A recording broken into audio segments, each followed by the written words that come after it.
The Song of the Indian Wars by John G. Neihardt. The Sowing of the Dragon. At last the 4-year storm of fratricide had ceased at Appomattox, and the tide of war bit myriads, like a turning seas recoiled upon the deep realities that yield no foam to any squall of change. Now many a hearth of home had gotten strange to eyes that knew sky-painting flares of war, so much that once repaid the striving for no longer mattered. Yonder roads that ran at hazard once beyond the ways of man by haunted vale and space-enchanted hill had never dreamed of aught but Jones's Mill, a dull pedestrian. The spring, where erst the peering ploughboy sensed a larger thirst, had shoaled from awe, so long the man had drunk at deeper floods.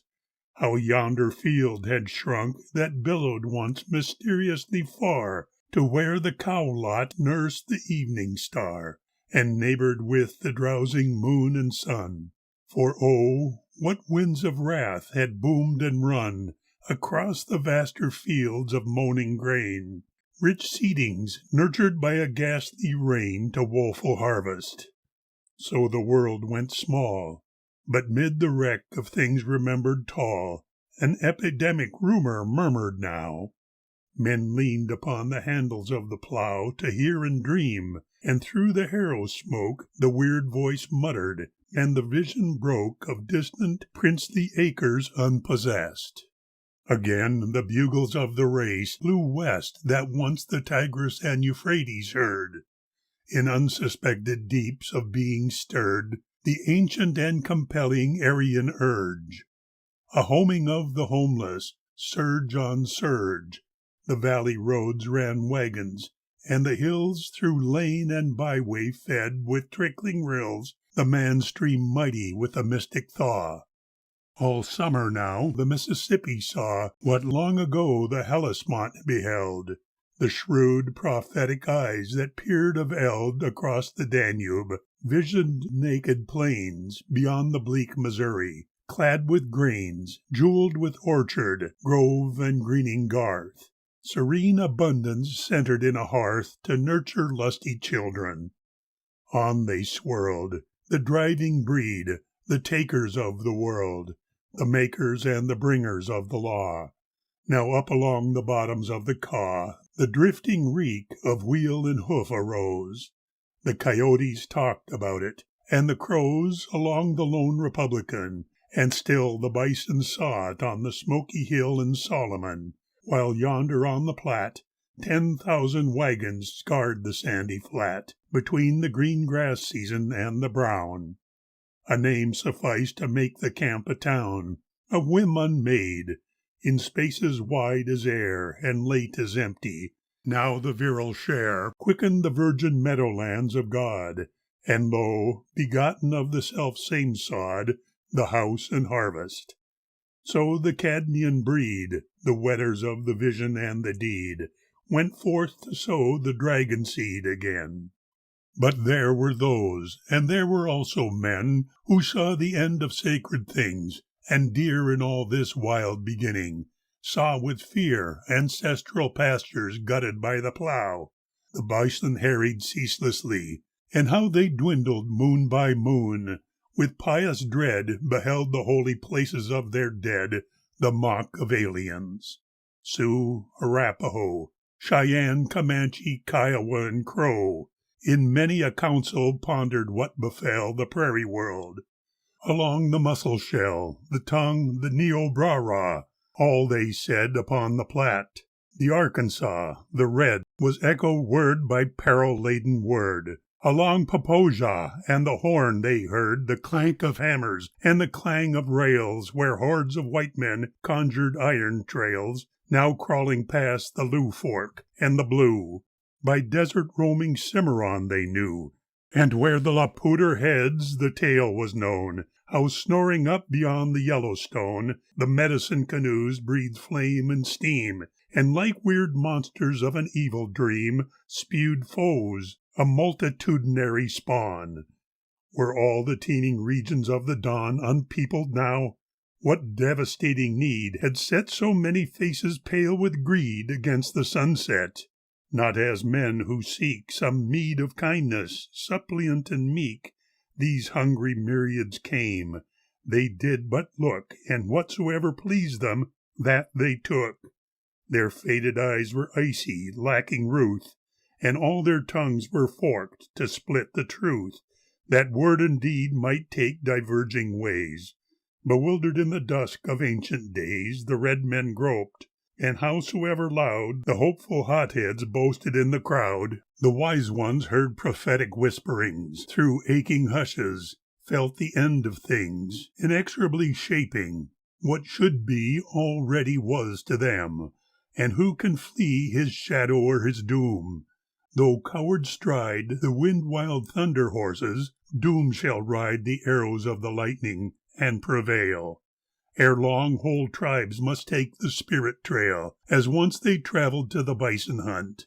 Then let it be with many wounds in front and many scalps, to show their ghostly kin how well they fought the fight they could not win, to perish facing what they could not kill. So down upon the Platte and Smoky Hill swept war, and all their valleys were afraid. The workers where the trails were being laid to speed the iron horses now must get their daily wage in blood as well as sweat, with gun and shovel. Often staring plains beheld at daybreak gutted wagon trains set foursquare to the whirling night attack, with neither hoof nor hand to bring them back to Omaha or Westport. Every week the roiling coaches bound for Cherry Creek were scarred in running battle. Every day some ox rig, creeping California way, that paradise of every hope fulfilled, was plundered and the homesick driver killed, forlornly fighting for his little brood. And often was the prairie's solitude aware by night of burning ricks and roofs, stampeding cattle and fleeing hoofs of wild marauders. End of chapter 1. Red Cloud. Sullenly a gale that blustered rainless up the Bozeman Trail was bringing June again, but not the dear, deep-bosomed mother of a hemisphere that other regions cherish. Flat of breast, more passionate than loving, up the west a stern June strode, lean suckler of the lean, her rag and tatter robe of faded green blown dustily about her.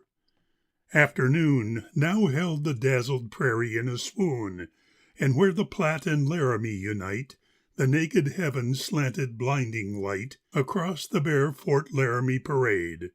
The groping shadow arm the flagpole swayed to nightward, served to emphasize the glare, and mid Saharan hollows of the air one haughty flower budded from the mast, and bloomed and withered as the gale soughed past, to languish in the swelter.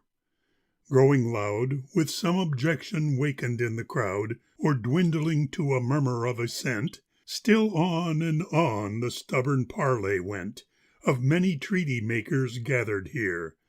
Big talk there was at Laramie that year of '66, for lo, a mighty word the great White Father spoke, and it was heard from peep of morning to the sunset fires. The south wind took it from the talking wires and gave it to the gusty west, that blew its meaning down the country of the Sioux, past Inyancara to Missouri's tide. The eager east wind took and flung it wide to where lush valleys gaze at lofty snow all summer long. And now Arapaho the word was, now Dakota, now Cheyenne, but still one word. Let grass be green again upon the trails of war, and hatred cease, for many presents and the pipe of peace are waiting yonder at the soldiers' town.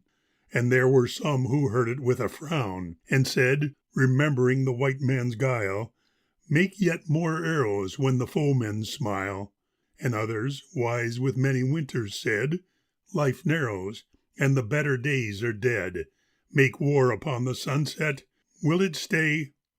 And some who counseled with a dream would say, Great Spirit made all peoples, white and red, and pitched one big blue teepee overhead, that men might live as brothers side by side. Behold, is not our country very wide, with room enough for all? And there were some who answered scornfully, Not so they come. Their medicine is strong, their hearts are bad. A little part of what our fathers had they give us now. Tomorrow come and take. Great Spirit also made the rattlesnake, and over him a big blue teepee set. So wrought the great White Father's word, and yet, despite remembered and suspected wrong, because the long knife's medicine was strong, they lacked not mighty chieftains who obeyed. 1,000 Ogalallas, man afraid, in Red Cloud marshalled on the council trail. 1,000 Brule followed Spotted Tail. Cheyennes, Arapahoes came riding down by hundreds, till the little soldier town was big with teepees. Where the white June drowse beat slanting through a bower of withered boughs that cast a fretwork travesty of shade, now sat the peace commissioners and made soft words to woo the chieftains of the bands. They wanted but a roadway through the lands, wherein the rosebud tongue and powderhead, that white men, seeking for the yellow lead along the Madison, might pass that way. There ran the shortest trail by many a day of weary travel. This could do no harm, nor would there be occasion for alarm if they should wish to set a fort or two up yonder, not against Cheyenne and Sioux, but rather that the great White Father's will might be a curb upon his people still, and red men's rights be guarded by the laws.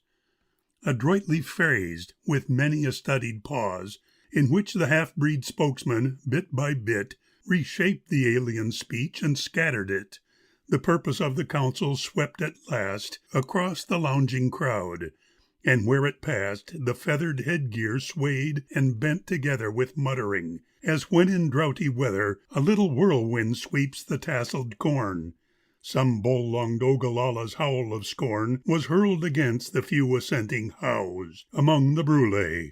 Then the summer drowse came back, the vibrant silence of the heat, for Man Afraid had gotten to his feet, his face set hard, one straight arm rising slow against the whites, as though he bent a bow, and yonder should the fleshing arrow fly.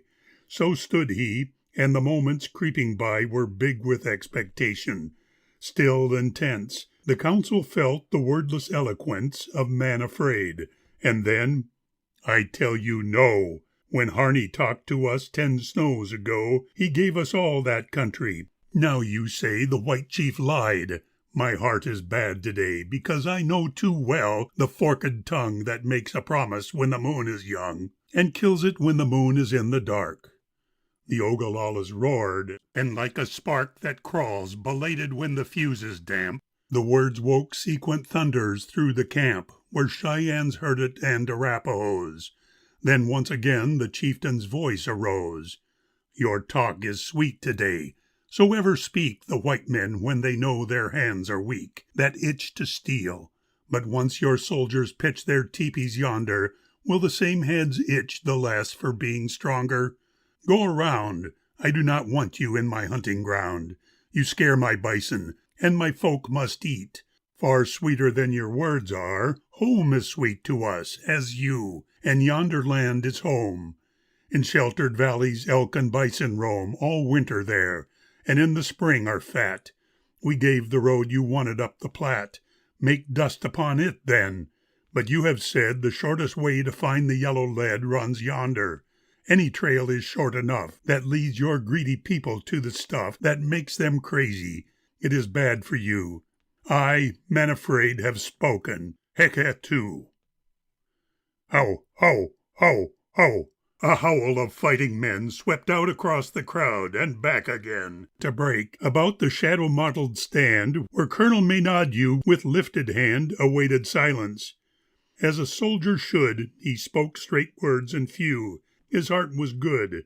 The great White Father would be very sad to know the heart of Man Afraid was bad, and how his word was called a crooked word. It could not be that Man Afraid had heard. The council had not said that Harney lied. It wanted but a little road, as wide as that a wagon makes from wheel to wheel. The long-knifed chieftains had not come to steal the red men's hunting ground. The half-breeds cried the speech abroad, but where it fell it died. One heard the flag a-ripple at the mast, the bicker of the river flowing past, the melancholy crooning of the gale. Now mid the bodeful silence Spotted Tail arose, and all the people leaned to hear. For was he not a warrior and a seer, whose deeds were mighty as his words were wise? Some droll, shrewd spirit in his narrowed eyes seemed peering past the moment, and afar to where predestined things already are. And humor lurked beneath the sober mien, but half concealed, as though the doom foreseen revealed the old futility of tears. Remembering the story of his years, his Brule warriors loved him standing so. And some recalled the battle long ago, far off beside the upper Arkansas, when, like the freshet of a sudden thaw, the Utes came down, and how the Brules, caught in ambush, sang the death song as they fought. For many were the foes, and few were they. Yet Spotted Tail, a stripling fresh from play, had saved them with his daring and his wit. How often when the dark of dawn was lit with flaming wagon tops, his battle cry had made it somehow beautiful to die, a whirlwind of joy, and how the leaping glare had shone by fits the snowfall of despair upon the white men's faces. Well they knew that every brave who followed him was too, so mighty was the magic of his name. And none forgot the first time Harney came, his whetted desk that chattered in the sheath, the long blue snake that set the ground beneath a smolder with a many-footed rage. What bleating of the Brules might assuage that famished fury? Vain were cunning words to pay the big arrears for harried herds and desolated homes, and settlers slain, and many a looted coach and wagon train, and all that sweat of terror in the land. Who now went forth to perish, that his band might still go free? Lo, yonder now he stood, and none forgot his loving hardihood the day he put the ghost paint on his face, and dressed for death, went singing to the place where Harney's soldiers waited. Brothers, friends, slow words he spoke. The longest summer ends, and nothing stays forever. We are old. Can anger check the coming of the cold? When frosts begin, men think of meat and wood, and how to make the days of winter good with what the summer leaves them of its cheer. 2 times I saw the first snow deepen here, the last snow melt, and twice the grass was brown, when I was living at the soldiers' town to save my Brules. All the while I thought about this alien people I had fought, until a cloud was lifted from my eyes. I saw how some great spirit makes them wise. I saw a white Missouri flowing men, and knew old times could never be again, this side of where the spirit sheds its load. Then let us give the Powder River road, for they will take it if we do not give. Not all can die in battle, some must live. I think of those, and what is best for those. Dakotas, I have spoken. Cries arose from where his band of Brule warriors sat, the cries that once sent panic up the Platte, an eyeless runner panting through the gloom. For though their chief had seen the creeping doom like some black cloud that gnaws the prairie rim, yet echoes of their charges under him had soared and sung above the words he said. Now silence, like some music of the dead that holds a throng of newborn spirits awed, possessed the brooding crowd. A lone crow cawed, a wind fled moaning like a wildered ghost. So clung that vatic hush upon the host, until the bad-faced Ogallala band saw Red Cloud coming forward on the stand, serene with conscious might, a king of men. Then all the hills were ululent again, as though a horde of foes came charging there. For here was one who never gave despair a moral mane, nor schooled a righteous hate to live at peace with evil. Tall and straight he stood, and scanned the now quiescent crowd, then faced the white commissioners and bowed a gracious bow, the gesture of a knight whose courage pays due deference to might, before the trumpets breathe the battle's breath. Not now he seemed that fearful lord of death, whose swarm of charging warriors, clad in red, were like a desolating thunderhead against an angry sunset. Many a Sioux recalled the time he fought alone and slew his father's slayers, Bull Bear and his son, while yet a fameless youth, and many a one about the fort, remembering Grattan and all his troopers slaughtered by a man so bland of look and manner, wondered much, soft to the ear as velvet to the touch his speech, that lacked but little to be song, caressed the fringing hushes of the throng, where many another's cry would scarce be clear. My brothers, when you see this prairie here, you see my mother. 40 snows and 4 have blown and melted since the son she bore first cried at Platte Forks yonder, weak and blind. And whether winter stern or summer kind, her ways with me were wise. Her 1,000 laps have shielded me. Her ever-giving paps have suckled me and made me tall for war. What present shall I trade my mother for? A string of beads, a scarlet rag or two? Already he was going ere they knew that he had ceased.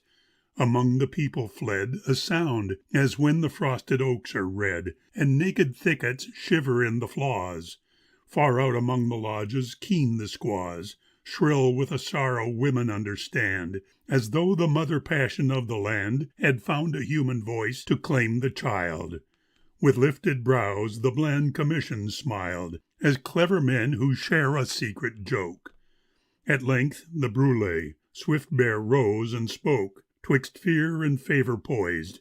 He seemed a man who, doubting both his ponies, rode the span and used the quirt with caution. Black Horse then harangued the crowd a space, the words Cheyenne, their sense an echo of the white man's plea, rebounding from a tense expectancy of many pleasing gifts. But all the while these wrestled with the question, mile on mile the white man's answer crept along the road. 200 mule teams leaning to the load, and 700 soldiers. Middle May had seen their dust clouds slowly trail away from Kearney. Rising ever with the sun, and falling when the evening had begun, it drifted westward. When the low-swung moon was like a cradle for the baby June, they camped at Julesburg.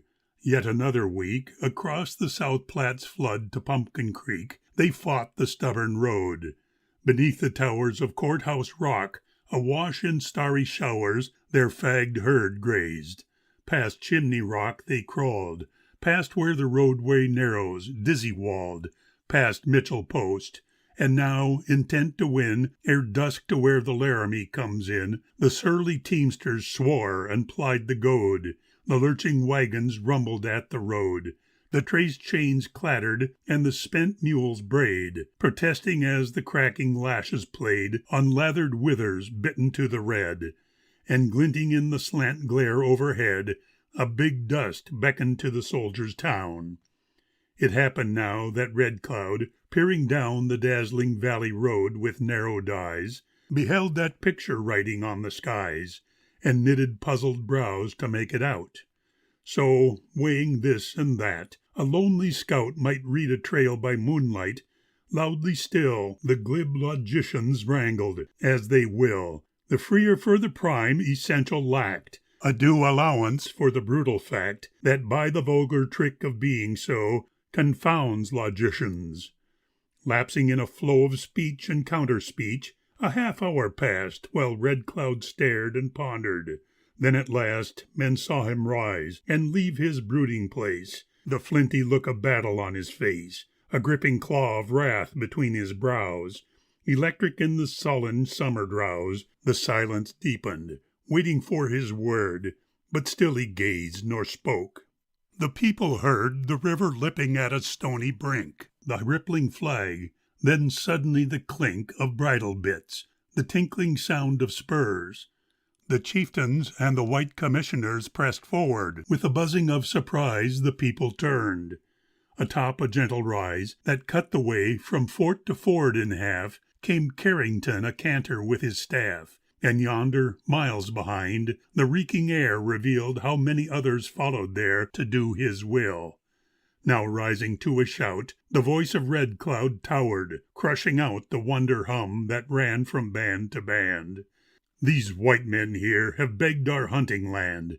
Their words are crooked, and their tongues are split, for even while they feign to beg for it, their soldiers come to steal it. Let them try, and prove how good a warrior is a lie, and learn how Ogalallas meet a thief. You, Spotted Tail, may be the beggar's chief. I go to keep my motherland from harm. He tapped his rifle nestled in his arm. From now I put my trust in this, he said with lowered voice. Then pointing overhead, Great Spirit too will help me. With a bound he cleared the bower railing for the ground, and shouting, "Bring the horses in!" he made his way across the turbulent parade to where the Ogallala lodges stood. So, driving down some hollow in a wood, a great wind shoulders through the tangled ruck, and after it, swirled inward to the suck, the crested timber roars. Then, like a bird that fills a sudden lull, again was heard the clink of steel as Carrington rode through the man-walled lane that cleft the crowd in two, and hobbling after, mindless of the awe that favors might, a toothless ancient squaw lifted a feeble fist at him and screamed. End of Chapter 2. The Council on the Powder. Serenely now the ghost of summer dreamed on Powder River. 'Twas the brooding time, with nights of starlight glinting on the rime that cured the curly grass for winter feed, and days of blue and gold when scarce a reed might stir along the runnels lean with drought. Some few belated cranes were going south, and any hour the blizzard wind might bawl, but still the tawny fingers of the fall lay whist upon the maw of winter. Thrice the moon had been a melting boat of ice among the burning breakers of the west, since Red Cloud, bitter-hearted, topped the crest above the fort and took the homeward track, the bad-faced Ogalallas at his back and some few Brules. Silently he rode, and they who saw him bent as with a load of all the tribal sorrow that should be, pursued the trail as silently as he, a fateful silence, boding little good. Beyond the mouth of bitter cottonwood they traveled, onward through the winding halls where Platte is darkened, and the listening walls heard naught of laughter, heard the ponies blow, the rawhide creak upon the bent travaux, the lodge-poles skid and slitter in the sand, nor yet beyond amid the meadowland was any joy, nor did the children play, despite the countless wooers by the way, wild larkspur, tulip, bindweed, prairie pea. The shadow of a thing that was to be fell on them too, though what they could not tell.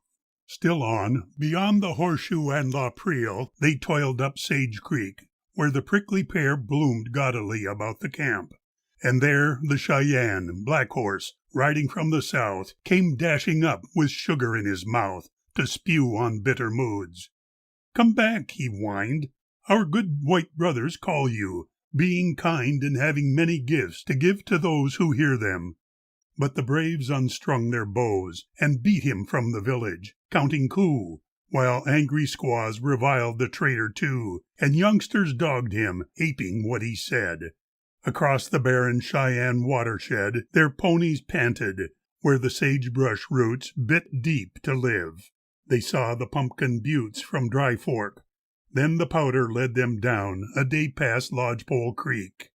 Here Red Cloud's town, with water near and grass enough, now stood amid a valley strewn with scrubby wood, and idling in the lazy summer air, the lodge smoke rose, the only idler there.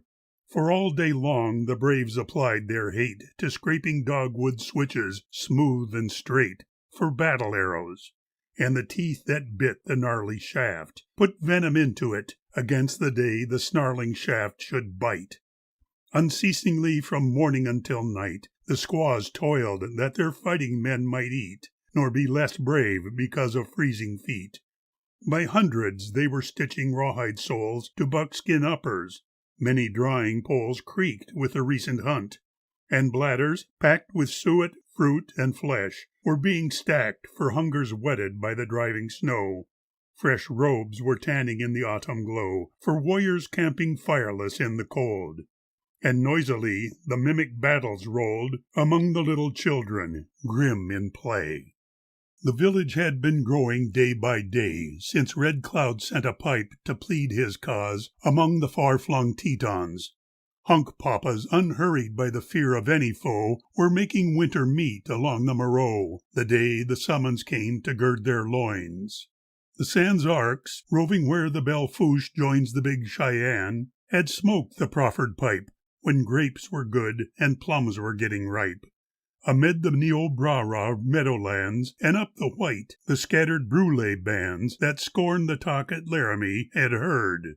Among the Black Hills went the pipe, and word to find the Minneconjou killing game, where elk and deer were plentiful and tame, and clear creeks bellowed from the canyon beds. Still westward, where the double Cheyenne heads, the hunting Ogalallas hearkened too. So grew the little camp, as lakelets do when coolies grumbled to a lowering sky. Big names, already like a battle cry, were common in the town, and there were some in which terrific thunders yet were dumb, but soon should echo fearsome and abhorred.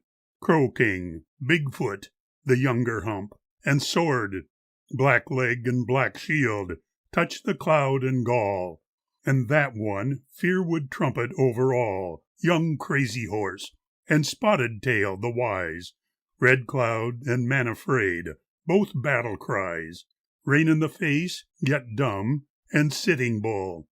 'Twas council time, for now the moon was full, the time when, ere the stars may claim the dark, a goblin morning with the owl for lark steals in, and ere the flags of day are furled, pressed white against the window of the world, a scarred face stares astonished at the sun.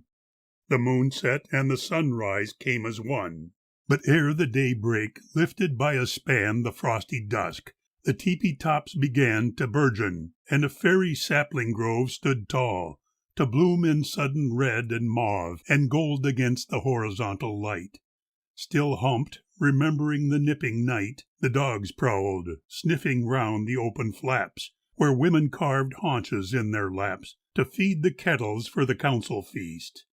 Amid the silence of the lifting east the criers shouted now, old men and sage, using the last sad privilege of age, for brief pathetic triumphs over youth, and bits of hortatory truth they proffered with the orders of the day, and names that were as scarlet in the gray of penting ill they uttered like a song, the names of those who, being wise or strong, should constitute the council.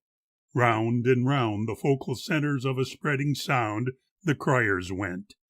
The folk began to fuse in groups that seized the latest bit of news, and sputtered with the tongue of fool and seer.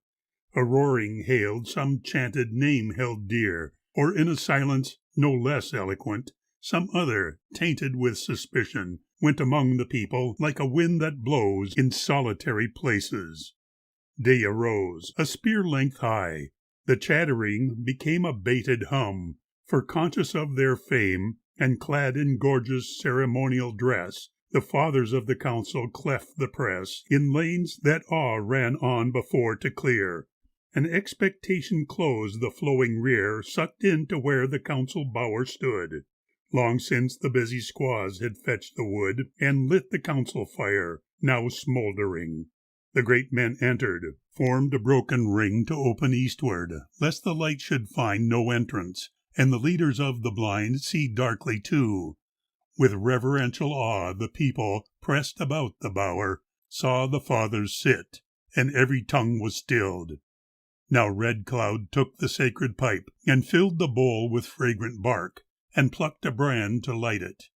Now with slowly lifted hand he held it to the glowing sky and spoke. "Grandfather, I have filled a pipe to smoke, and you shall smoke it first. In you we trust to show good trails." He held it to the dust. "Grandmother, I have filled a pipe for you," he said, "and you must keep us strong and true, for you are so." Then offering the stem to all four winds, he supplicated them that they should blow good fortune. Then he smoked, and all the fathers after him invoked the mysteries that baffle man's desire. Some women fetched and set beside the fire the steaming kettles, then with groundward gaze withdrew in haste.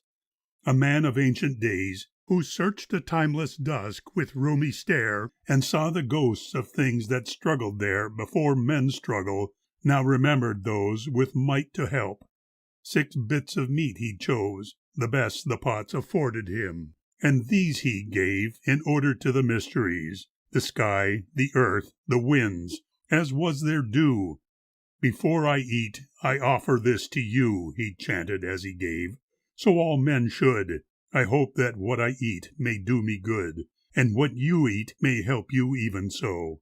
I ask you now to make my children grow to men and women.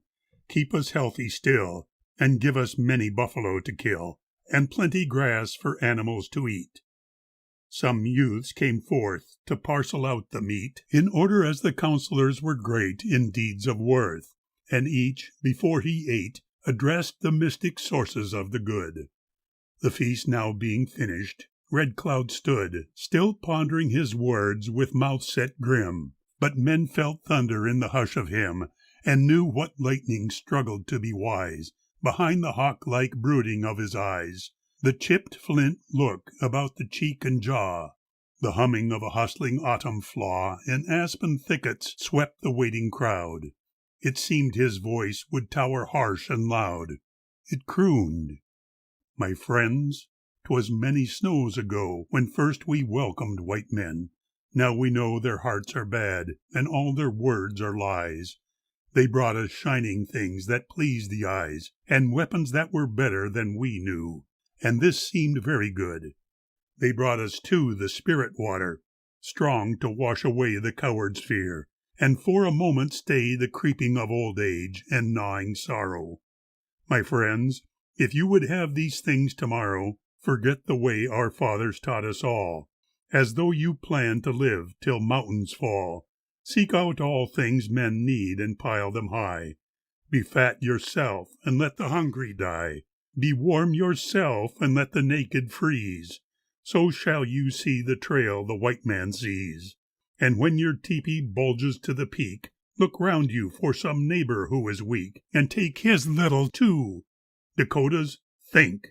Shall all the white man's trinkets and his drink, by which the mind is overcome and drowned, be better than our homes and hunting ground, the guiding wisdom of our old men's words?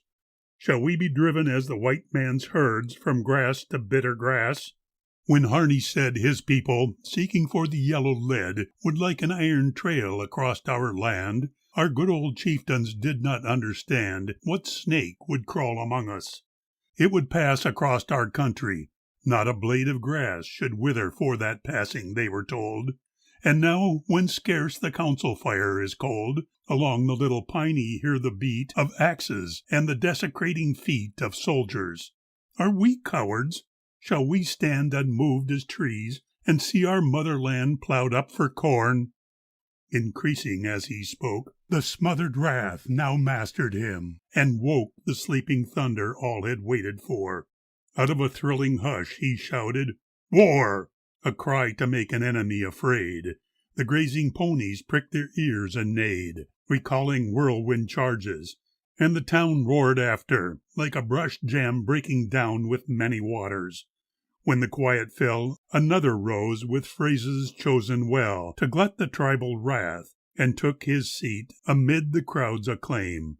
Like chunks of meat flung bloody to a pack, raw words were said by others, and the rabble's fury, fed, outgrew the eager feeding. Who would dare to rise amid the bloodlust raging there and offer water?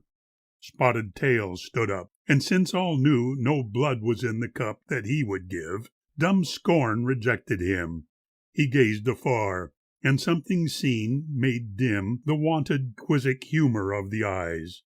The mouth, once terrible with battle cries, took on a bitter droop as he began. "Hey, hey, hey!" so laments an aging man, who totters and can never more be free as once he was. "Hey, hey, hey!" so may we exclaim today for what the morrow brings. There is a time, my brothers, for all things, and we are getting old.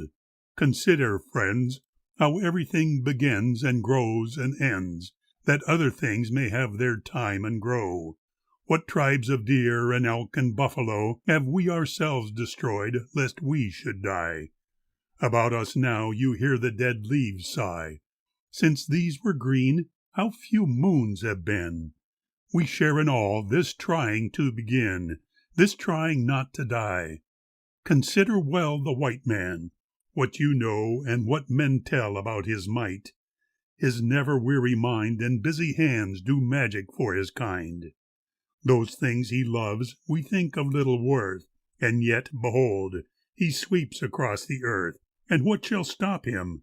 Something that is true must help him do the things he can do, for lies are not so mighty. Be not stirred by thoughts of vengeance and the burning word. Such things are for the young, but let us give good counsel for the time we have to live, and seek the better way, as old men should.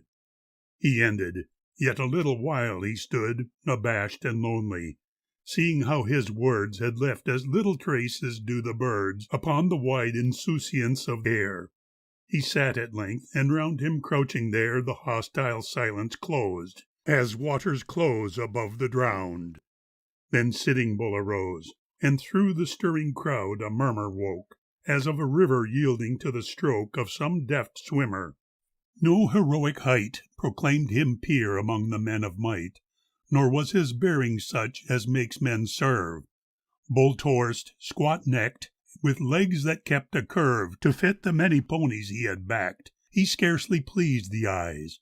But what he lacked of visible authority to mold men's lives was compensated manifold by something penetrating in his gaze that searched the rabble, seeing to appraise the common weakness that should make him strong. One certainty about him held the throng, his hatred of white men. Otherwise, conjecture, interweaving truth and lies, wrought various opinions of the man. A mountebank? So one opinion ran. A battle-shirking intimate of squaws?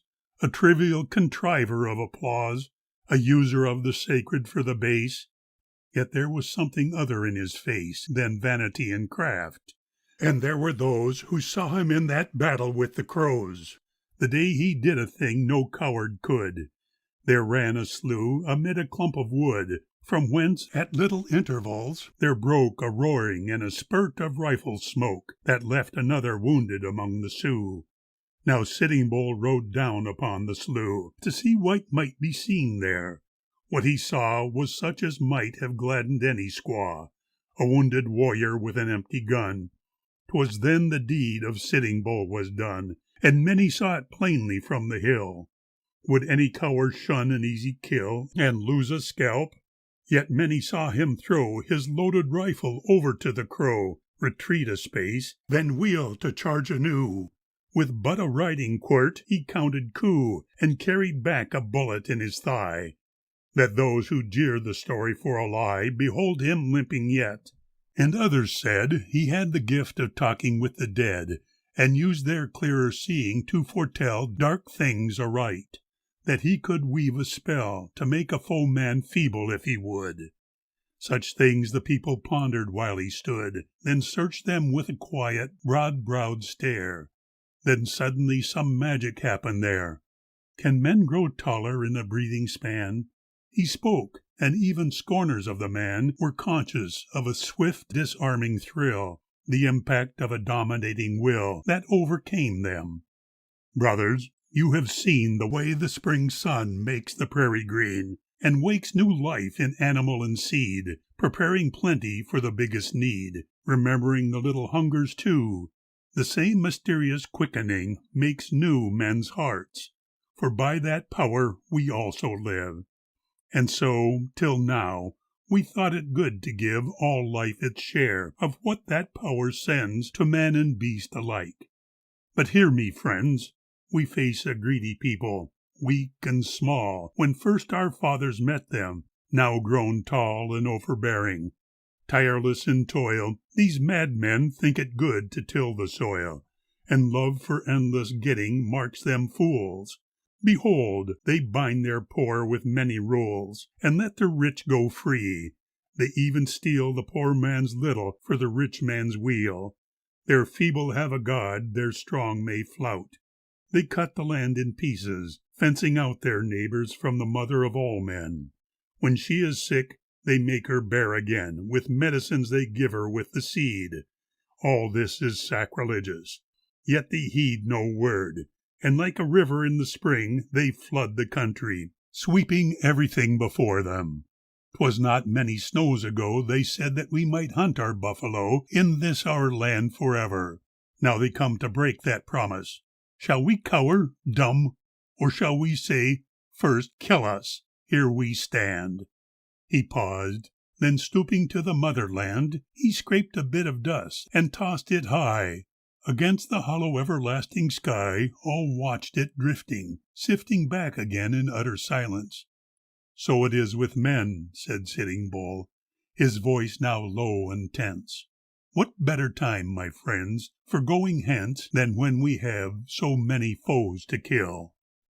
He ceased, as though they heard him speaking still. The people listened, for he had a way that seemed to mean much more than he could say, and over all the village cast a spell.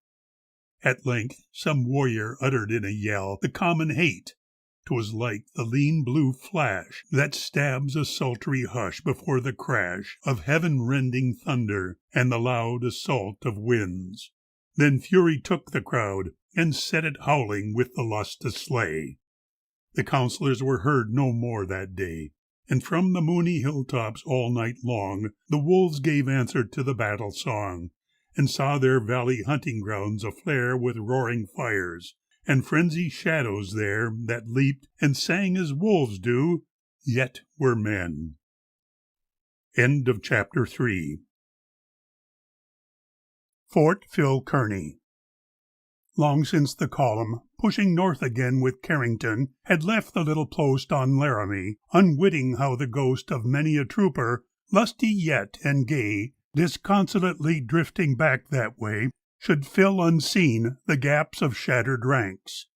Scarce moved to know what shadows dogged their flanks, till all the winds that blew were talking spies, and draws had ears, and every hilltop eyes, and silence tongues. The 700 went.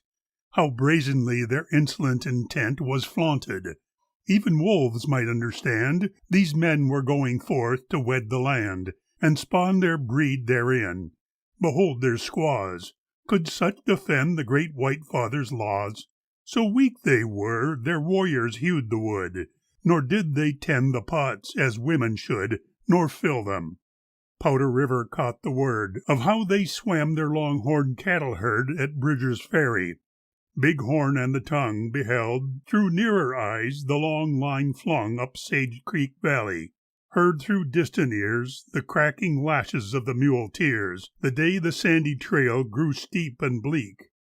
The Rosebud saw them crossing Lightning Creek, whence southward, cone outsoaring dizzy cone, until the last gleamed splendidly alone, they viewed the peak of Laramie, when, high between the head of North Fork and the Dry, they lifted Cloud Peak, scintillant with snows.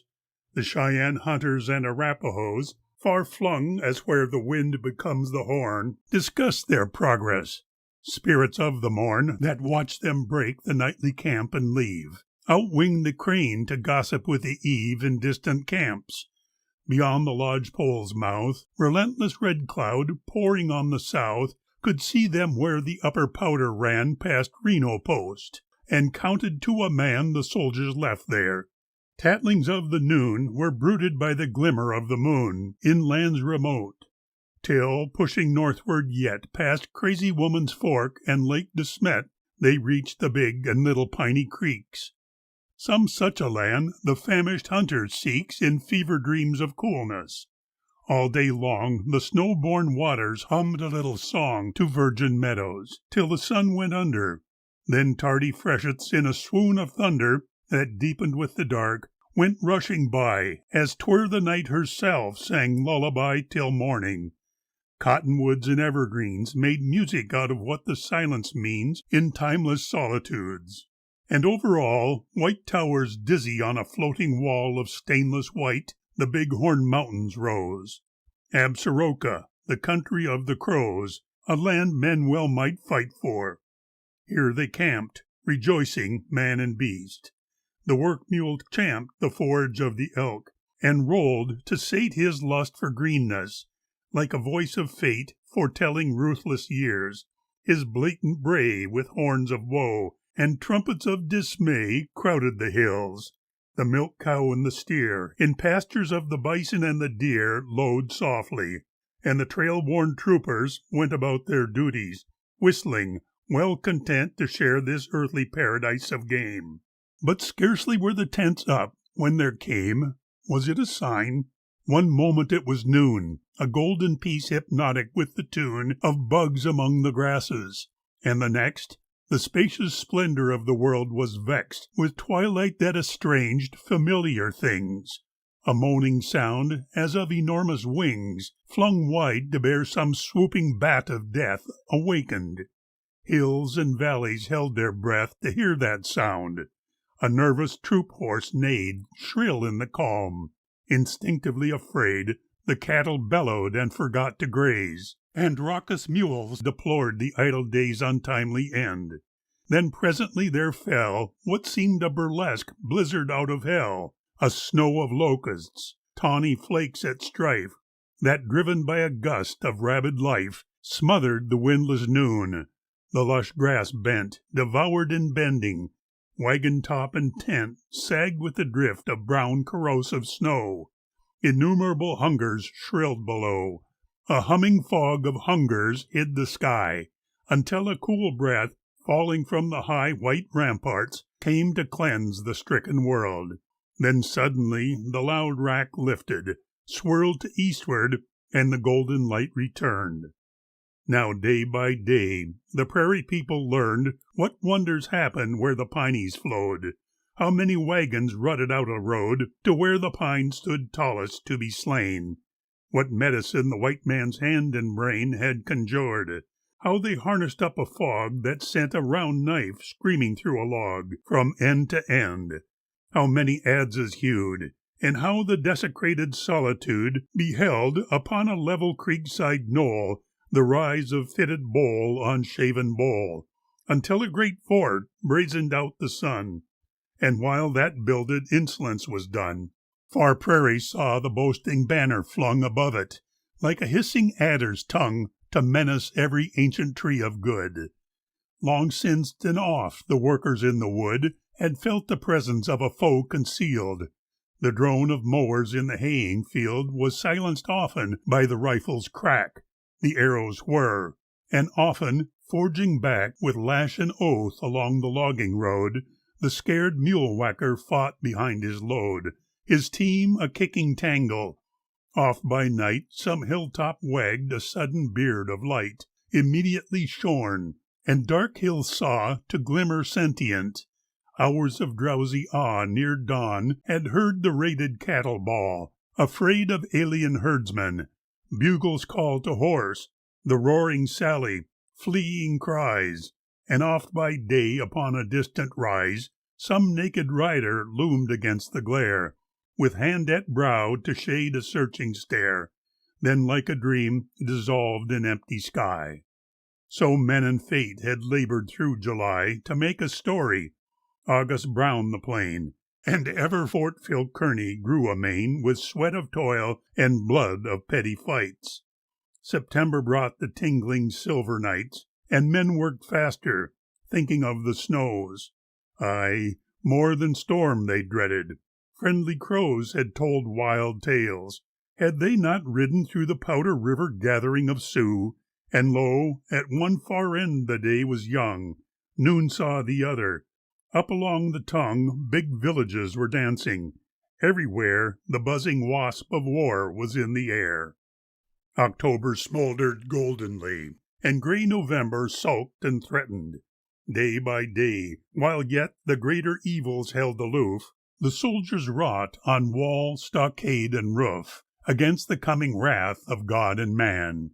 And often where the lonely home trail ran, they gazed with longing eyes.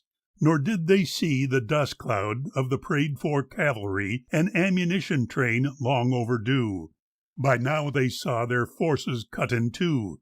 First Reno Post upon the Powder, then Fort Smith upon the Bighorn needing men, and here the center of the brewing storm would rage. Official suavities kept warm the wire to Laramie. Assurance bland of peace now reigning in the prairie land, attest the treaty signed. So said the mail, but those who brought it up the Bozeman Trail 200 miles could tell of running fights, of playing tag with terror in the nights to hide by day. If peace was anywhere, it favored most the growing graveyard there across the piney under Pilot Hill. December opened ominously still, and scarce the noon could dull the eager fang that now the long night whetted. Shod hoofs rang on frozen sod. The tenuated whine and sudden shriek of buzzsaws biting pine were heard far off, unnaturally loud. The 6-mule log teams labored in a cloud. The drivers beat their breasts with aching hands. As yet the snow held off, but prowling bands grew bolder.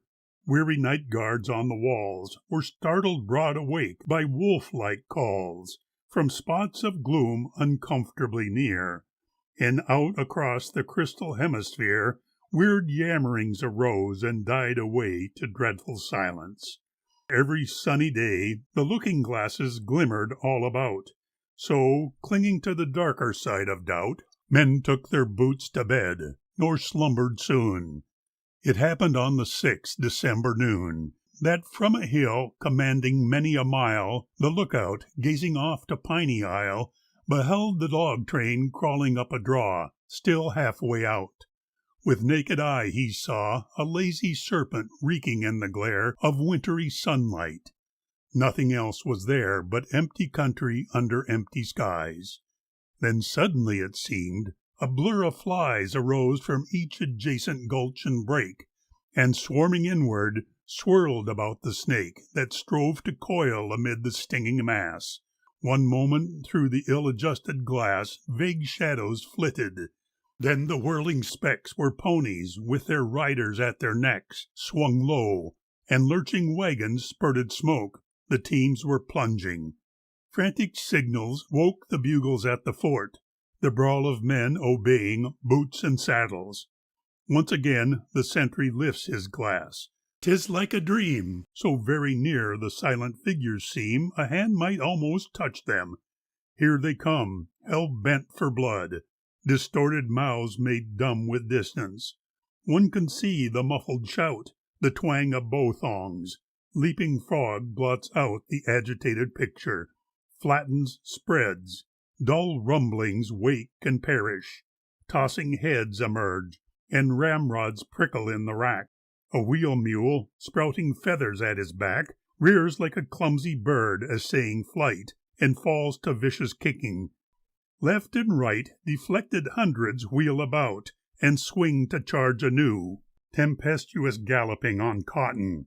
Empty ponies bolt away to turn and stare, high-headed on the fray, with muted snorting at the deeds men do. But listen how at last a sound breaks through the deathly silence of the scene.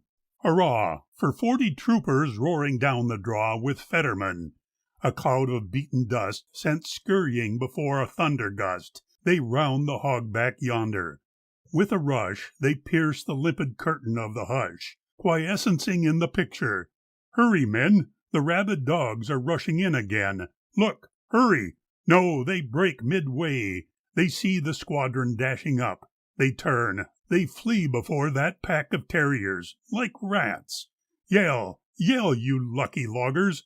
Wave your hats, and thank the captain that you've kept your hair.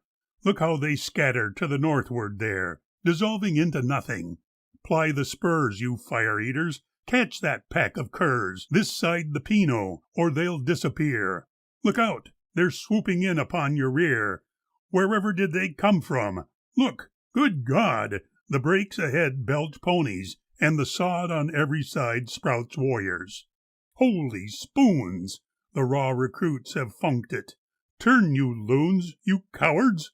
Can't you see the captain's game to face them with a handful? Shame! Oh, shame! They'll rub him out. Turn back. That's not the way we did it to the Johnnies many a day in Dixie. Every mother's baby rides as though it mattered if they saved their hides. Their empty faces gulp the miles ahead. Ride on and live to wish that you were dead, back yonder where the huddled muskets spit against the sea. Now you're in for it. Here comes the colonel galloping like sin around the hill. Hurrah! They're falling in. Good boys. It's little wonder that you ran. I'm not ashamed to say to any man I might have run. Ah, what a pretty sight. Go on and show 'em that you're white. They're breaking now. You've got 'em on the run. They're scattering. Hurrah! The fight was done. No victory to boast about, indeed. Just labor, sweat today, tomorrow bleed. An incidental deference. And when the jaded troopers trot home again, there wasn't any cheering. 6 of those clung dizzily to bloody saddle bows, and Bingham was the 7th and was dead. And Bowers, with less hair upon his head than arrows in his vitals, prayed to die. He did that night. Now 13 days went by with neither snow nor foe, and all the while the log trains kept the road to Piney Isle. Soon all the needed timber would be hauled, the work be done. Then, snugly roofed and walled, what need for men to fear? Some came to deem the former mood of dread a foolish dream, grew mellow, thinking of the holidays with time for laughter and a merry blaze on every hearth, and nothing much to do. As for the bruited power of the Sioux, who doubted it was overdrawn a mite? At any rate, they wouldn't stand and fight unless the odds were heavy on their side. It seems the colonel hadn't any pride, too cautious. Look at Fetterman and Brown, who said they'd ride the whole Sioux nation down with 80 men, and maybe could, by jing! Both scrappers, not afraid of anything. A pair of eagles hungering for wrens. And what about a flock of butchered hens in Pino Valley not so long ago, but for the colonel? Bowers ought to know. Go ask him. Thus the less heroic jeered. These redskins didn't run because they feared. 'Twas strategy. They didn't fight our way. Again it happened on the 19th day. The lookout saw the logging train in grief, and Captain Powell, leading the relief, returned without a single scratch to show. The 20th brought neither snow nor foe. The morrow came, a peaceful scarlet morn. It seemed the homesick sun in Capricorn had found new courage for the homeward track, and yearning out across the zodiac to Cancer, brightened with the conjured scene of grateful hills and valleys flowing green, sweet incense rising from the rain-soaked sward, and color shouts of welcome to the Lord and Savior. 90 took the logging road that morning, happy that the final load would trundle back that day, and all be well. But hardly 2 miles out the foemen fell upon them, swarming 3 to 1, and so once more the hilltop lookout signaled woe, and made the fort a wasp nest buzzing ire. The rip and drawl of running musket fire, the muffled rhythmic uproar of the Sioux made plain to all that what there was to do out yonder gave but little time to waste. A band of horse and infantry soon faced the colonel's quarters, waiting for the word. Above the distant tumult many heard his charge to Powell, leader of the band, and twice 'twas said that all might understand the need for caution. Drive away the foe and free the wagon train, but do not go past Lodge Trail Ridge. A moment's silence fell, and many in the aftertime would dwell upon that moment, little heeded then. The ghostly horses and the ghostly men, the white-faced wives, the gaping children's eyes, grown big with wonder and a dread, surmised to see their father's waiting giant tall, that mumbling voice of doom beyond the wall, the ghastly golden pleasance of the air, and Fetterman, a spectre, striding there before the colonel, while the portals yawn. As vivid as a picture lightning drawn upon the night, that memory would flash, more vivid for the swooping backward crash of gloom. 'Twas but the hinges of the gates that shriek that moment, while the eager fates told off the waiting band and gloated. Done. He asked for 80. Give him 81. Then Fetterman, unwitting how the rim of endless outer silence pressed on him, and all his comrades spoke. With deference due to Captain Powell, Colonel, and to you, I claim command as senior captain here. So ever is the gypsy danger dear to courage, so the lusty woo and wed their dooms, to father in a narrow bed a song against the prosing after years. And now the restive horses prick their ears and nicker to the bugle. Fours about, they rear and wheel to line. The hillsides shout back to the party, "Forward!" Now it swings high-hearted through the gate of common things, to where bright hazard, like a stormy moon, still gleams round Hector, Roland, Sigurd, Fionn, and all the lost, horizon-hungry prows, eternal in contemporary nows, heave seaward yet. The colonel mounts the wall, and once again is heard his warning call. Relieve the wagon train, but do not go past Lodge Trail Ridge. And Fetterman below turns back a shining face on him, and smiles across the gap that neither years nor miles may compass now. A little farther still they watched him skirt a westward-lying hill that hid him from the train, to disappear. He'll swing about and strike them in the rear, the watchers said, and have the logging crew for anvil. Now a solitary Sioux was galloping in circles on a height that looked on both the squadron and the fight. The prairie sign for many bison seen, a lucky case shot swept the summit clean, and presently the distant firing ceased, nor was there sound or sight of man or beast outside for age-long minutes after that. At length a logger, spurring up the flat, arrived with words of doubtful cheer to say the Indians had vanished Pino way. The train was moving on to Piney Isle. He had no news of Fetterman. End of chapter 4.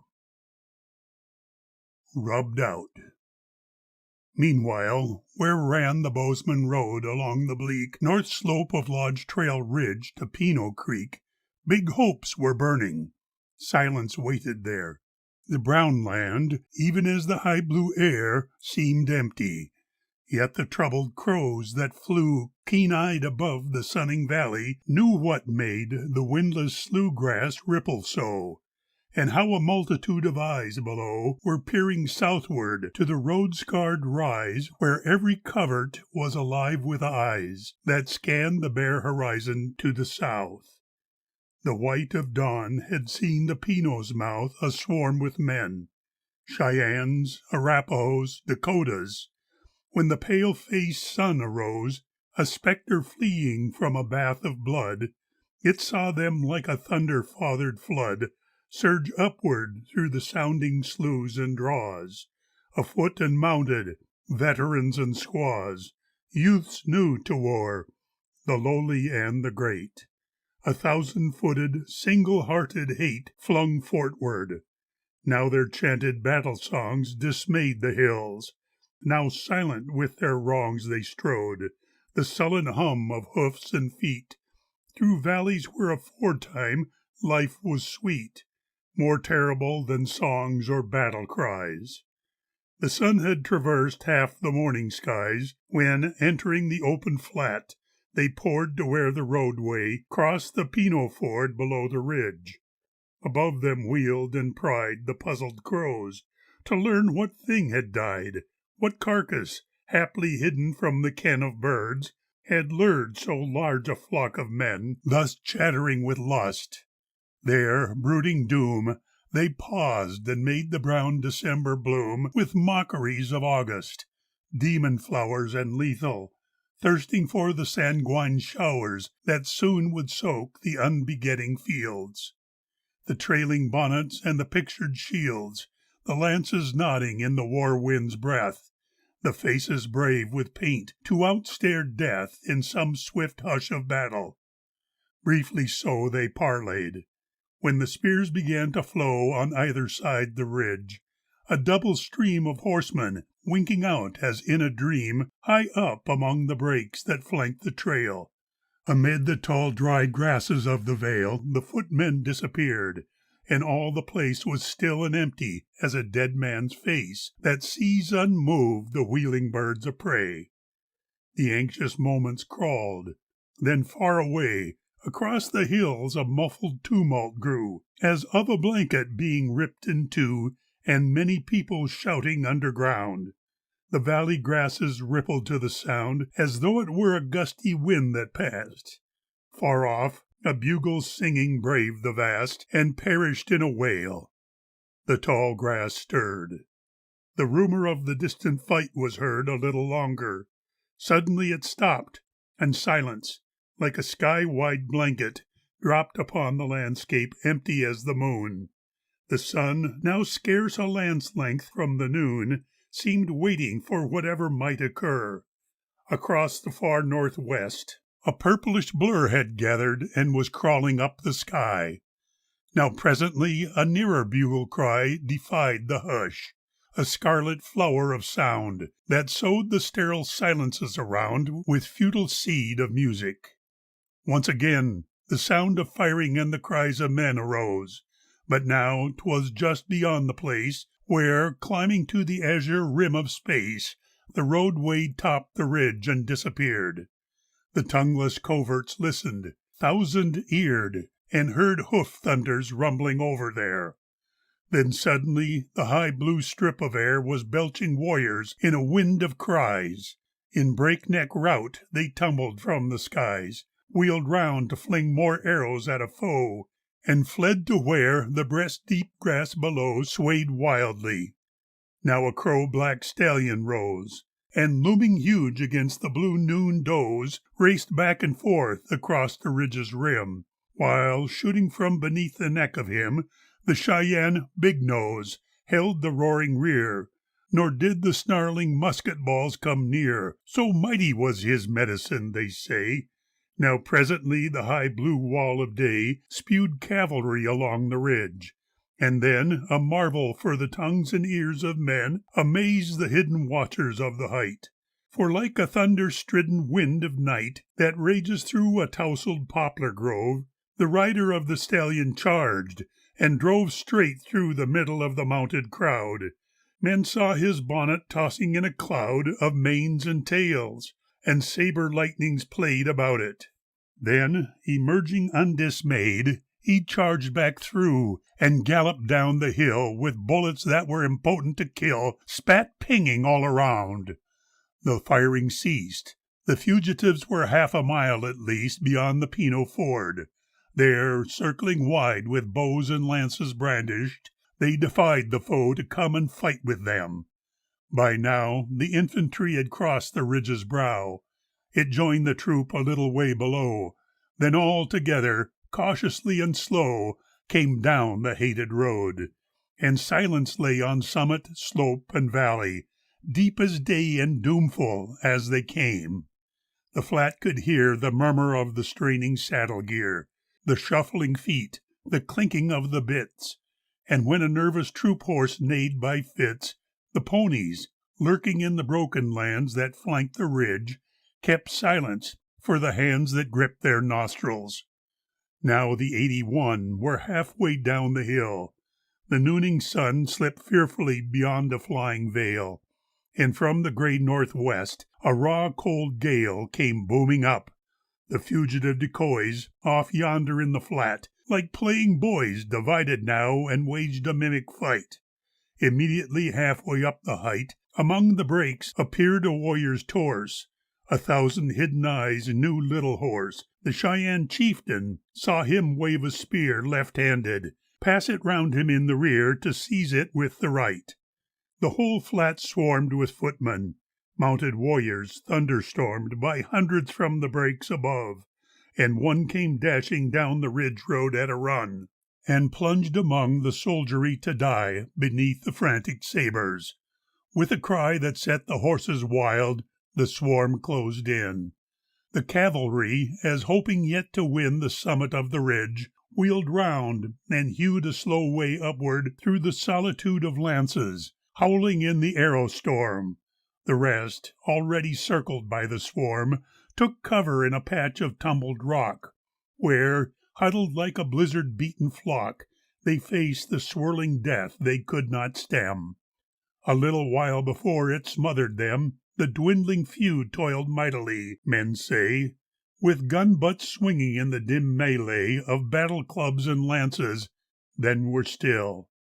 The wave broke over, surging up the hill, for yonder yet the battle smoked and roared, where midway twixt the summit and the ford the little band of troopers held the height, green manhood withering in a locust flight of arrows, aye, a gloaming of despair. The shuttling arrows wove above them there, so many were the bows. Cheyenne and Sioux went down beneath the shafts their brothers drew. Arapaho struck down Arapahoes unwittingly, and many a red gout froze along the slopes, so keen had grown the gale. A little while those makers of a tale gave battle like a badger in a hole, nor could the ponies charge the narrow knoll, for either slope was steep and gully scrawled. Still up and up the cautious bowmen crawled, and still the troopers overawed the field. Then presently, men say, a white chief reeled, rolled from his saddle like a man gone daft, got up and doddered, tugging at a shaft that sprouted from his belly. Then a yell of many bowmen mocked him as he fell, his writhing body feathered like a goose. The troops began to turn their horses loose, retreating up the ridge, a hopeless crowd. A lull of battle thinned the arrow cloud above them, for the mounted warriors knew the soldiers doomed whatever they might do, and fell to rounding up the runaways. Meanwhile the broken troopers in a daze of desperation scrambled up the slope. Strewn boulders yonder woke a lying hope, and there they waited, living in their grave. The horse chase ended. Once again the wave began to mount the steep on either side, while warriors hailed their fellows and replied, "Be ready! We are ready, brothers!" Then the hillsides bellowed with a surf of men, flung crowding on the boulders. 'Twas the end. Some troopers wolfhound, mourning for his friend, loped fortward, pausing now and then to cry his urgent question to the hostile sky that spat a stinging frost. And someone said, "Let yonder dog bear tidings of the dead to make the white men tremble over there." "No, teach them that we do not even spare their dogs," another said. An arrow sang, shrill to the mark. The wolfhound yelped and sprang, snapped at the feather, wilted, and was still. And so they perished on that barren hill beside the Pinot, and the winter strode numb-footed down that bloody stretch of road at twilight, when a squadron came to read the corpse-writ ruin of battle, deed by deed, between the ridge's summit and the ford. The blizzard broke at dusk. All night it roared round Fort Phil Kearny, mourning for the slain. End of Chapter 5. The Wagon Boxes. Besieging January made the plain one vast white camp to reinforce the foe that watched the fort. Mad cavalries of snow assaulted, stubborn infantries of cold sat round the walls and waited. Wolves grew bold to peer by night across the high stockade, where, builded for the winter's escalade, the hard drifts leaned. And often in the deep of night men started from a troubled sleep to think the guards were fighting on the wall, and, roaring over like a waterfall, the wild hordes poured in upon the lost. But 'twas the timber popping in the frost, the morning wolves, nor did the dawn bring cheer. Becandled like a corpse upon a bier, the lifeless sun, from gloom to early gloom, stole past, a white procession to a tomb, illumining the general despair. Meanwhile, Omniscience in a swivel chair, unmenaced half a continent away, amid more pressing matters of the day, had edited the saga of the dead. Compare the treaty where it plainly said there was no war, all duly signed and sealed. Undoubtedly the evidence revealed the need of an official reprimand. Wherefore, stern orders ticked across the land from Washington to Laramie. Perhaps no blizzard swept the neat official maps to nip a tracing finger, Howsoe'er, 4 companies of horse and foot must bear to Fort Phil Kearny tidings of its shame. Through 10 miles of frozen hell they came, frost-bitten, wolfish, with the iron word of Carrington dishonored and transferred to Reno Post. The morning that he went, the sun was like a sick man in a tent, crouched shivering between 2 feeble fires. Far off men heard his grinding wagon tires shriek fife-like in the unofficial snow, his floundering 3-span mule teams blaring woe across the blue cold waste, and he was gone. Without a thaw the bitter spell wore on to raging February. Days on days men could not see beyond the whirling haze that made the forts the world's wall fronting sheer on chaos, when at times the sky would clear, and like a frozen bubble were the nights, pale rainbows jigged across the polar heights, and leafy rustlings mocked the solitude. Men sickened with the stale and salty food, for squadrons hunt at best with ill success, and quiet days revealed the wilderness alert with fires, so doggedly the foe guarded the deer and elk and buffalo that roamed the foothills where the grass was good.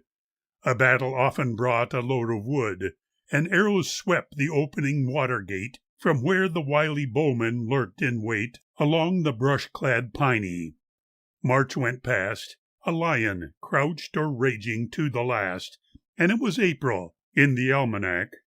No maiden with the south wind at her back ran crocus-footed up the Bozeman road. A loveless vixen swept her drear abode with brooms of whimsic wrath and scolded shrill.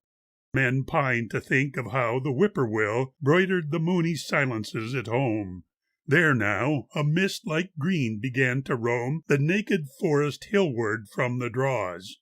The dogwood's bloom was vying with the haws. The red bud made a bonfire of its boughs, and there, perchance, one lying in a drowse at midnight heard the friendly thunder crash, the violet begetting downpour lash the flaring panes, and possibly one heard the sudden rapture of a mockingbird defy the lightning in a pitch-black lull. Here dull days wore the teeth of winter dull, drifts withered slowly. Of an afternoon the gulches grumbled hoarsely, ceasing soon when sunset faded out. The pasque flower broke the softened sod, and in a furry cloak and airy bonnet brazened out the chill. The long grave yonder under Pilot Hill, where 80 lay, was like a wound unwrapped.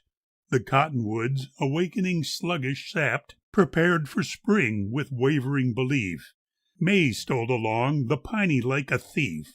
And yet another sun made summer now, in wild hearts given glebe-like to the plough of triumph, so miraculously fed with slaughter, richly seeded with the dead, the many-fielded harvest throve as one. And Red Cloud was the summer and the sun. In many a camp, in 3 great tribal tongues, that magic name was thunder in the lungs of warriors. Swift, apocalyptic light, it smote the zenith of the red man's night with dazzling vision. Forts dissolved in smoke, the hated roadway lifted, drifted, broke, and was a dust. The white men were a tale. The green, clean prairie bellowed, hill and vale, with fatted bison, and the good old days came rushing back in one resistless blaze of morning. It was good to be a youth that season when all dreaming was the truth, and miracle familiar. Waning May could hear the young men sing on the way to Red Cloud, pious sons and rake-hell scamps, unbroken colts, the scandals of their camps, and big-eyed dreamers never tried by strife, one-hearted with the same wild surge of life, sang merrily of dying as they came.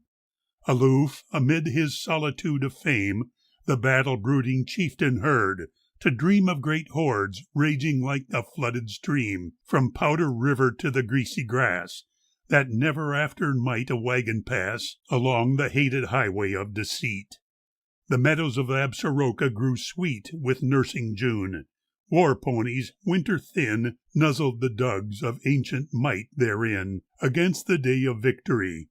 July poured virile ardor from a ruthless sky to make stern forage, that the hardened herds might speed as arrows, wheel and veer as birds, have smashing force, and never lack for breath, be fit for bearing heroes to their death in that great day now drawing near. Meanwhile, once more the solitude of Piney Isle was startled with a brawl of mules and men. The Long Knives wagons clattered there again. The axes bit and rang, saws whined and gnawed, and mountain valleys wakened to applaud the mighty in their downfall, meanly slain. Now close to Piney Isle there lay a plain some 3 long bow-shots wide. Good grazing land it was, and empty as a beggar's hand. Low foothills squatted round with bended knees, and standing mountains waited back of these to witness what the hunkered hills might view. They saw a broad arena roofed with blue that 1st of August, where the mid-plain raised a little knoll. The yellow swelter blazed on 14 wagon beds set oval-wise, a small corral to hold the camp supplies, flour, salt, beans, ammunition, grain in sacks.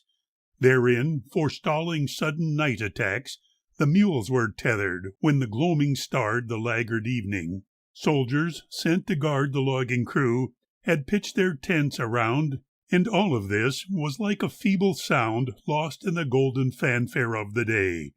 Across the piney fork a mile away, unseen among the pines, the work camp stood, and trundling thence with loads of winter wood, stripped wagon trucks creaked fortward.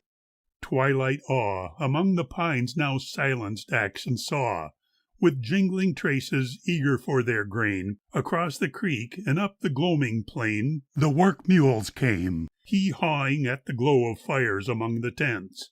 The day burned low to moonless dusk. The squat hills seemed to lift expectant. Peaks on shadow seas adrift went voyaging where lonely wraiths of cloud hunted the starry hushes. Bugs grew loud among the grasses. Cynic owls laughed shrill. Men slept. But all night long the wolves were still, aware of watchers in the outer dark.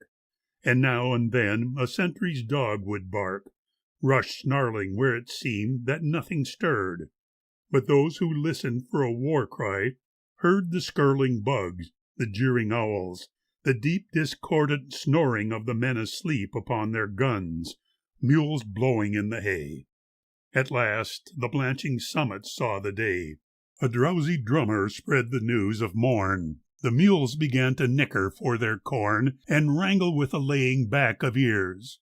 Among them went the surly muleteers, dispensing feed and sulphurous remarks. The harness rattled, and the meadow larks set dawn to melody. A sergeant cried the names of heroes. Common men replied, sing-songing down the line. The squat hills heard to seize and gossip with the running word. Here, here, here. Coffee steaming in the pot, wood smoke and slabs of bacon sizzling hot were very good to smell. The cook cried, "Chuck!" And when the yellow flood of sunrise struck the little prairie camp, it fell on men who ate as though they might not eat again. Some wouldn't, for the day of wrath arose, and yet, but for a cruising flock of crows, the basking world seemed empty. Now the sun was 2 hours high. The axes had begun across the piney yonder. Drowsing draws snored with the lagging echoes of the saws. The day swooned windless, indolently meek.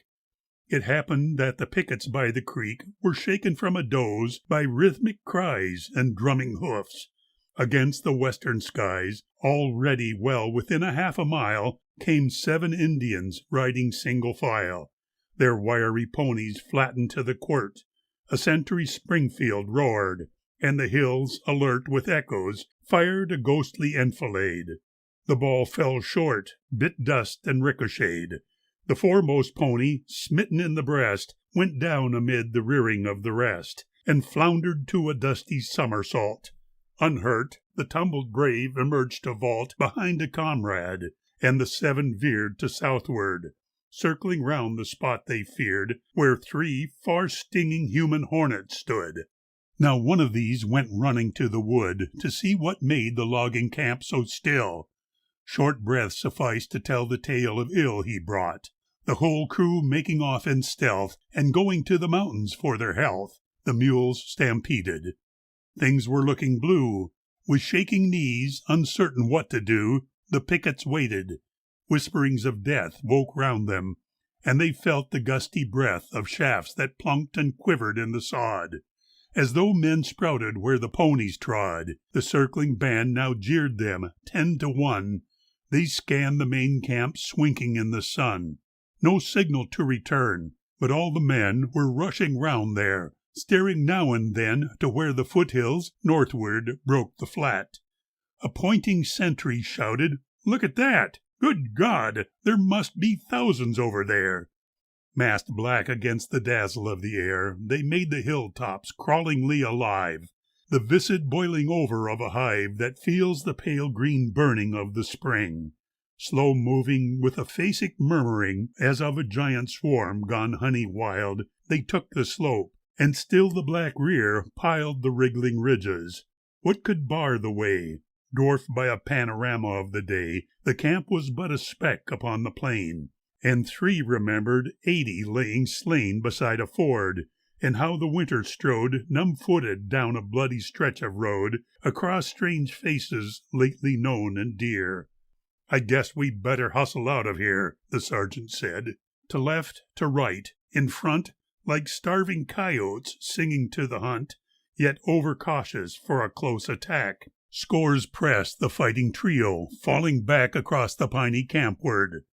One would pause to hold the rear against the arrow flaws, the pelting terror, while the 2 ran past. Then once again the first would be the last, the second first. And still the shuttling hoofs wove closelier with gaudy warps and woofs the net of death. For still from brush and brake the piney, like a pregnant water snake, spewed venomous broods. So fleeing up the slope, the pickets battled for the bitter hope of dying with their friends. And there was one who left the wagon boxes at a run, and dashing past the now exhausted 3, knelt down to rest his rifle on his knee, and coolly started perforating hides. Bare ponies, dragging warriors at their sides, and kicking at the unfamiliar weight, approved his aim. The weaving net of hate went loose, swung wide to southward. So at last they reached the camp, where, silent and aghast, the men stood round and stared with haunted eyes. 'Tis said a man sees much before he dies. Were these not dying? Oh, the 81 bestrewn down Lod Trail Ridge to Pino Run that blizzard evening. Here were 32, and no one broached what everybody knew. The tale there'd be, and maybe none to tell, but glutted crows and coyotes. Such a spell as fastens on a sick room gripped the crowd, when tick by tick the doctor's watch is loud, with hours between, and like the sound of leaves, through which a night wind ominously grieves, the murmur of that moving mass of men to northward rose and fell, and rose again, more drowsing music than a waking noise. And Captain Powell spoke. "Get ready, boys. Take places. See their eyes, then shoot to kill." Some crouched behind the boxes, staring still like men enchanted. Others, seeming fain to feel more keenly all that might remain of ebbing life, paced nervously about. One fortified the better side of doubt with yokes of oxen. That was Tommy Doyle. Alas, the total profit of his toil would be a hot slug crunching through his skull. And Littman yonder, grunting in the lull, arranged a keg of salt to fight behind, while Condon, having other things in mind than dying, wrestled with a barrel of beans, and others planned escape by grimmer means. Old Robertson, with nothing in his face, unlaced a boot and noosed the leathered lace to reach between a trigger and a toe. He did not tell, and no one asked to know the meaning of it. Everybody knew. John Grady and McQuarrie did it too, and Haggerty and Gibson did the same, and many others. When the finish came, at least there'd be no torturing for them. Now as a hail cloud, fraying at the hem, hurls ragged feelers to the windless void, the nearing mass broke vanward and deployed to left and right, a dizzy flying blear, reek of a hell-pot boiling in the rear.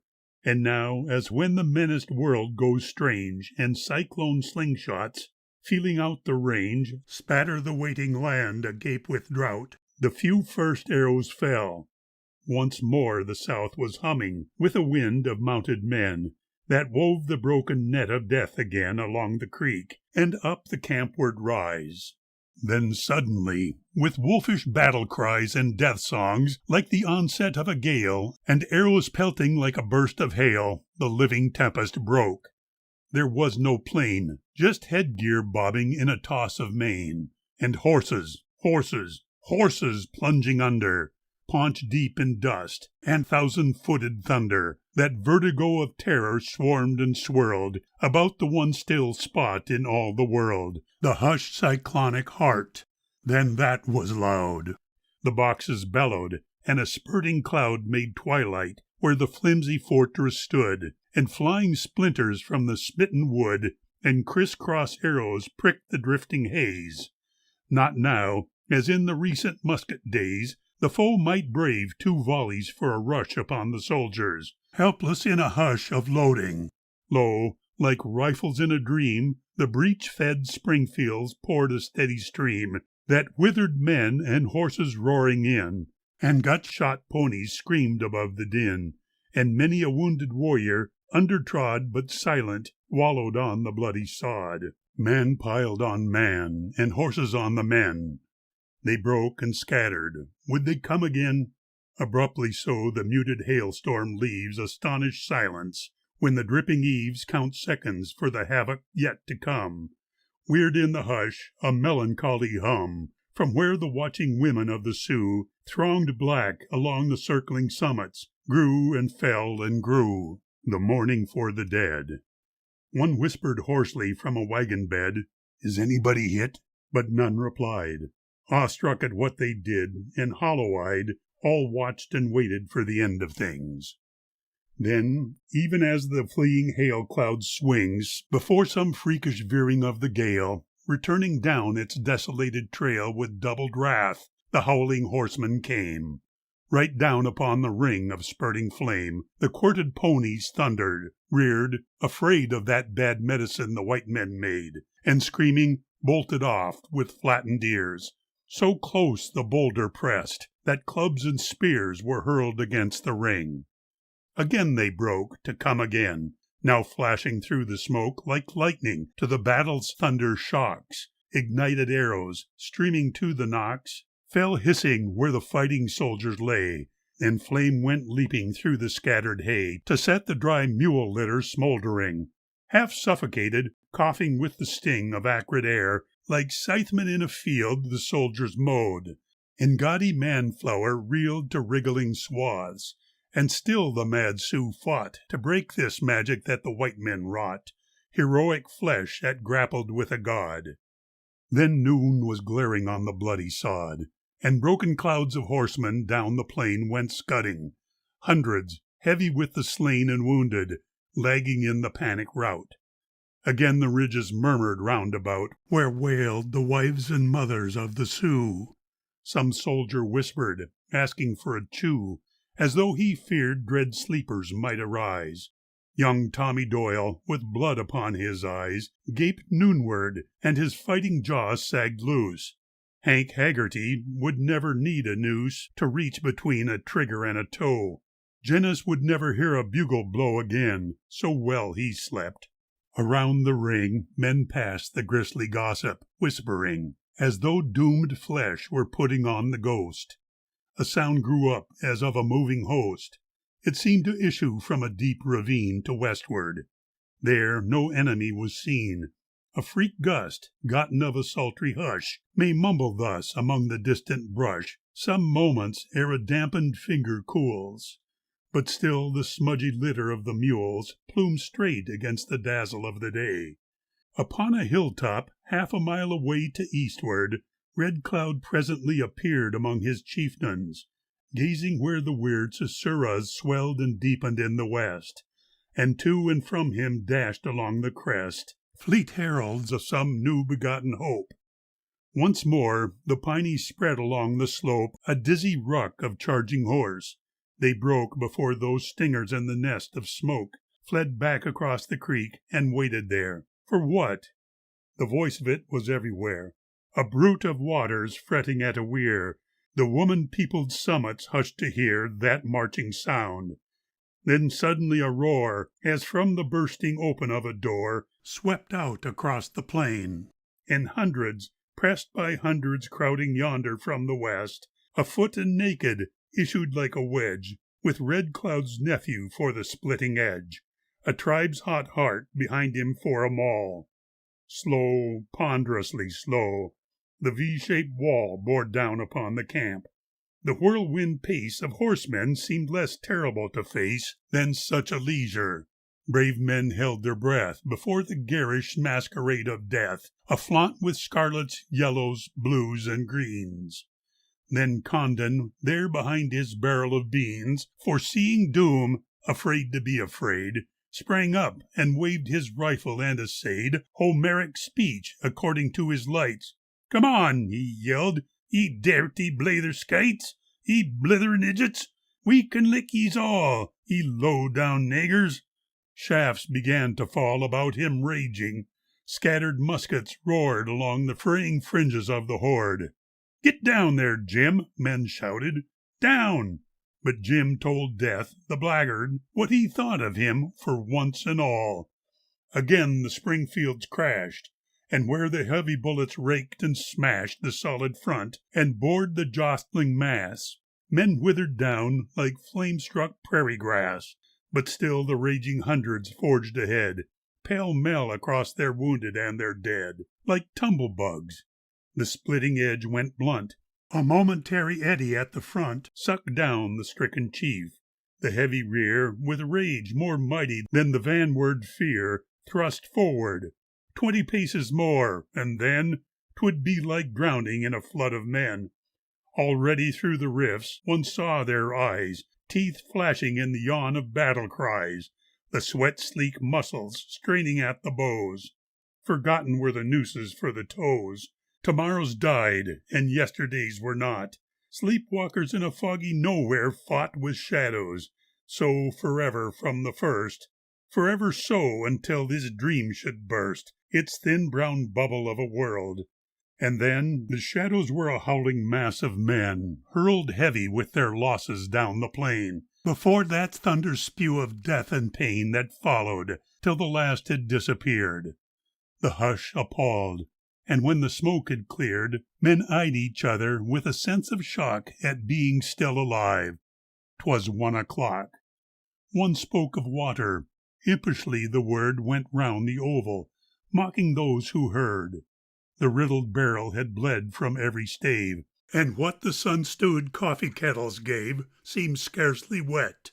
Off yonder on the hill among his chieftains Red Cloud waited still, a tomcat lusting for a nest of mice. How often could these 29 suffice to check his thousands? Someone raised a sight and cursed, and fell to potting at the height. Then others. Red Cloud faded into air. What fatal mischief was he brewing there? What ailed the fort? It seemed beyond belief that Wessels yonder wouldn't send relief. The hush bred morbid fantasies. Battle cries were better than this buzzing of the flies about Jenness and Haggerty and Doyle. Wounds ached and smarted. Shaking films of oil troubled the yellow dazzle of the grass. The bended heavens were a burning glass, malevolently focused. Minutes crawled. Men gnawed their hearts in silence where they sprawled, each in the puddle of his own blue shade. But here, was that a howitzer that bade? Look, yonder from behind the eastward steep, excited warriors, like a flock of sheep that hear the wolves, throng down the creekward slope and flee along the piney. Slow to hope, men searched each other's faces, silent still. A case shot, bursting yonder on the hill, sent dogging echoes up the foe-choked draws, and far hills heard the leather-lunged hurrahs and answered when the long blue skirmish line swept down the hill to join the 29 knee-deep in standing arrows. End of Chapter 6. Beecher's Island. Summer turned, where blackbirds chattered and the scrub oaks burned in meadows of the milk and mussel shell. The fatted bison sniffed the winter smell beneath the wetted stars, and drifted south across the Yellowstone, lean ribbed with drought. The living rivers bellowed morn to morn. The powder and the rosebud and the horn flowed backward freshets, roaring to their heads. Now up across the Cheyenne watersheds the manless cattle wrangled day and night. Along the Niobrara and the White uncounted thirsts were slaked. The peace that broods aloof among the sandhilled solitudes fled from the bawling bulls and lowing cows. Along the Triple Lou they passed to browse and left the lush sloughs bare.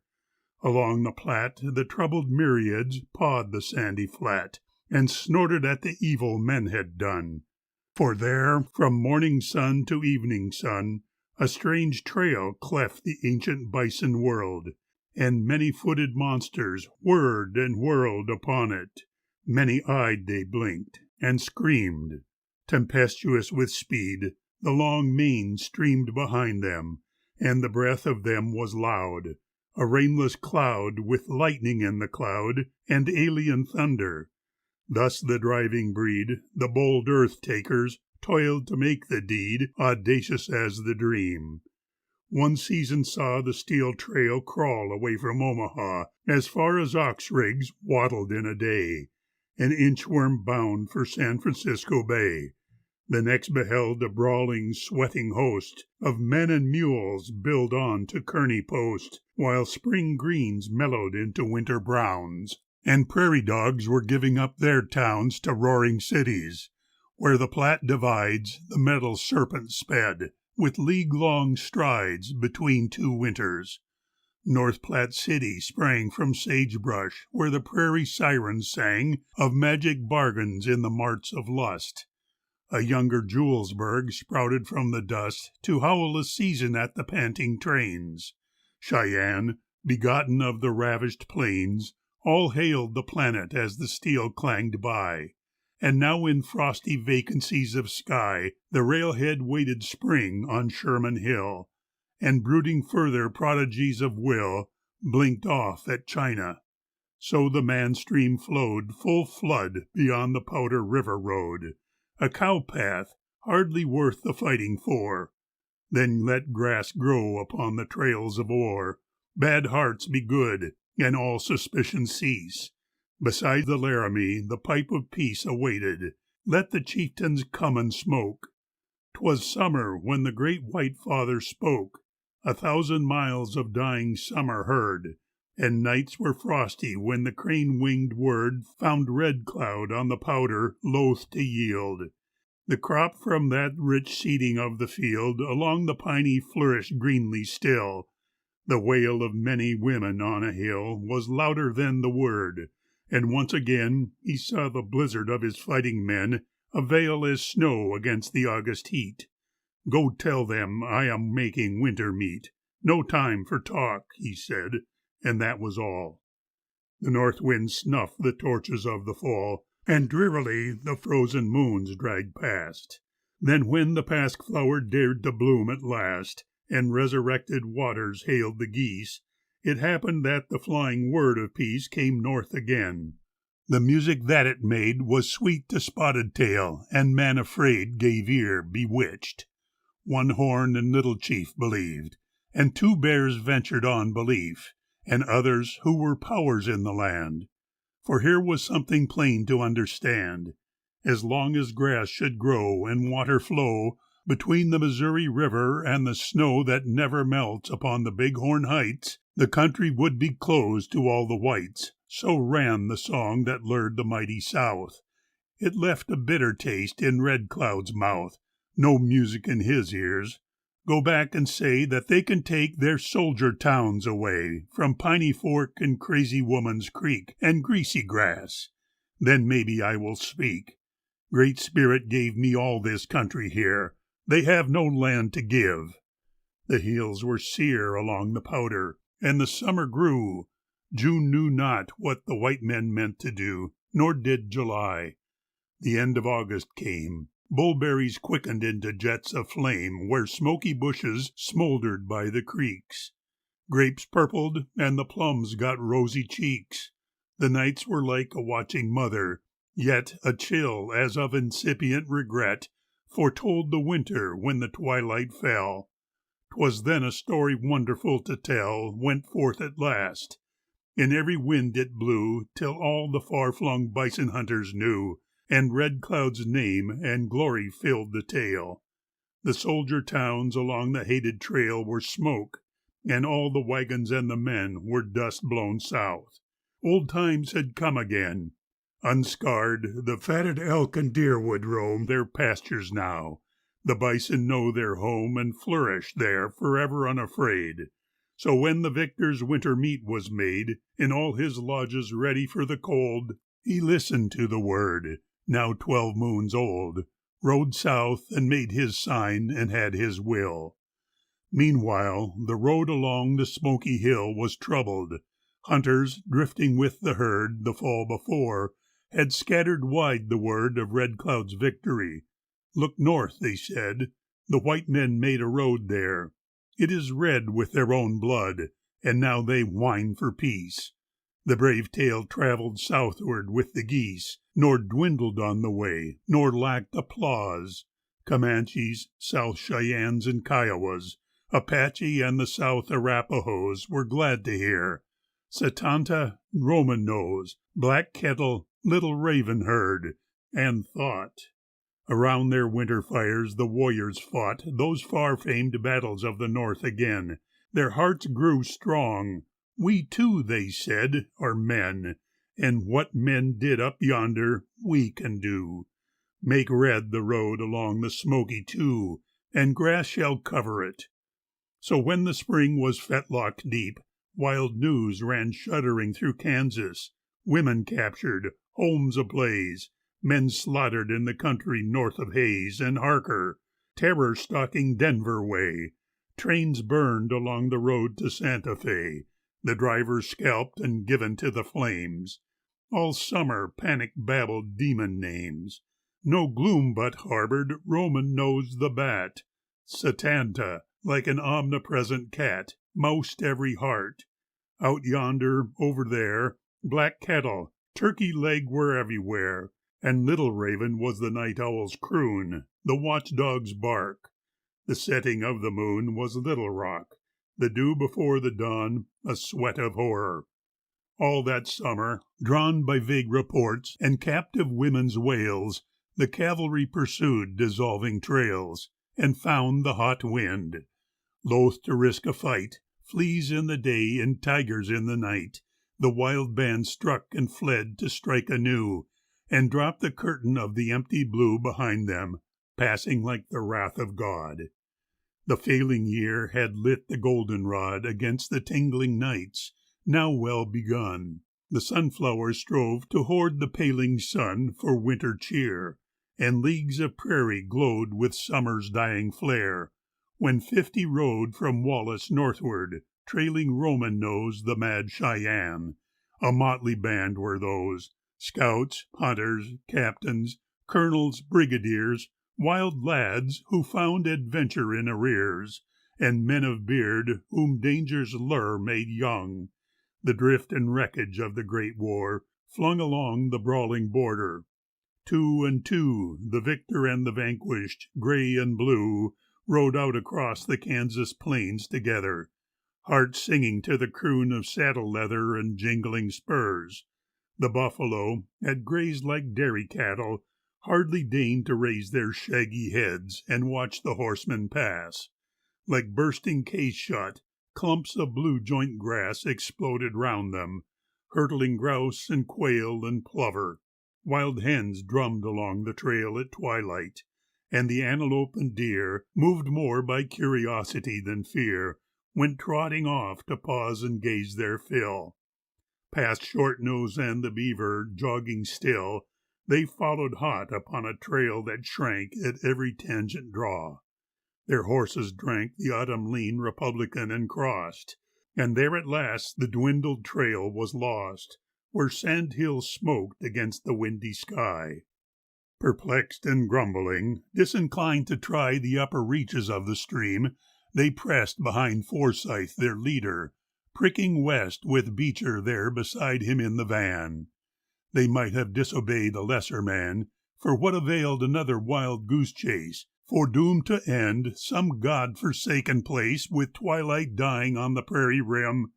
But Faith had blown a trumpet over him, and men recalled that Shenandoah ride with Sheridan, the stemming of the tide of rabble armies, wrecked at Cedar Creek, when 30,000 hearts, no longer weak, were made into one victor's heart. And so the band pushed westward up the lonely river land, 4 saddle days from Wallace. Then at last they came to where another band had passed with shoeless ponies, following the sun. Some miles the new trail ran, as lean creeks run in droughty weather, then began to grow. Here other hoofs had swelled it, there Trevoux, and more the circumjacent plains had fed the trail, as when torrential rains made prodigal the gullies and the sloughs, and prairie streams, late shrunken to an ooze, appall stout swimmers. Scarcity of game, but yesterday both plentiful and tame, and recent pony droppings told a tale of close pursuit. All day they kept the trail, and slept upon it in their boots that night, and saddled when the first gray wash of light was on the hilltops. Past the North Fork's mouth it led, and, crossing over to the south, struck up the valley of the Rickery, so broad by now that 20, knee to knee, might ride thereon, nor would a single cock bite living sod. Proceeding at a walk, the troopers followed, awed by what they dared.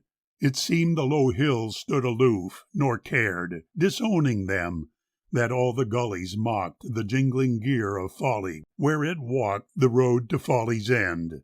The low day changed to evening. Did the prairie stare estranged, the knowing sun make haste to be away? They saw the fingers of the failing day grow longer, groping for the homeward trail.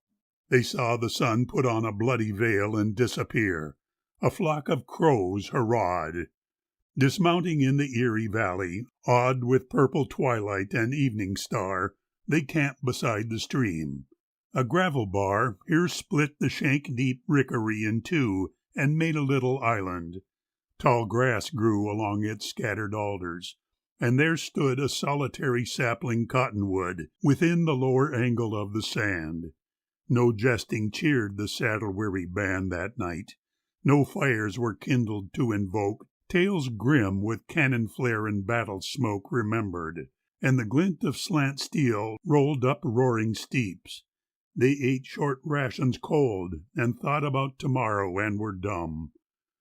A hint of morning had begun to come, so faint as yet that half the stars at least discredited the gossip of the east. The grazing horses, blowing at the frost, were shadows, and the ghostly sentries tossed their arms about them, drowsy in the chill. Was something moving yonder on the hill to westward? It was there. It wasn't there. Perhaps some wolfish reveller, aware of dawn, was making home. 'Twas there again. And now the bubble world of snoring men was shattered, and a dizzy wind that hurled among the swooning ruins of the world disintegrating dreams became a shout. "Turn out! Turn out! The Indians! Turn out!" Hearts pounding with the momentary funk of cold blood spurred to frenzy, reeling drunk with sleep, men stumbled up and saw the hill where shadows of a dream were blowing still. No, mounted men were howling down the slopes.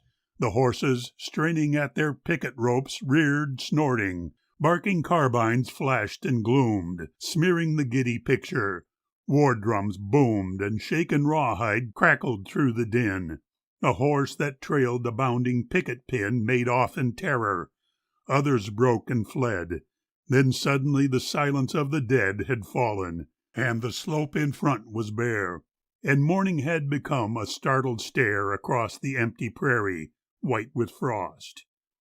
5 horses and a pair of pack mules lost. That left 5 donkeys for the packs.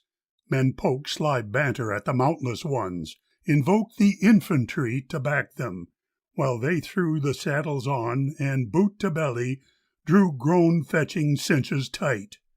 A scarlet streak was growing in the east. Amid the reek of cow-chip fires that sizzled with the damp, the smell of coffee spread about the camp a mood of peace. But 'twas a lying mood, for suddenly the morning solitude was solitude no longer. "Look!" one cried. The resurrection dawn, as prophesied, lacked nothing but the trump to be fulfilled. They wiggled from the valley grass. They spilled across the sky rim. North and south and west, increasing hundreds, men and ponies, pressed against the few. 'Twas certain death to flee. The way left open down the rickery to where the valley narrowed to a gap was plainly but the baiting of a trap. Who rode that way would not be riding far. "Keep cool now, men. Cross over to the bar," the colonel shouted. Down they went pell-mell, churning the creek. A heaven-filling yell assailed them. Was it triumph? Was it rage? Some few wild minutes lengthened to an age, while fumbling fingers stripped the horses' backs and tied the horses. Crouched behind the packs and saddles now, they fell with clawing hands to digging out and heaping up the sands around their bodies. Shots began to fall, the first few splatters of a thunder squall, and still the colonel strolled about the field, encouraging the men. A pack mule squealed and floundered. "Down!" men shouted. "Take it cool," the colonel answered. "We can eat a mule when this day's work is over. Wait the word, then see that every cartridge wings a bird. Don't shoot too fast." The dizzy prairie spun with painted ponies, weaving on the run a many-colored noose. So dances death, bedizened like a harlot, when the breath of autumn flutes among the shedding boughs, and scarlets caper and the golds carouse, and bronzes tippet and the late green leaps. And then, as when the howling winter heaps the striplings of the hickory and oak and hurls them in a haze of blizzard smoke along an open draw, the warriors formed to eastward down the rickery, and stormed against the isle, their solid front astride the shallow water. "Wait," the colonel cried. "Keep cool now." Would he never say the word? They heard the falling horses shriek. They heard the smack of smitten flesh, the whispering rush of arrows, bullets whipping through the brush, and flick sand futting. Saw the rolling eyes of war-mad ponies, crooked battle cries lost in the uproar, faces in a blast of color, and the whirlwind last of all dear things forever. "Now!"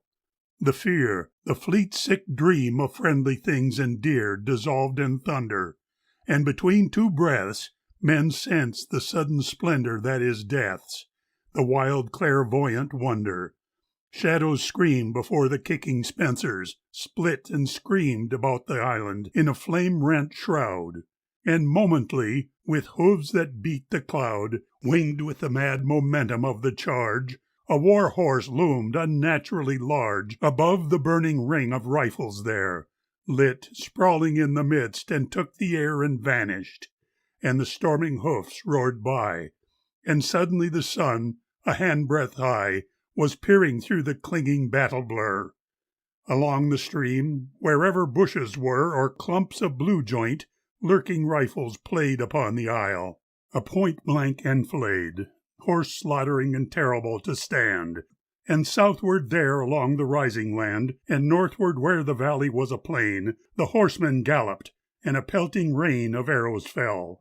Now someone, lying near Forsyth, was yelling in his neighbor's ear, "They've finished Sandy!" For a giant whip, it seemed, lay hot along the colonel's hip, a lash of torture, and his face went gray and pinched. And voices boomed above the fray, "Is Sandy dead?" So, rising on a knee that anyone who feared for him might see, he shouted, "Never mind, it's nothing bad." And noting how the wild face of a lad yearned up at him, the youngest face of all, with cheeks like Rambo apples in the fall, eyes old as terror, "Son, you're doing well," he cried, and smiled, and that one lived to tell the glory of it in the after days. Now presently the colonel strove to raise the tortured hip to ease it, when a stroke as of a dull axe bit a shin that broke beneath his weight. Dragged backward in a pit, he sat awhile against the wall of it, and strove to check the whirling of the land. Then, noticing how some of the command pumped lead too fast and threw their shells away, he set about to crawl to where they lay and tell them. Something whisked away his hat, and for a green-sick minute after that the sky rained stars. Then vast ear-hollows rang with brazen noises, and a sullen pang was like a fire that smouldered in his skull.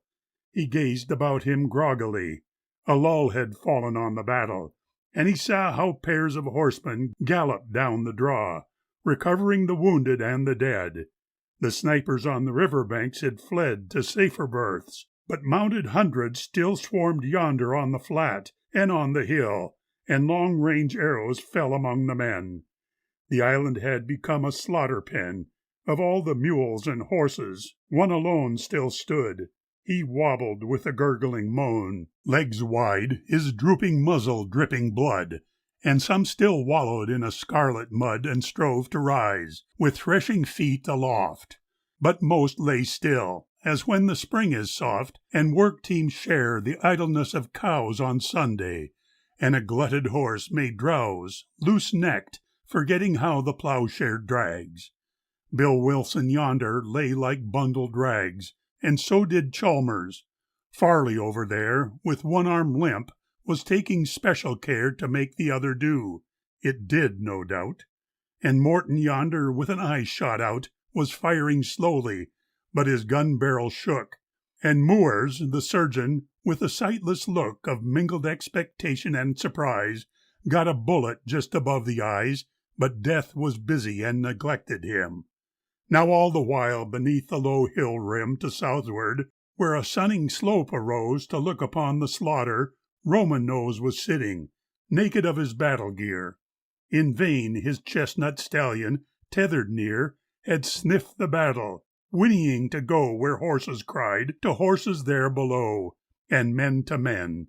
By now a puzzled word ran round the field, and baffled warriors heard, and out of bloody mouths the dying spat the question, "Where is Roman Nose the Bat? While other men are dying, where is he?"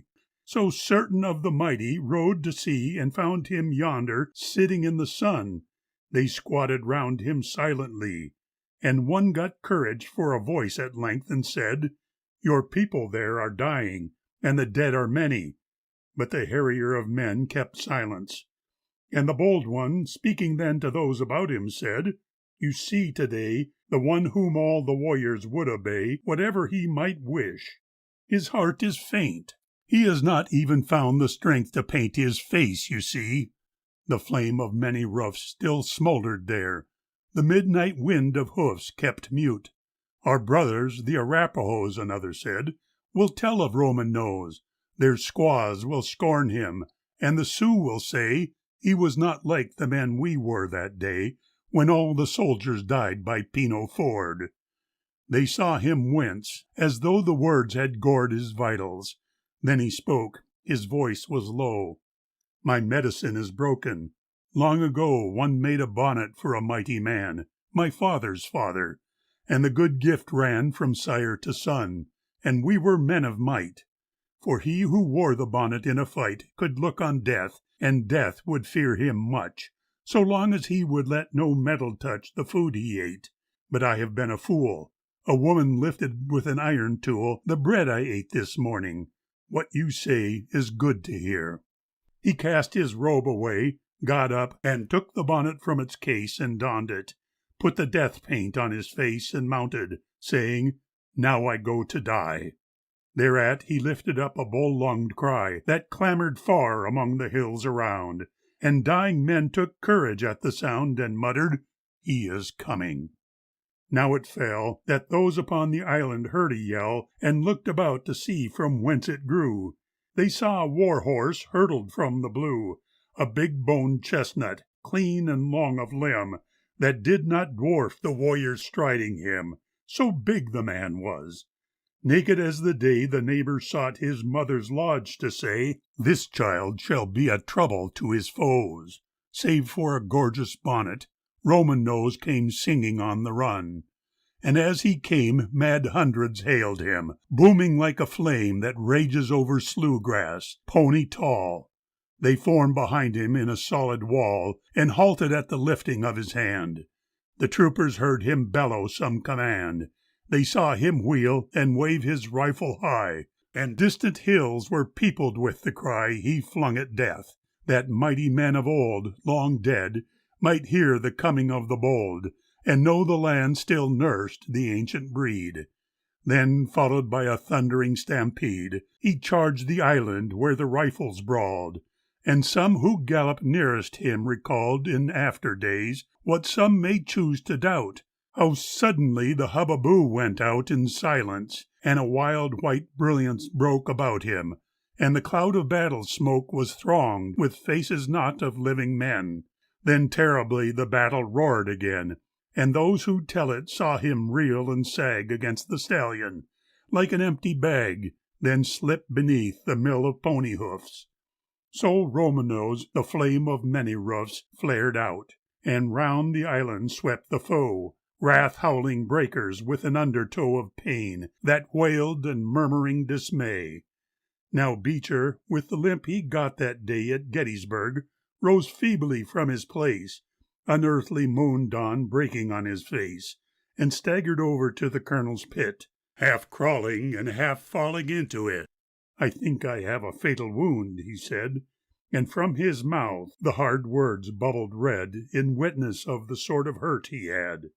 "No, Beecher, no, it cannot be so bad," the other begged, though certain of the end, for even then the features of the friend were getting queer. "Yes, Sandy, yes. Good night," the stricken muttered.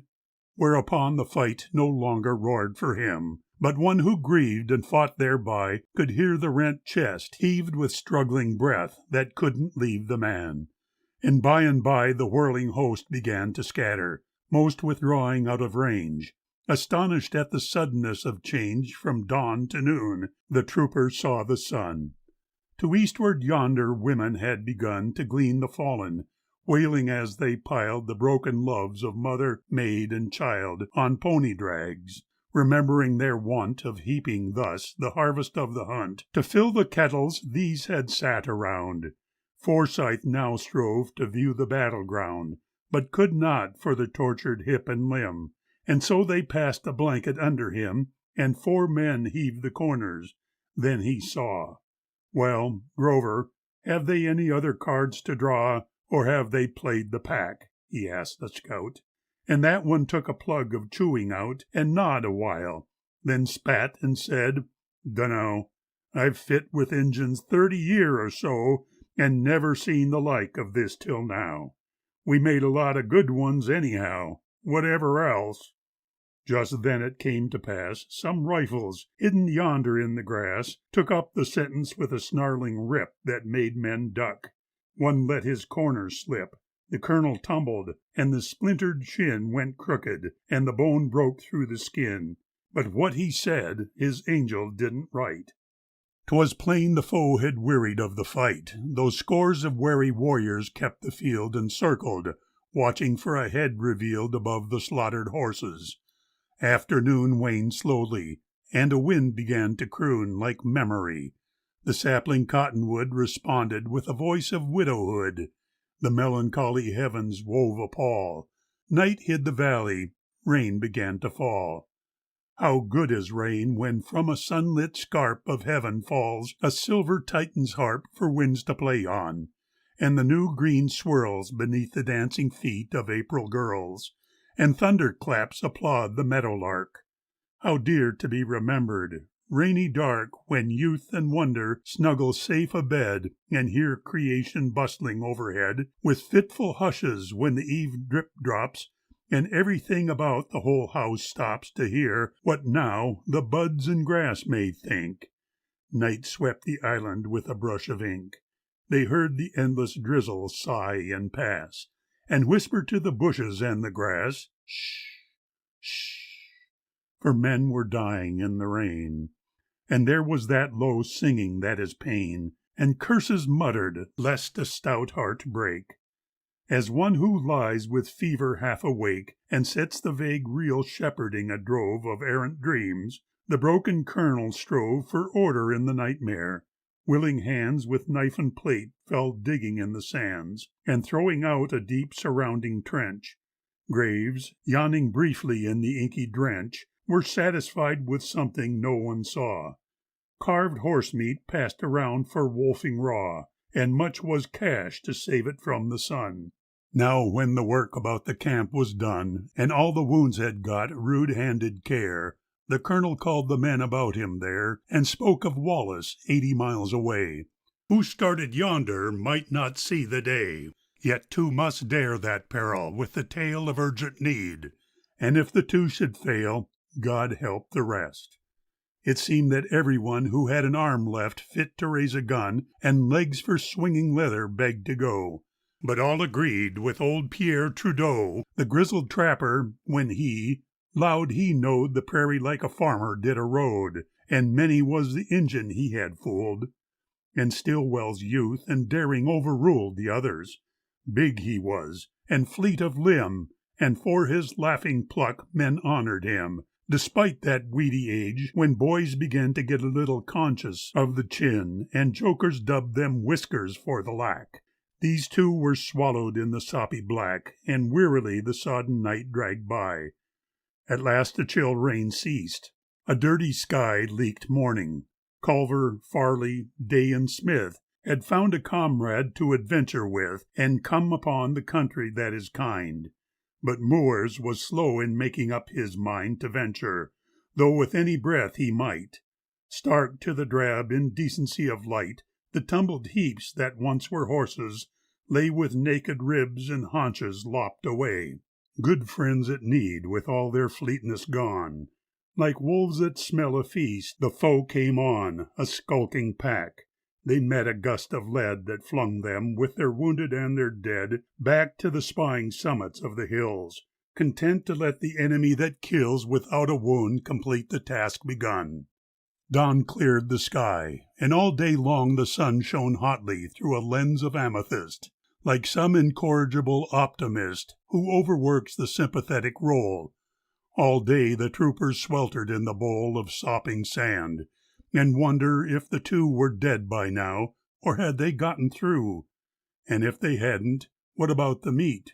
Another day or two of steaming heat would fix it for the buzzards and the crows, and there'd be choicer banqueting for those if no one came. So when a western hill burned red and blackened, and the stars came chill, two others started crawling down the flat for Wallace. And 4 long hours after that men listened for a cry, but heard no sound. And just before the sky began to pale, the two stole back unhurt. The dark was full of shadow men, alert to block the way wherever one might go. Alas, what chance for Stillwell and Trudeau? That day the dozen wounded bore their plight less cheerfully than when the rainy night had held so great a promise. All day long, as one who hums a half-forgotten song by poignant bits, the dying surgeon moaned. But when the west was getting sober-toned, he choked a little and forgot the tune, and men were silent, wondering how soon they'd be like that. Now when the tipping wane above the star poured slumber on the plain, Jack Donovan and Plyley disappeared down river, where the starry haze made weird the narrow gulch. They seemed as good as dead, and all next day the parting words they said, "We won't be coming back," were taken wrong. The 4th sun since the battle lingered on. Putrescent horseflesh now befouled the air. Some tried to think they liked the prickly pear. Some tightened up their belts a hole or so, and certain of the wounded babbled low of places other than the noisome pits, because the fever sped their straying wits like homing bumblebees that know the hive.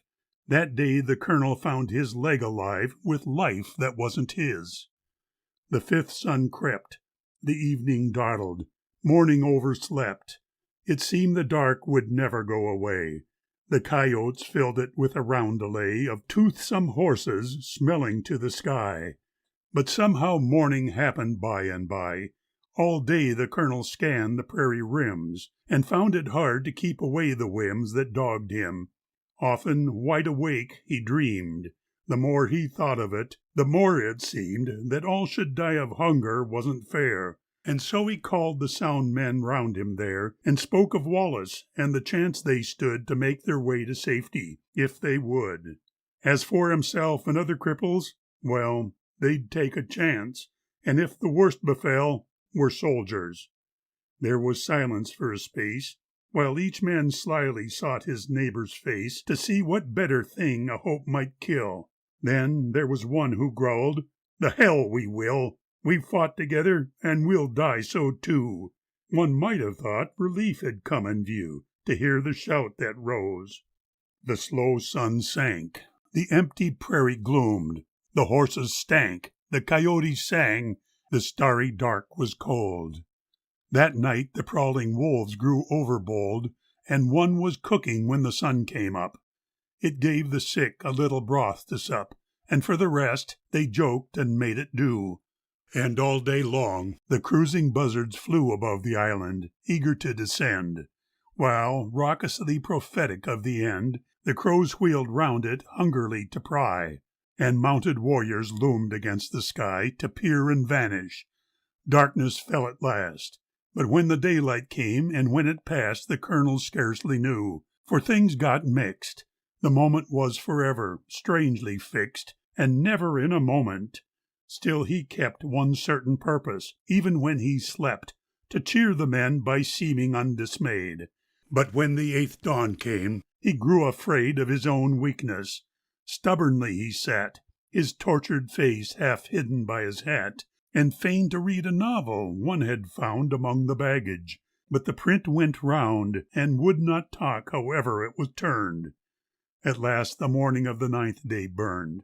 Again he strove to regiment the herds of dancing letters into marching words, when suddenly the whole command went mad. They yelled, they danced the way the letters had, they tossed their hats. Then presently he knew 'twas cavalry that made the hillside blue, the cavalry from Wallace. End of chapter 7. The Yellow God. Autumn's goad had thronged the weed-grown Powder River road, with bison following the shrinking green. Again the Platte and Smoky Hill had seen the myriads nosing at the dusty hem of summer's robe, and drifting after them the wild marauders vanished. Winter came, and lo, the homesteads echoed with a name that was a ballad sung, a saga told. For once men heard it, somehow it was old with time's rich hoarding and the bardic lyres. By night the settlers hugged their cow-chip fires and talked of Custer, while the children heard the way the wild wind dramatized the word, with men and horses roaring to the fight, and valiant bugles crying down the night.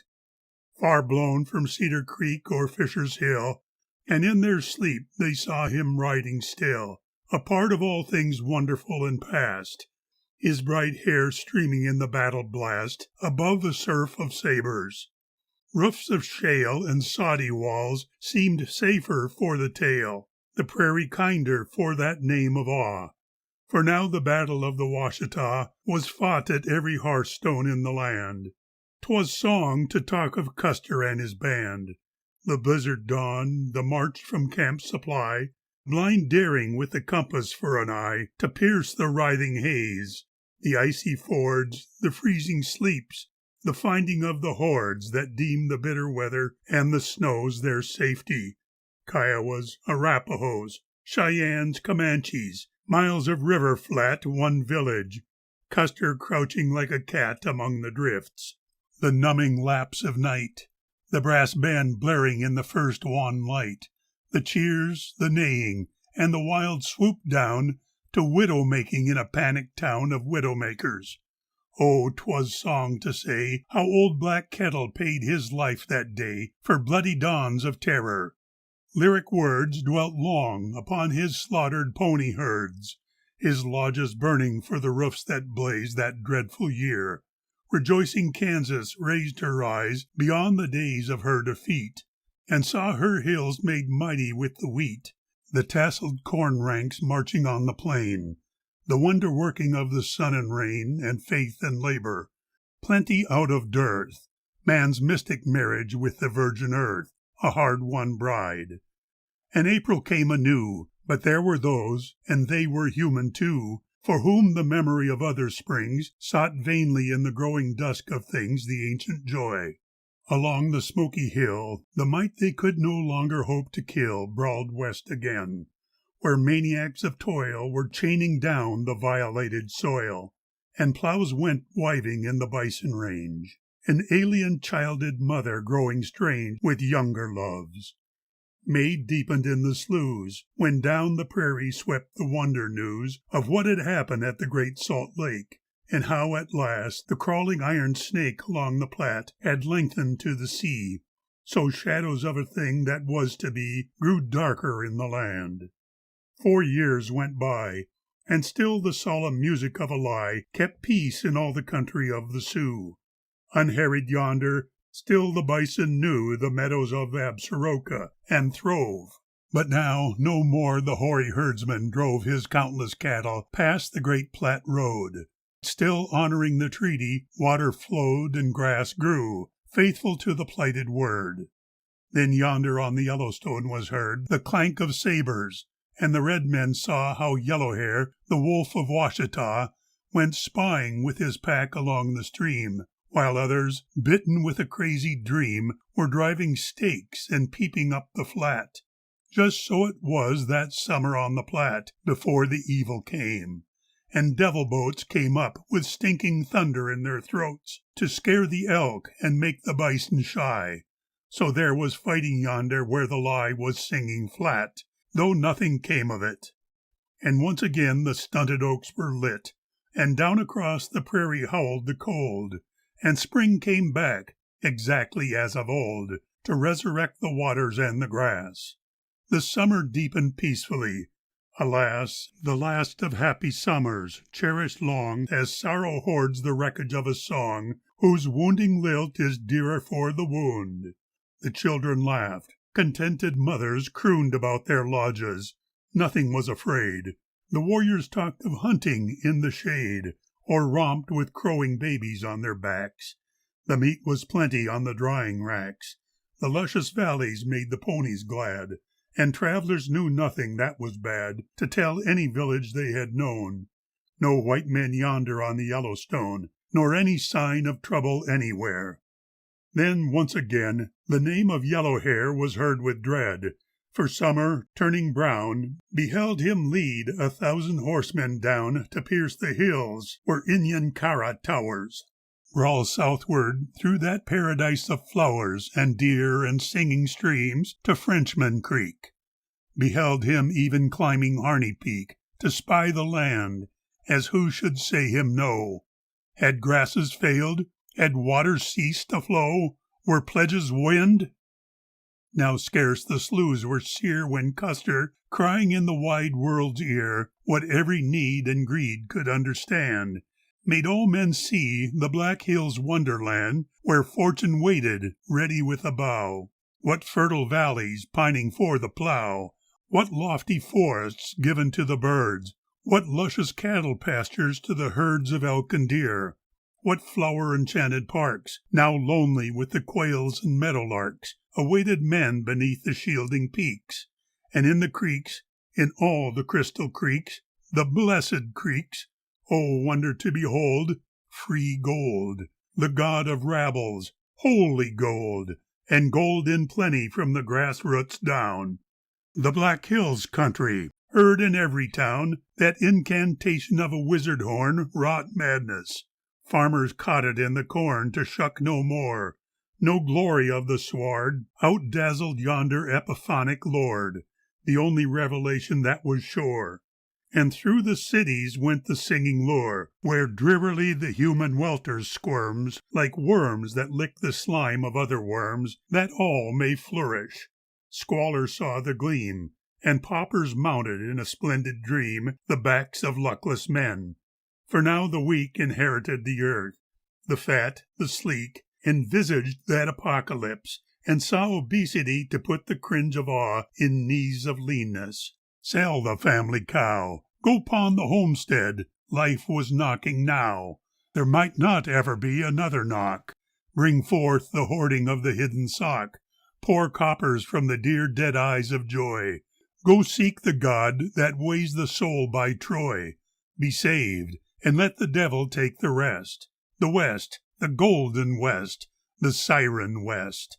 Behold the rainbow's end among her peaks, for in the creeks, in all the crystal creeks, the blessed creeks. So wrought the rueful dream. Chinooks of hope fed full the human stream. Brief thawings of perennial despair, and steadily the man-flood deepened there, with every moon along the Sioux frontier, where still the treaty held a rotten weir, already trickling with a leak of men. And some of those came drifting back again, transfigured palmers from the Holy Lands, with true salvation gleaming in their hands, now cleansed of labor. Thus the wonder grew. And there were flinty hearts among the Sioux that fall in winter, childish heathen folk. Their God was but a spirit to invoke among the hushes of a lonely hill, an awfulness when winter nights were still, a mystery, a yearning to be felt, when birds returned and snow began to melt, and miracles were doing in the grass. Negotiable divinity, alas, they had not yet the saving grace to know.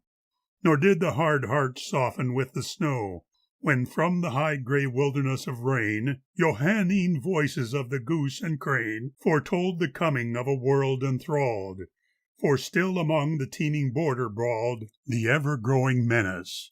Summer bloomed, but many, with the prescience of the doomed, could feel the shaping of the end of things in all that gladness.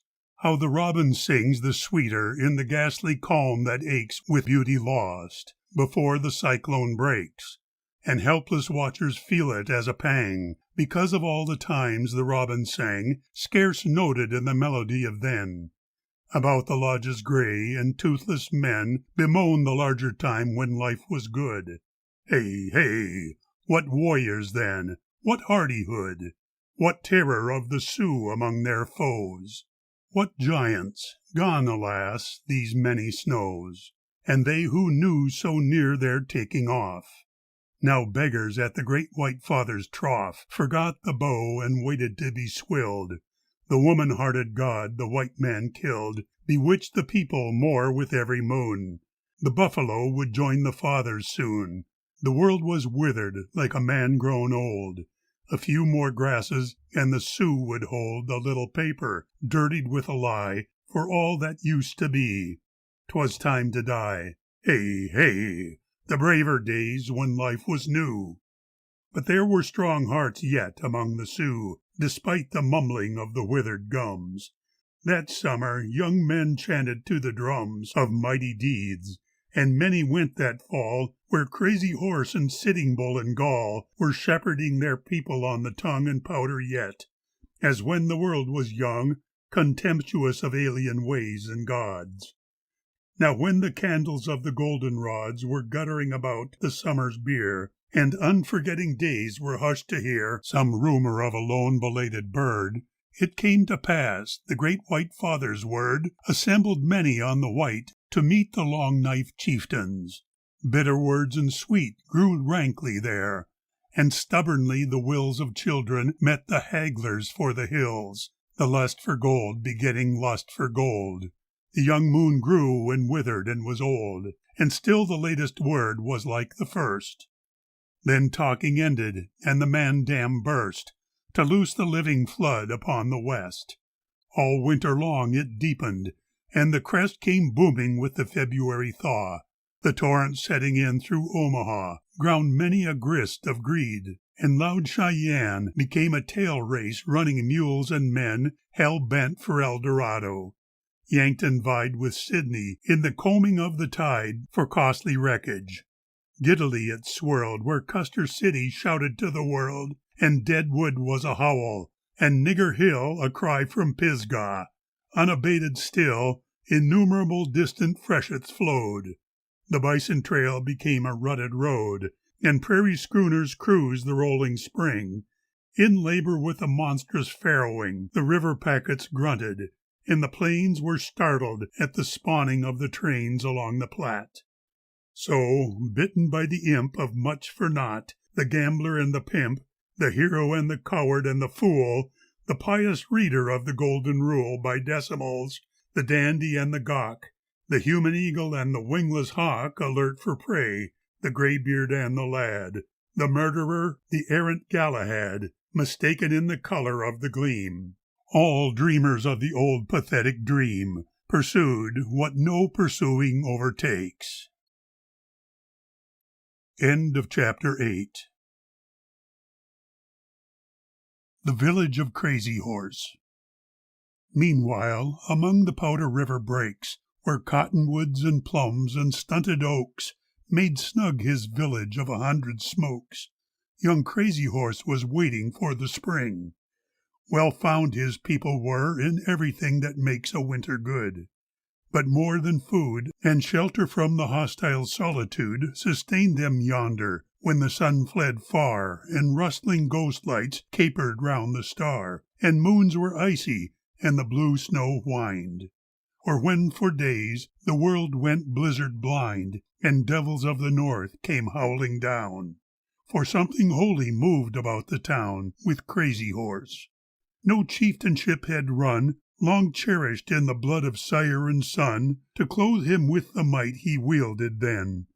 The Ogalallas boasted taller men, but few of fairer body. One might look and think of water running in a brook, or maybe of a slender hickory tree, and something in his face might make one see a flinty shaft head, very keen to go, because a hero's hand is on the bow, his eye upon the mark. But nothing seen about his goodly making or his mane explained the man, and other men were bold. Unnumbered were the stories that were told, and still the legend glorified the truth, about his war-fond pony-taming youth, when Hump the elder was a man to fear, and where one went, the other would be near. For there was love between the man and lad, and it was good to tell what fights they had with roving bands of Utes or snakes or crows. And now that Hump was gone these many snows, his prowess lingered, so the legend ran, but neither Hump nor any other man could give the gift that was a riddle still. What lonely vigils on a starry hill, what fasting in the time when boyhood dies, had put the distant seeing in his eyes, the power in his silence? What had taught that getting is a game that profits not, and giving is a high heroic deed? His plenty never neighbored with a need among his band, a good tough horse to ride, the gear of war, and some great dream inside were Crazy Horse's wealth. It seemed the dim and larger past and wandered back in him to shield his people in the days of wrong. His 30 years were like a brave old song that men remember and the women croon to make their babies brave. Now when the moon had wearied of December and was gone, and bitterly the blizzard time came on, the great White Father had a word to say. The frost-bit runners rode a weary way to bring the word, and this is what it said. All bands, before another moon is dead, must gather at the agencies or share the fate of hostiles. Grandly unaware of aught but its own majesty and awe, the big word blustered. Yet the people saw the snow sift snaking in the grasses, heard the north wind bellow louder than the word, to make them shudder with the winter fear. "You see that there are many children here," said Crazy Horse. "Our herd is getting lean. We cannot go until the grass is green. It is a very foolish thing you say." And so the surly runners rode away, and Crazy Horse's people stayed at home. And often were the days a howling gloam between two howling darks, nor could one tell when morning broke and when the long night fell. For 'twas a winter such as old men cite, to overawe and set the youngsters right with proper veneration for the old. The ponies huddled humpback in the cold, and dog-like gnawed the bark of cottonwood. But where the huddled rawhide lodges stood, men laughed and yarned and let the blizzard roar, unwitting how the tale the runners bore prepared the day of sorrow. March boomed in, and still the people revelled in their sin, nor thought of woe already on the way. Then, when the night was longer than the day, but just about an old man's wink and nod, as suddenly as the storied wrath of God, and scarce more human, retribution came. The moony wind that night was like a flame, to sear whatever naked flesh it kissed. The dry snow powdered, coiled, and struck and hissed among the lodges. Halos mocked the moon. The boldest tale was given over soon for kinder evenings, and the dogs were still before the prowling foe no pack might kill, the subtle fang that feared not any fang. But ever nearer, nearer, shod hoofs rang to southward, unsuspected in the town. 3 cavalry battalions, flowing down the rugged canyon bed of Otter Creek, with Reynolds, clattered out across the bleak high prairie, eerie in the fitful light, where ghostly squadrons howled along the night, their stinging sabres gleaming in the wind. All night they sought the village that had sinned, yet slept the sleep of virtue unafraid. The bear swung round, the stars began to fade, the low moon stared. Then, floating in the puffs of wind-whipped snow, the Powder River bluffs gloomed yonder, and the scouts came back to tell of many sleeping lodges. Now it fell that when the bluffs were paling with the glow of dawn, and still the teepee tops below stood smokeless in the stupor of a dream, a Sioux boy, strolling down the frozen stream to find his ponies, wondered at the sound of many hoofs upon the frozen ground, the swishing of the brush. He paused to think. The herd, no doubt, was coming for a drink. He'd have to chop a hole, and while he stood, the spell of dawn upon him, from the wood, how queer, they issued marching 4 by 4, as though enchanted, breasts and muzzles hoar with frozen breath. Were all the ponies dead, and these their taller spirits? Then he fled, the frighted trees and bushes flowing dim, the blanching bluff tops flinging back at him his many-echoed yell. A frowsy squaw thrust up a lodge flap, blinked about her, saw what ailed her boy, and fell to screaming shrill. The startled wolf-dogs, eager for a kill, rushed yelping from the lodges, snapping sharp, as 'twere a short string parting in a harp. A frosty rifle sounded. Teepees spilled a half-clad rabble, and the valley filled with uproar, spurting into jets of pain. For now there swept a gust of killing rain, from where the plunging horses in a cloud of powder smoke bore down upon the crowd, to set it scrambling wildly for the brakes. The waddling grandmas lost their precious aches, in terror for the young they dragged and drove. Hysteric mothers staggered as they strove to pack the creepers and the toddlers too, and grandpas, not forgetting they were Sioux, made shift to do a little with the bows, while stubbornly the young men after those retreated fighting through the lead-swept town and up the sounding steeps. There, looking down along the track of terror splotched with red and dotted with the wounded and the dead, they saw the blue coats rage among their roofs, their homes flung down and given to the hoofs of desecrating wrath. And while they gazed in helpless grief and fury, torches blazed and teepees kindled. Casks of powder, stored against a doubtful future, belched and roared. The hurdled lodge-poles showered in the gloom, and rawhide tops, like gutted bats of doom, sailed tumbling in the dusk of that despair. Not long the routed warriors cowered there among the rocks and gullies of the steep. The weakness of a panic-broken sleep wore off. Their babies whimpered in the frost. Their herd was captured. Everything seemed lost but life alone. yet made them strong to die. The death song, stabbed with many a battle cry, blew down the flat, a blizzard of a sound, and all the rocks and draws and brush around spat smoke and arrows in a closing ring. There fell a sudden end of plundering. Abruptly as they came, the raiders fled, and certain of their wounded, men have said, were left to learn what hells are made of wrath. Now gleaning in that strewn tornado path, their dead and dying, came the mourning folk to find a heap for home, a stinking smoke for plenty. Senseless to the whirling snow, about the bitter honey of their woe, they swarmed and moaned. What evil had they done? Dear eyes, forever empty of the sun, stared up at them.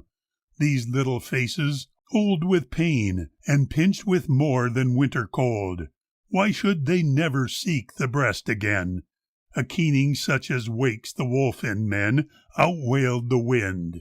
Yet many a thrifty wife, long used to serve the urgencies of life that make death seem a laggard's impudence, descended in a rage of common sense upon the wreck, collecting what would do to fend the cold. Now while the village grew, a miracle of patches, Jerry built, the young men, hot upon the trail of guilt with Crazy Horse, found many a huddled stray, forlorn along the thousand-footed way the stolen herd had gone. And all day long their fury warmed them, and their hearts were strong, to meet with any death a man might die. For still they heard the wounded children cry, the mourning of the women for the dead. Nor did they deem that any hero led the raiders. Surely nothing but the greed of terror could devour at such a speed that pony-laming wallow drift on drift. The blue dusk mingled with the driven sift, and still it seemed the trail of headlong flight was making for the wilderness of night and safety. Then, a little way below the mouth of Lodgepole Creek, a dancing glow went up the bluff. Some few crept close to see, and what they saw was listless misery that crouched and shivered in the smudge of sage. How well they cooled their baby-killing rage, those tentless men without a bite to eat, and many, rubbing snow upon their feet, made faces that were better to behold than how their shaking horses took the cold, with tight-tailed rumps against the bitter flaw. Beyond the camp and scattered up the draw, the hungry ponies pawed the frozen ground, and there was no one anywhere around to guard them. White man medicine was weak.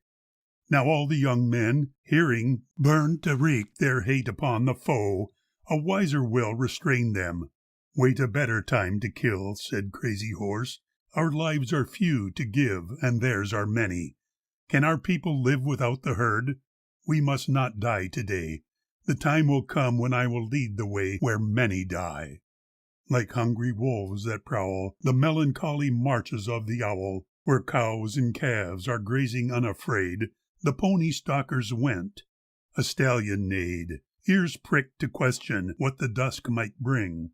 Then all the others fell to whinnying, and yonder in the camp the soldiers heard. Some rose to point where many shadows, blurred with driven snow and twilight, topped a rise and vanished in the smother. Jeering cries came struggling back and perished in the bruit of charging wind. No bugles of pursuit aroused the camp. Night howled along the slough. End of chapter 9. The Sun Dance. Now wheresoever thawing breezes blew, and green began to prickle in the brown, there went the tale of Crazy Horse's town, to swell a mood already growing there. For something more than spring was in the air, and mightier than any maiden's eyes, the Lilith lure of perilous emprise was setting all the young men's blood astir. How fair the more than woman face of her, whose smile has gulfed how many a daring prow! What cities burn for jewels on her brow? Upon her lips what vintages are red? Her lovers are the tallest of the dead, forever. When the streams of Troas rolled so many heroes seaward, she was old, yet she is young forever to the young. 'Twas now the murmur of the man-flood, flung upon the hills, grew ominously loud. The whole white world seemed lifted in a cloud to sweep the prairie with a monstrous rain. Slay one, and there were 50 to be slain. Give 50 to the flame for torturing, then count the marching multitude of spring, green blade by blade. Still wilder rumors grew. They told of soldiers massed against the Sioux, and waiting till the grass was good, to fall on crazy horse and sitting bull and Gaul, that all the country might be safe for theft, and nothing of a warrior's race be left but whining beggars in a feeding pen. Alas, the rights of men, of other men, that centenary season of the free. No doubt the situation wanted tea to make it clear, but long before the green had topped the hills, the agencies grew lean of youth and courage. Did a watchdog bark midway between the owl and the meadowlark? Then other lads with bow and shield and lance were making for the region of romance where Sitting Bull's weird medicine was strong, and Crazy Horse's name was like a song a happy warrior sings before he dies, and Gaul's a wind of many battle cries that flings 1,000 ponies on the doomed. So where the powder and the rosebud boomed, men met as water of the melting snows. The North Cheyennes and North Arapahoes become one people in a common cause, with Brules, Miniconjous, Hunkpapas, Sanzarks, and Ogalallas came to throng the valleys, and the villages were long with camp on camp, nor was there any bluff in all the country that was tall enough to number half the ponies at a look. Here young June came with many tales of Crook, the gray fox, marching up the Bozeman road. How long a dust above his horsemen flowed! How long a dust his walking soldiers made! What screaming thunder when the pack mules brayed, and all the 6-mule wagon teams replied! The popping of the whips on sweaty hide, how like a battle when the foe is bold! And from the north still other tales were told by those who heard the steamboats wheeze and groan, with stuffs of war along the Yellowstone to feed the camps already waiting there. Awaiting what? The might of yellow hair now coming from the heart's mouth. Rumor guessed how many snakes were riding from the west to join the whites against their ancient foes. How many Rees, how many of the Crows remembered to be jealous of the Sioux. Look north, look south, the cloud of trouble grew. Look east, look west, the whole horizon frowned. But it was better to be ringed around with enemies, to battle and to fail, than be a beggar chief like Spotted Tail, however fattened by the hated hand. Now when the full moon flooded all the land, before the laughter of the owls began, they turned to one who, mightier than man, could help them most, the spirit in the sun. For whatsoever wonder work is done upon the needy earth, he does it all.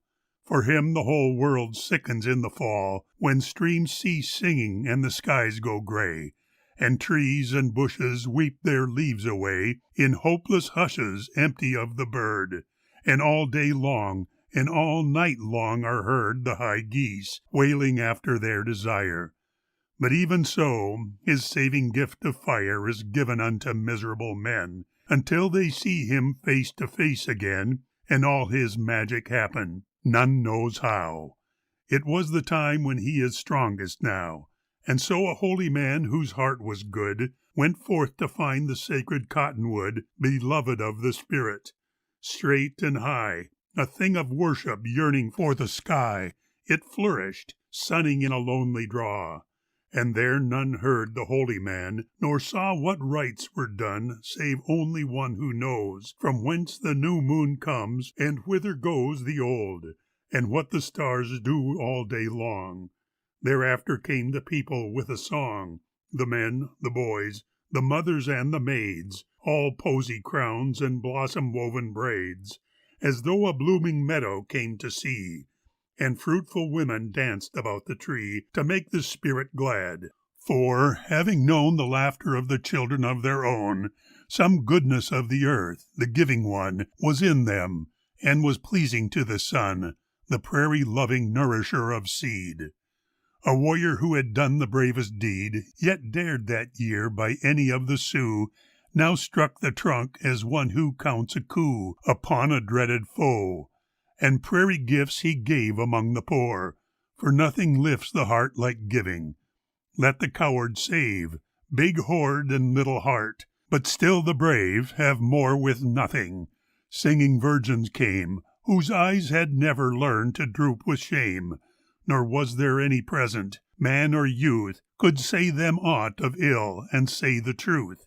For sweet as water in a snow-born brook, where many birches come and lean to look along a mountain gorge, their spirits were.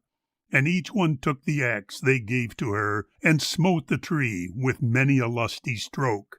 And with a groan the sleeper in it woke, and far hills heard the falling shout of him.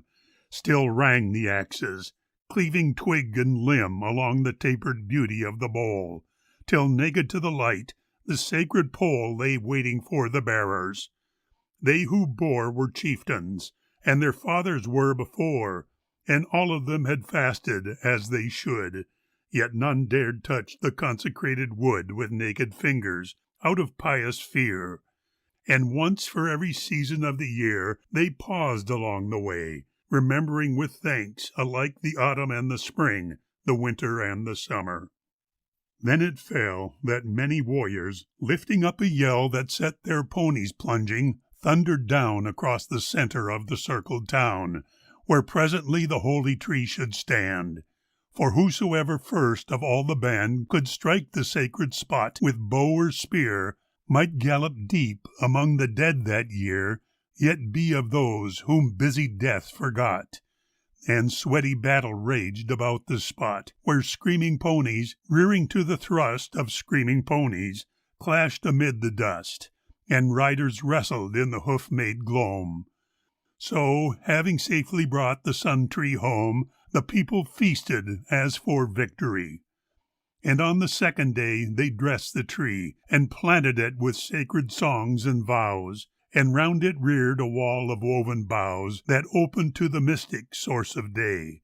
And with the next dawn mothers came to lay their babies down before the Holy One, each coveting a hero for a son or sturdy daughters fit to nurse the bold.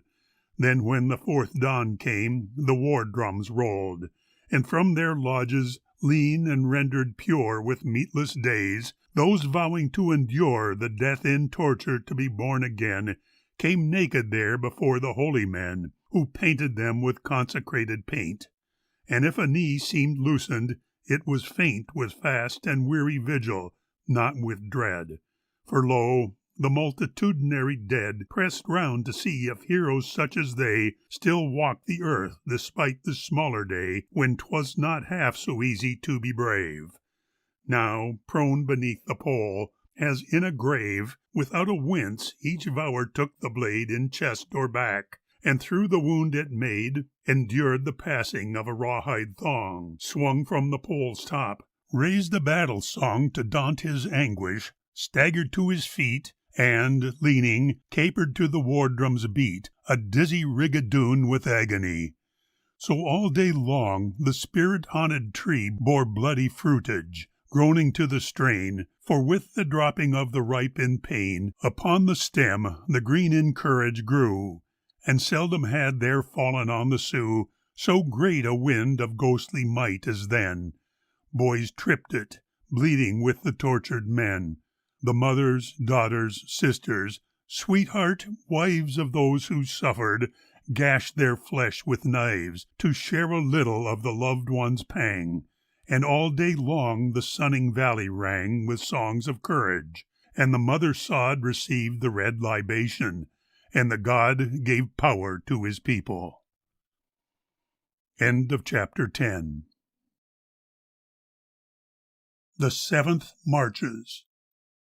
Far away, one foggy morning in the midst of May, Fort Lincoln had beheld the marshalling of Terry's forces, heard the bugle sing, the blaring of the band, the brave hurrah of Custer's men recalling Washita, and confident of yet another soon.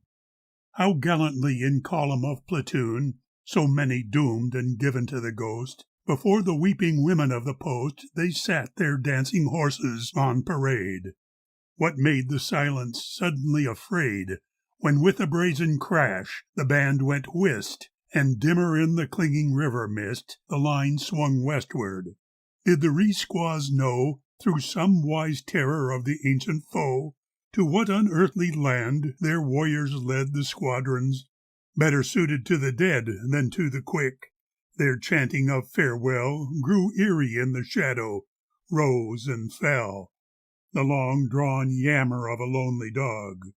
But when at length the sun broke through the fog, what reassurance in the wide blue air, the solid hills and Custer riding there with all the famous 7th at his heel, and back of those the glint of flowing steel above the dusty infantry, the sun's young glimmer on the trundled Gatling guns, and then the mounted Rees, and after that the loaded pack mules straggling up the flat, and wagons crowding wagons for a mile.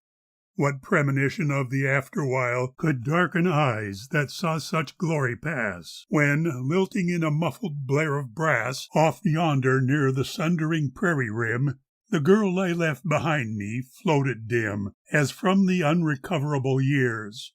And was it nothing but a freak of tears, the vision that the grieving women saw? For suddenly a shimmering veil of awe cut up the van. One could have counted 10, while Custer and the half of Custer's men were riding up a shining steep of sky, as though to join the dead that do not die, but haunt some storied heaven of the bold. And then it seemed a smoke of battle rolled across the picture, leaving empty air above the line that slowly shortened there and dropped below the prairie and was gone. Now day by day the columns straggled on, while moody May was dribbling out in rain, to make a wagon wallow of the plain, between the muddy and the upper heart, where lifeless hills, as by demonic art, were hewn to forms of wonderment and fear. Excited echoes flocked about to hear, and any sound brought riotous applause. So long among the scarps and tangled draws had clung that silence and the spell of it. Some fiend-deserted city of the pit the region seemed, with crumbling domes and spires, for still it smoked with reminiscent fires, and in the midst, as 'twere the stream of woe, a dark flood ran. June blustered in with snow, and all the seasons happened in a week. Beyond the Beaver and O'Fallon Creek they toiled, amid the wilderness of breaks the drainage of the lower Powder makes. They found a way and brought the wagons through, nor had they sight or sign of any Sioux in all that land. Here Reno headed south, with packs and half the troopers for the mouth of Mizpah, thence to scout the country west about the Tongue, while Terry and the rest pushed onward to the Yellowstone, to bide with Gibbon's men the news of Reno's ride. Mid-June drew on. Slow days of waiting bred unhappy rumors. Everybody said what no one, closely questioned, seemed to know. Enormous numerations of the foe, by tentative narration made exact, and tagged with all the circumstance of fact, discredited the neat official tale. 'Twas well when dawn came burning down the vale, and river fogs were lifting like a smoke, and bugles, singing reveille, awoke a thousand-throated clamor in the herd. But when the hush was like a warning word, and taps had yielded darkness to the owl, a horse's whinny or a coyote's howl made true the wildest rumors of the noon. So passed the fateful 17th of June, when none might guess how much the gossip lacked to match the unimaginative fact of what the upper Rosebud saw that day. How Crook, with Reno 40 miles away, had met the hordes of Crazy Horse and Gall, and all the draws belched cavalries, and all the ridges bellowed, and the river fen went dizzy with the press of mounted men. A slant cyclonic tangle, how the dark came not a whit too early, and the lark beheld the gray fox slinking back amazed to Goose Creek. What a dust the victors raised, when through the cherished hills by many a pass they crowded down upon the greasy grass, to swell the hostile thousands waiting there. Alas, how wide they made for yellow hair that highway leading to the shining past! Now came the end of waiting, for at last the scouring squadrons, jogging from the south, had joined their comrades at the Rosebud's mouth with doubtful news. That evening by the fires, according to their dreads or their desires, the men discussed the story that was told about a trail not over 3 weeks old that led across the country from the tongue, struck up the Rosebud 40 miles and swung again to westward over the divide.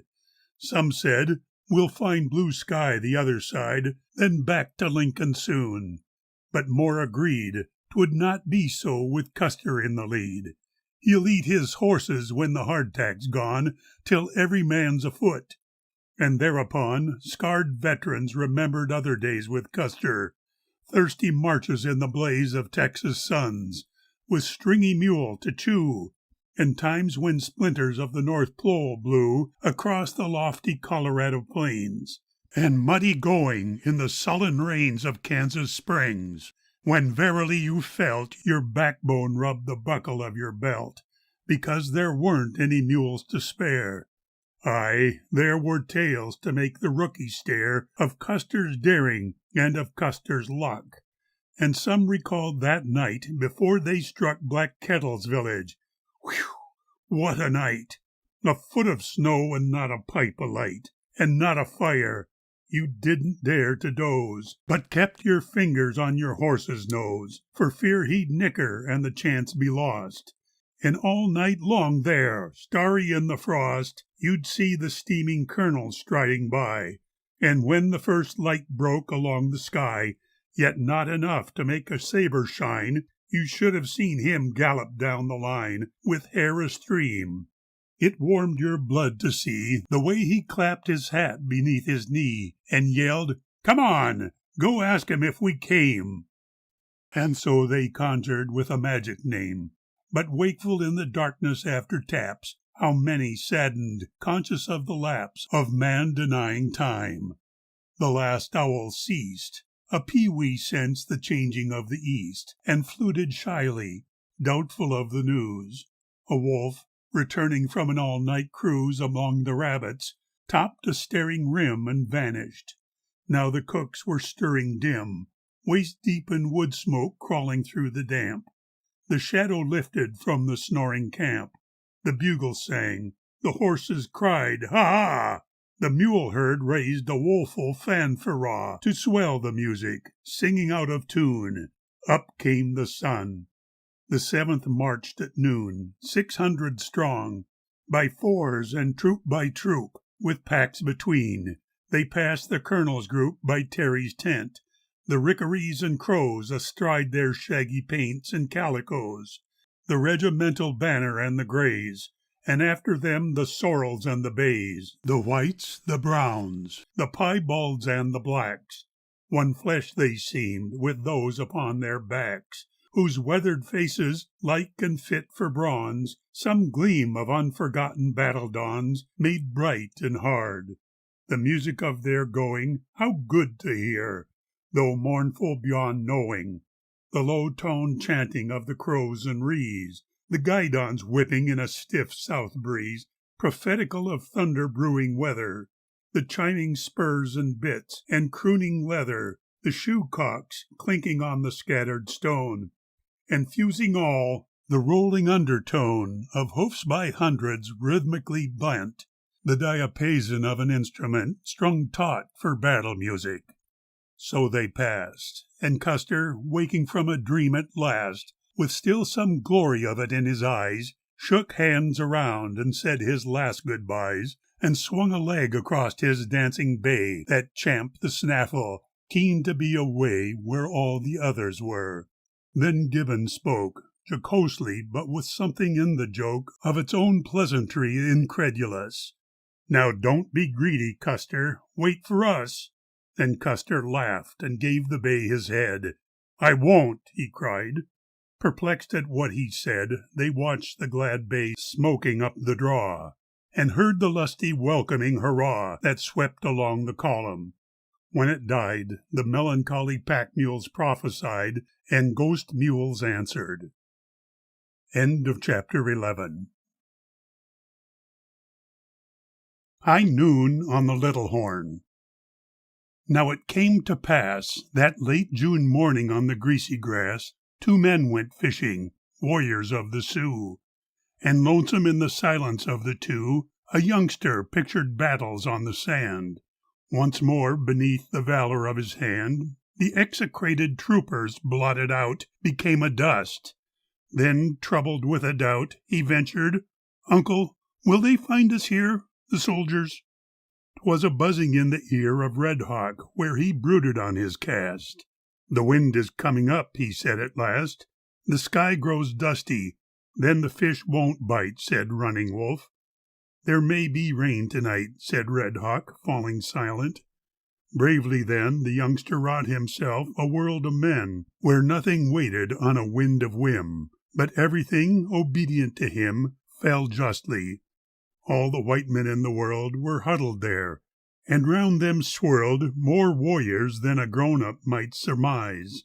The pony thunder and the battle cries, the whine of arrows eager for their marks, drowned out the music of the meadowlarks, the rising gale that teased the cottonwoods to set them grumbling in their whitened hoods, the chatter of a little waterfall. These pebbles, see, were Crazy Horse and Gall. Here Crow King raged, and Black Moon battled there. This yellow pebble, look, was Yellow Hair. This drab one with a little splotch of red, the gray fox Crook. Ho, ho! And both were dead, and white men fell about them every place, the leafage of the autumn of a race, till all were down. And when their doom was sealed, the little victor danced across the field amid the soundless singing of a throng. The brief joy died, for there was something wrong about this battle. Mournfully came back the other picture of a dawn attack, the giant horses rearing in the fogs of their own breath, the yelping of the dogs, the screaming rabble swarming up the rise, the tangled terror in his mother's eyes, the flaming lodges and the bloody snow. Provokingly oblivious of woe, the two still eyed the waters and were dumb. "But will they find us, uncle? Will they come?" Now Red Hawk grunted, heaving at his line, and, wrought of flying spray and morning shine, a spiral rainbow flashed along the brook. "Hey, hey," said Red Hawk, staring at his hook. "He got my bait. Run yonder to the bluff and catch some hoppers. Oh, hey, get enough, and you shall see how fish are caught today." Half-heartedly the youngster stole away across the brawling riffle, climbed the steep, and gazed across the panoramic sweep of rolling prairie, tawny in the drought, to where the bighorns loomed along the south, no more than ghosts of mountains in the dust. Up here the hot wind, booming gust on gust, made any nook a pleasant place to dream. You could not see the fishers by the stream, and you were grown so tall that, looking down across the trees, you saw most all the town strung far along the valley. First you saw the Cheyennes yonder opposite the draw that yawned upon the ford, a goodly sight, so many and so mighty in a fight, and always faithful brothers to the Sioux. Trees hid the Brule village, but you knew 'twas half a bow shot long from end to end. Then Ogalallas filled a river bend, and next the Minneconjou did the same. A little farther south the Sans Arc came, and they were neighbors to the Hunkpapas. The blackened smoke vents flapping in the flaws were like a startled crow flock taking wing. Some Ogalallas played at toss the ring, and many idlers crowded round to see. The grazing ponies wandered lazily along the flat and up the rolling west. Now, guiltily remembering his quest, he trotted farther up the naked hill, dropped down a gully where the wind was still, and came upon a hopping army there. They swarmed, they raged, but Ho-Hey didn't care, for suddenly it seemed the recent climb had been a scramble up the height of time, and Ho-Hey's name was terror in the ears of evil peoples. Seizing weeds for spears, he charged the soldiers with a dreadful shout. The snapping of their rifles all about might daunt a lesser hero. Never mind, his medicine made all their bullets blind, and 'twas a merry slaughter. Then at last the shining glory of the vision passed, and hoppers were but hoppers as before, and he, a very little boy once more, stood dwarfed and lonely on a windy rise. The sun was nearly up the dusty skies. 'Twas white with heat, and had a funny stare, all face. The wind had blown away its hair. It looked afraid, as though the sun should fear. Now, squinting downward through the flying blear, he scanned the town, and suddenly the old remembered dawn of terror struck him cold, like startled ants that leave a stricken mound in silence that is felt as panic sound by one who sees. The squaws and children poured along the valley northward past the ford, and men were chasing ponies every place, while many others ran as in a race to southward. Ho-Hay, taking to his heels, made homeward like a cottontail that feels a coyote pant and whimper at his tail. He reached the bluff rim, scrambled to the vale, and crossed the stream. The fishermen were gone. A hubbub in the village led him on pell-mell among the snatching underwood, till, checked as by a wall of sound, he stood a-pant and dripping in the howling town. A bent old man there hobbled up and down upon a staff and sang a cackling song of how his heart was young again and strong, but no one heeded.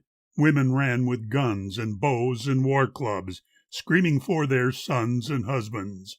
Men were mounting in a whirl of manes and tails, to vanish in a swirl of scattered sand, and ever louder blew the singing wind of warriors riding through to battle. Ho-Hay watched them, mouth agape, until he felt a hand upon his nape that shoved him north, and some wood shouted, "Run!" He scampered. Meanwhile, nearer to the sun, a rifle shot beyond the village end, came Reno's troopers pouring round a bend, their carbines ready at their saddle bows. A bugle yammered and a big dust rose, and horses nickered as the fours swung wide in battle order, and the captains cried, and with a running thunder of hurrahs, the long line stormed upon the Hunkpapas, strung thin across the open flat. They fled like feeble ghosts of men already dead, beneath the iron feet that followed there. For now they deemed the far-famed Yellowhair, the wolf of Washita, with all his pack potential in the dust cloud at his back, bore down upon them. Flame along a slough before a howling wind, the terror grew as momently increased the flying mass, for all the others running up were grass before the flame, till men became aware of how another voice was booming there, outsoaring panics, smashing through the brawl of hooves and wind and rifles. It was Gall, a night wind blowing when the stars are dim. His big black gelding panted under him, and scarce he seemed a man of mortal race, his naked body and his massive face serene as hewn from time-forgotten rock, despite the horses rearing to the shock of surging men. Boy-hearted warriors took new courage from the father in his look, and listened in a sudden lull of sound. "The foe is there," he shouted. "Turn around! Die here today!" And everywhere he rode, a suck of men grew after him and flowed to forward. Now it seemed the routed fear had joined the halted troops. They ceased to cheer, dismounting with their right upon the trees along the river, and the rickarees upon their left. They flung a blazing dam across the valley. Like a river jam, the eager rabble deepened on the front, for other hundreds, howling to the hunt, were dashing up with ponies. Then they say a sound was heard as when a jam gives way before a heaped-up freshet of the spring, and ponies in torrents smote the wing where mounted yet the little ree-band stood. Now those, remembering where life was good, regretting that they ever chose to roam so far from kindly faces, started home without farewells, and round the crumpled flank the Sioux came thronging, bending back the rank upon the pivot of the farther troop, till, crowded in a brushy river loop, the soldiers fought bewildered and forlorn. Behind them, from across the Little Horn, the long-range rifles on the bluff rim spat a hornet swarm among them, and the flat before them swam with ponies on the run, a vertigo of shadows, for the sun went moony in the dust and disappeared. Inverted faces of a nightmare leered beneath the necks of ponies hurtling past, and every surge of horsemen seemed the last, so well their daring fed upon their rage. It might have been a moment or an age, the troopers gripped that slipping edge of life, when some along the left saw Bloody Knife by Reno straighten from his fighting squat, and heard him scream, and saw the wound he got spew brains between the fingers clutching there. Then like a drowning man with hands in air he sank, and some who fought nearby have said the Major's face, all spattered with the red of that snuffed life, went chalky, and his shout scarce reached the nearer troopers round about, "Back to the bluffs!" But when a few arose to do his will, they say he raged at those. "Get down! Get down!" Then once again he cried, "Get to the bluffs!" and was the first to ride. Now some along the right who had not heard, but saw the mounting, passed a shouted word that groped, a whisper, through the roaring smoke. "We're going to charge!" And where it fell, it broke the ragged line. Men scrambled to the rear, where now the plunging horses shrieked with fear, and fought their holding fours, nor all in vain. For whole quadrigi, fastened bit to rein, ramped down the stormy twilight of the Sioux. The nearest empty saddle would do for any lucky finder. Rout or charge, what matter? All along the river marge the man-storm raged, and all the darkened vale was tumult. To retreat was to assail, assault was flight. The craven and the bold seemed one that moment, where the loud dust rolled, death-strewing, up along the Little Horn. About the loop a mockery of morn broke in upon the gloaming of the noon, and horseless troopers, starting from the swoon of battle, saw and knew themselves alone, and heard the wounded wailing and the moan of dying men around them. Even these, forlorn among the bullet-bitten trees, were scarce less lucky than the fleeing ranks, with crowding furies snapping at their flanks, death in the rear, and frantic hope ahead. 'Twas like a bison hunt, the Sioux have said, when few bulls battle, and the fat cows run, less fleet than slaughter. Hidden from the sun, how many a boy, struck motherless, belied the whiskered cheek. What heroism died, fronting the wild white glory. Funk or fight, lost in the noon's anomaly of night, the troopers struggled, groping for a ford, but more and more the pressure of the horde bore leftward, till the steep-banked river spread before them, and the bluffs that loomed ahead were like the domes of heaven to the damned. A shrinking moment, and the flood was jammed with men and horses thrashing belly deep, and down upon them, jostled to the leap, the rear cascaded. Many noted pain sang mettily in the roaring rifle rain that swept the jetting water, gust on gust. And many a Sioux, gone wild with slaughter lust, plunged after. Madmen grappled in the flood, and tumbling in the current, streaked with blood, drank deep together and were satisfied. Now scrambling out upon the further side, the hunted troopers blundered at a steep, more suited to the flight of mountain sheep than horses. For a narrow pony trail that clambered up a gully from the vale, immediately clogged with brutes and men, spent horses skittered back to strive again, red-flanked and broken-hearted. Many bore their riders where no horse had gone before, nor ever shall go. Bullets raked the slope, and from the valley to the heights of hope the air was dirty with the arrow snow. The heights of hope, alas, that stair of woe, strewn with the bleeding offal of the rout, led only to an eminence of doubt, a more appalling vision of their plight. For in the rear and on the left and right the nearer bluffs were filling with the Sioux, and still along the flat beneath them blew the dust of thousands yelping for the kill. They say that good men broke upon the hill and wept as children weep, and there were some who stared about them empty-eyed and dumb, as though it didn't matter. Others hurled profane irrelevancies at the world, or raved about the jamming of their guns, and yet there lacked not level-headed ones, unruffled shepherds of the flock, who strove for order in the milling of the drove, with words to soothe or cheer, or sting with scorn. Now up the valley of the Little Horn, wild news came crying from the lower town of other soldiers yonder riding down upon the guardless village from the east. And every tongue that sped the news increased the meaning of it. Victory forsook big hearts that withered. Lo, the gray fox, Crook, returning for revenge, and not alone. How many camps along the Yellowstone were emptied on the valley there below. The whipped were but a sprinkle of the foe, and now the torrent was about to burst. With everything to know, they knew the worst, and saw the clearer in that no one saw.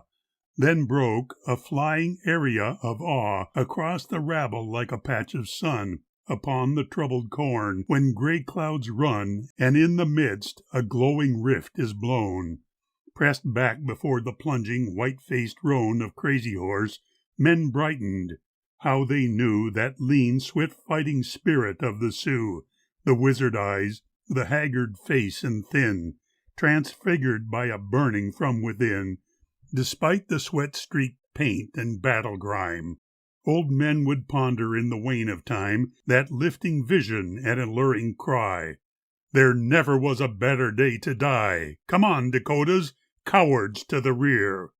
Some hundreds yonder held the net of fear round Reno's hill, but in the cloud that spread along the valley, where the fleet roan led, were thousands. Now the feeble and the young, the mothers and the maidens, terror flung, beyond the lower village to the west, had seen the soldiers loom along the crest beyond the town, and heading down a swale by fours, with guidons streaming in the gale, approach the ford. 'Twas Custer with the Greys, a sorrel troop, and thrice as many bays, 200 and a handful at the most, but 'twas the bannered onset of a host to those who saw and fled. Nor could they know the numbers and the valiance of the flow down river where the bulls of war were loud. For even then that thunder and the cloud came northward. Were they beaten? Had they won? What devastation, darkening the sun, was tearing down the valley? On it roared and darkled, deepened at the lower ford, and veered cyclonic up the yawning draw to eastward. Now the breathless people saw the dusty ponies darting from the van and swarming up the left. The guns began a running splutter. Yonder to the south, the big dust boiling at a coulee's mouth was pouring ponies up around the right. Grown dimmer in the falling battle night, the stormy guidons of the troopers tossed, retreating upward, lessened and were lost amid a whirling cloud that topped the hill. And steadily the valley spouted still the double stream of warriors. Then a shout and ringed the battle, and the scene went out in rumbling dust, as though a mine were lit beneath the summit, and the belch of it gloomed bellowing. A windy gloaming spread across the ridges, flicked with errant lead and wayward arrows groping for a mark, and horses hurtled from the central dark with empty saddles charged upon the day. Meanwhile, on Reno's hill, 4 miles away, men heartened to a rousing cheer had seen the bays and blacks and sorrels of Benteen, hoof-heavy with their unavailing quest among the valleys to the south and west, toil upward. Unmolested by the foe, the pack mules, trumpeting, "We told you so," trudged in a little later. By the cheers it might have been reunion after years, and was in truth, for there were graying locks that night to mock the pedantry of clocks, untroubled by the ages life can pack between the ticks.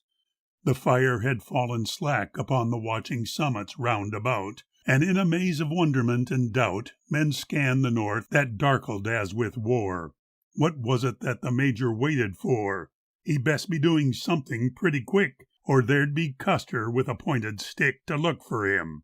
So growled a bolder few, but many thought of little else to do than just to dodge the leaden wasp that kills, sent over by snipers on the hills in fitful swarms. Now like a bellowed word the miles made inarticulate, they heard a sound of volley firing, there and there, hoarse with a yet incredible despair. That incoherent cry of kin to kin grew big above the distant battle din. the sequent breakers of a moaning sea, and twice the murmuring veil of mystery was rent and mended. Then the tearing drawl was heard no more, where fury, striding tall, made one in dust the heavens and the earth. "He's pitching into 'em for all he's worth," some ventured. Was there nothing else to do but hug that hill? Then suddenly there grew a voice of wrath, and many lying near who heard it looked, and it was Captain Weir by Reno yonder, and the place went still. "Then, Major, if you won't, by God I will, and there'll be more to say if we get back." They saw him fling a leg across his black, and take the northward steep with face set grim, and all the black horse troop rode after him across the gulch to vanish on a rise. 2 miles away from where the smudgy skies of afternoon anticipated night, they halted on a space-commanding height, and squinting through the dusty air ahead were puzzled, for the silence of the dead had fallen yonder. Only now and then a few shots crackled. Groups of mounted men, not troopers, by the rifting dust revealed, were scattered motionless about the field, as wearily contented with a work well done at last. Then suddenly the murk began to boil and murmur, like a storm before the wind comes. Ponies in a swarm were spreading out across the ridgy land against the blacks. By now the whole command was coming up, and not a whit too soon, for once again the sun became a moon amid the dust of thousands bearing down. Now farther back, upon a bleak bluff crown, the troop of Godfrey waited for the fight, not doubting that their comrades held the right, when orders, riding with an urgent heel, arrived with more of prudence to reveal than pluck. "Withdraw at once!" A startled stare made plain how all the flanking hills were bare, and not a sign of Reno in the rear. Just then the fleeing troops of French and Weir came roaring down across the ridge in front, and close upon their heels the howling hunt made dimmer yet the summit of the slope. And Godfrey, seeing very little hope if all should flee those thousands, overjoyed with some great coup, dismounted and deployed to fight on foot, and sent the horses back. And so he dared the brunt of the attack, retreating slowly like a wounded bear, with yelping dogs before him everywhere, regardful of the eager might at bay. And so the whole command got back that day of big despairs, and men remember still. Then all the ridges circling Reno's hill were crowded. In among the flattened men, now desperately fighting 1 to 10, hell hornets snarled and feathered furies crooned the death song, and the sun was like a wound wherewith the day bled dizzy. Yet from all the muddled nightmare of it, men recall deeds brighter for the years. How Captain French, like any stodgy tailor on his bench, sat cross-legged at the giddy edge of life, serenely picking with a pocket-knife the shell-jammed guns and loading them anew. How, seemingly enamored of the view, deliberate, Johnsonian of mien, his briar drawing freely, strolled Benteen along his fighting line. How Wallace, Weir, and Godfrey yonder, fearing only fear, walked round among the troopers, cheering them. And some remember Happy Jack of M., the way his gusty laughter served to melt the frost of terror, though the joy he felt seemed less to mark a hero than a fool. And once, they say, an ammunition mule broke loose and bolted, braying as he went, defiance and a traitorous intent to quit the whites forever. Then they tell how Sergeant Hanley with an Irish yell took horse and followed, jealous for the pack, and all the line roared after him, come back, you fool!" But Hanley went ahead.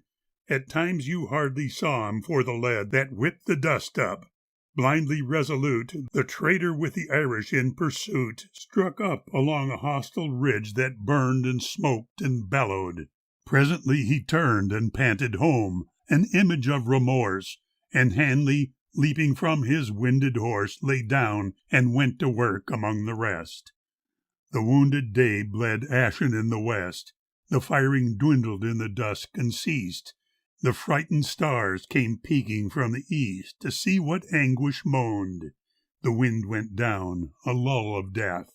But yonder in the town, all night the war drums flouted that despair upon the hill, and dancers in the glare of fires that towered filled the painted dark with demon exaltation, till the lark of doom should warble. Heavy-lidded eyes saw often in the sage along a rise the loom of troops. If any shouted "Look!" and pointed, all the others cheered for Crook or Terry coming, and the bugles cried to mocking echoes. When the sick hope died, they fell to sullen labor, scraping up the arid earth with plate and drinking cup, against the dreaded breaking of the day. Here and there among the toilers lay the winners of an endless right to shirk, while many panted at a harder work, the wage whereof is nothing left to buy. It seemed that all were men about to die, forlornly busy there among the dead, each man his sexton. Petulant with dread, they talked of Custer, grumbling at a name already shaping on the lips of fame to be a deathless bugle singing soon. For no one guessed what now the tardy moon was poring over with a face of fright out yonder. Naked bodies gleaming white the whole way to the summit of the steep, where silence, brooding on a tumbled heap of men and horses, listened for a sound. A wounded troop horse sniffed the bloody ground, and ghosts of horses nickered when he neighed. Now scarcely had the prairie owls, afraid of morning, ceased, or waiting hushes heard a timid, unauthoritative bird complain how late the meadowlarks awoke, when suddenly the dreaded fury broke about the sleepless troopers, digging still. It raked the shallow trenches on the hill. It beat upon the little hollow, where the mules and horses, tethered in a square about the wounded, roared and plunged amain, tight-tailed against no pasture-loving rain, and many fell and floundered. What of night from such a morning? For the hostile light increased the fury, and the battle grew. That day it seemed the very sun was Sioux. The heat, the frenzy, and the powder gas wreaked torture. Men were chewing roots of grass for comfort ere the day had well begun. Bare to the grim mid-malice of the sun, the wounded raved for water. Far below, cool with the melting of the mountain snow, the river gleamed, and queasy with the smell of bodies bloating in a stew of hell, men croaked about it. Better to be killed halfway to yonder joy than perish grilled between the grit of earth and burning air. So 19 troopers volunteered to dare a grisly race. The 20th who ran, invisible and fleeter than a man, with hoofs of peril flicked the dusty sod, where pluckily the sprinting water squad made streamward. Giddy with the wound he got, a trooper tumbled, and his cooking pot pursued the others with a bounding roll. A second runner crumpled near the goal, and when the sprawling winners drank, they say the bullets whipped the water into spray about their heads. For yonder in the brush the Sioux kept watch, but dared not make a rush because of marksmen stationed on the bluff. And when the greedy drinkers had enough, with brimming kettles and filled canteens, they toiled along the tortuous ravines and panted up a height that wasn't fame's. Men still recall the water, but the names enrich that silence where the millions go. The shadows had begun to overflow their stagnant puddles on the nightward side, when presently the roar of battle died on all the circling summits there. Perplexed with what the wily foe might propose next, the troopers lay and waited. Still the swoon of silence held the stifling afternoon, save for a low monotony of pain, the keening of the gnats about the slain that festered. Nothing happened. Shadows crept a little farther nightward. Many slept, dead to the sergeant's monitoring shake. And some, for very weariness awake, got up and dared to stretch a leg at last, when from the summits broke a rifle blast that banished sleep and drove the strollers in. Abruptly as it started, ceased the din, and all the hills seemed empty as before. And, breath by breath, the weary waiting wore the hours out. Every minute, loath to pass, forewarned the next of some assault in mass preparing in the hush. A careless head above a horse's carcass drew the lead of lurking marksmen. What would be the end? The prayed-for dark itself might prove no friend for all its pity. Now the early slant of evening made the thirsty horses pant, and raise a running whimper of despair, when, seemingly ignited by the glare, the very prairie smoldered, spire by spire, until the whole fat valley was afire. Smoke towered in the windless air, and grew where late the league-long village of the Sioux lay hidden from the watchers on the hill. And like the shadow of a monster, ill untimely gloaming fell across the height. Yet nothing but the failing of the light upon the distant summits came to pass. The muffled murmur of the burning grass was all the reeking valley had of sound, and when the troopers dared to walk around, no spluttering of rifles drove them back. The shadows in the draws were getting black, when someone lifted up a joyous cry that set the whole band staring where the sky, to southward of the smoke, remembered day. And there they saw, already miles away, a pictographic scrawl upon the glow, the tangled slant and clutter of travaux by crowding hundreds, ponies that pursued, a crawling, milling, tossing multitude, a sombre river brawling out of banks, and glooms of horsemen flowing on the flanks, the whole Sioux village fleeing with the light, to where the Bighorn Mountains glimmered white and low along the south. The horses neighed to swell the happy noise their masters made. The pack mules sang the only song they knew, and summits, late familiar with the Sioux, proclaimed a new allegiance, cheer on cheer. For who could doubt that news of Terry near had driven off the foe? End of chapter 12. The Twilight. Moon wore by, and in the rainless waning of July, 10,000 hearts were troubled where the creeks, young from the ancient winter of the peaks, romped in the mountain meadows green as May.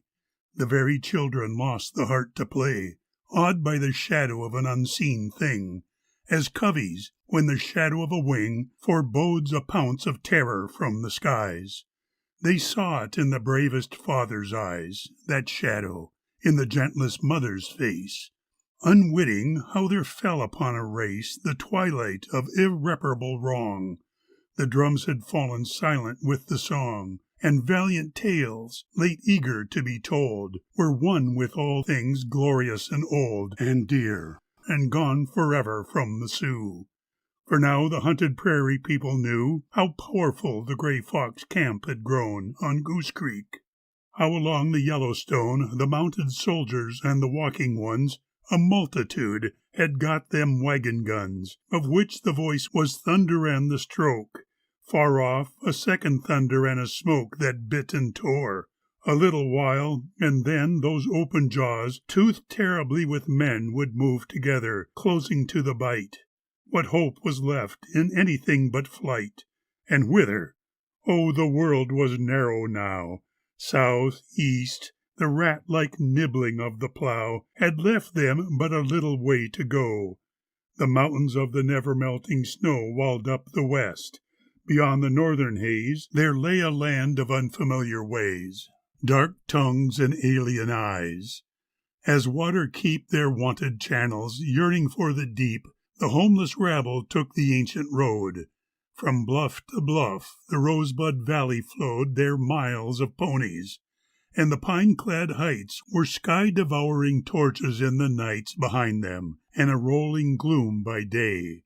And prairies, kindled all along the way, bloomed balefully and blackened. Noon was dark, night starless, and the fleeing meadowlark forgot the morning. Where the blue stone runs, their dust bore east, and seldom did the sons behold them going for the seed they strewed to crop the rearward prairie solitude with black starvation even for the crow. Creeks, stricken as with fever, ceased to flow and languished in a streaming ashen mire. But more than grass was given to the fire. Oh, memories no spring could render young! And so it was that, marching down the tongue, the gray fox, seeking for the hostile bands, saw nothing but the desolated lands, black to the sky, And when a dreary week had brought him to the mouth of Bluestone Creek, lo, tarry with another empty tale. Broad as a road to ruin ran the trail of driven pony herds, a livid scar upon a vast cadaver, winding far to eastward as the tallest hill might look. And thither pressed the horse and foot of Crook, their pack mules lighter for the greater speed, with scant provisions for a fortnight's need upon their saddles. Burning August waned about the toiling regiments. It rained, a sodden, chill monotony of rains, as though the elements had cursed the plains, and now the flame had stricken, water struck. The scarecrow horses struggled with the suck of gumbo flats and heartbreak hills of clay, and many a bone bag fell beside the way, too weak to rise, for still the draws were few that were not blackened. Crows and buzzards knew how little eager claws and whetted beaks availed them where so many hollowed cheeks had bulged about a brief and cookless feast. Still wearily the main trail lengthened east by hungry days and fireless bivouacs, and more diverging pony tracks to north and south and tangent lodgepole trails revealed the hunted, scattering as quails before a dreaded hunter. Eastward still they staggered, nourished by a dogged will, past where a little river apes in mud and names the genius of a Titan flood that drinks it. Crumbling pinnacles of awe looked down upon them. Domes of wonder saw the draggled column slowly making head against the muck. The drooping horses led, well loaded with their saddles, empty packs, become a cruel burden on the backs of plodding mules with noses to the ground. Along the deeps of Davis Creek they wound, to where the Camel's Hump and Rosebud Butte behold the Heart's Head. Here the long pursuit, it seemed, had come to nothing after all. The multitude of crazy horse and gull had vanished in that God-forsaken place, and matched their fagged pursuers for a race with something grimmer than a human foe. 4 marches east across the dim plateau, Fort Lincoln lured them. Twice as many days beyond the dripping low September haze. Due south across the yet uncharted lands lay Deadwood, unprotected from the bands of prowling hostiles. 'Twas enough for Crook. Half-heartedly the ragged column took the way of duty, and the foe appeared, where, like a god-built stadium, the tiered, age-carven slim buttes watched the rabbit's lip go groping for the ocean. In the drip and ooze of sodden skies the battle raged, and presences, millennially aged in primal silence, shouted at the sight, until the rifles gashed the front of night with sanguinary wounds. They fought it out, and darkness was the end of it, and doubt and drizzle. Unrejoicing victors knew what enemy, more mighty than the Sioux, would follow with no lagging human feet, and early morning saw them in retreat before that foe. Above their buried slain 1,000 horses trampled in the rain, that none might know the consecrated ground to violate it. Up and up they wound among the foggy summits, till the van was checked with awe. Inimical to man, below them spread a featureless immense, more credibly a dream of impotence than any earthly country to be crossed, a gloomy flat, illimitably lost in gauzes of the downpour. Thither strove the gaunt battalions, and the chill rain drove unceasingly. Through league on league of mire men struggled into camps without a fire, to wolf their slaughtered horses in the red, and all the wallow of that way they fled was strewn with crowbaits dying in the bogs. About them in the forest of the fogs lurked Crazy Horse, a cougar mad for blood, and scarce the rear-guard battles in the mud aroused the sullen plotters to the fore. The deer's ears loomed and vanished in the pour. The haystack buttes stole off along the right, and men grew old between a night and night before the feeble toil availed to raise the black hills, set against the evil days about a paradise of food and rest. Now Crazy Horse's people turning west retraced the trail of ruin, sick for home, where myriads of bison used to roam and fatten in the golden autumn drowse. A few rejected bulls and barren cows grew yet a little leaner. Every place, the good old earth, with ashes on her face, was like a childless mother in despair, though still she kept with jealous, loving care some little hoard of all her youth had known, against the dear returning of her own. But where the starving herd of ponies passed, the little shielded hollows, lately grassed, were stricken bare even as with fire, and so they reached the place of their desire, the deep-carved valley where the powder flows. Here surely there was peace. But when the snows came booming where the huddled village stood, and ponies, lean with gnawing cottonwood, were slain to fill the kettles, Dull Knife came, the great Cheyenne, the same, oh, not the same, as he who fought beside the greasy grass, and slew his fill of enemies. Alas, the beggar in his eyes, and very old he seemed, for hunger and the pinch of cold were on him, and the rabble at his back, despairing hundreds, lack not any lack that flesh may know and live. The feeble wail of babies put an edge upon the tale that Dull Knife told. There was a fight, he said. I set my winter village at the head of Willow Creek. The mountains there are tall. A canyon stood about me for a wall, and it was good to hear my people sing, for there was none that wanted anything that makes men happy. We were all asleep. The cold was sharp. The snow was very deep. What enemy could find us? We awoke. A thunder and a shouting and a smoke were there among us, and a swarm of foes, Pawnees, Shoshones, and Arapahoes, and soldiers, many soldiers. It was night about us, and we fought them in the light of burning lodges, till the town was lost, and all our plenty. Bitter was the frost, and most of us were naked from the bed. Now many of our little ones are dead of cold and hunger. Shall others die? There was a light in Crazy Horse's eye, like moony ice. The other spoke again. As brothers have Dakota and Cheyenne made war together. Help us. You have seen we cannot live until the grass is green, my brother. Then the other face grew stone, and hard lips moved. A man must feed his own, said Crazy Horse, and turned upon his heel. But now the flint of him had found the steel in Dull Knife, and the flare was bad to see. Tashunka Witko, dare to look at me, that you may not forget me. We shall meet. The soldiers yonder have enough to eat, and I will come, no beggar with the grass. And silently the people saw him pass along the valley where the snow lay blue, the plodding, silent ragamuffin crew behind him. So the evil days began.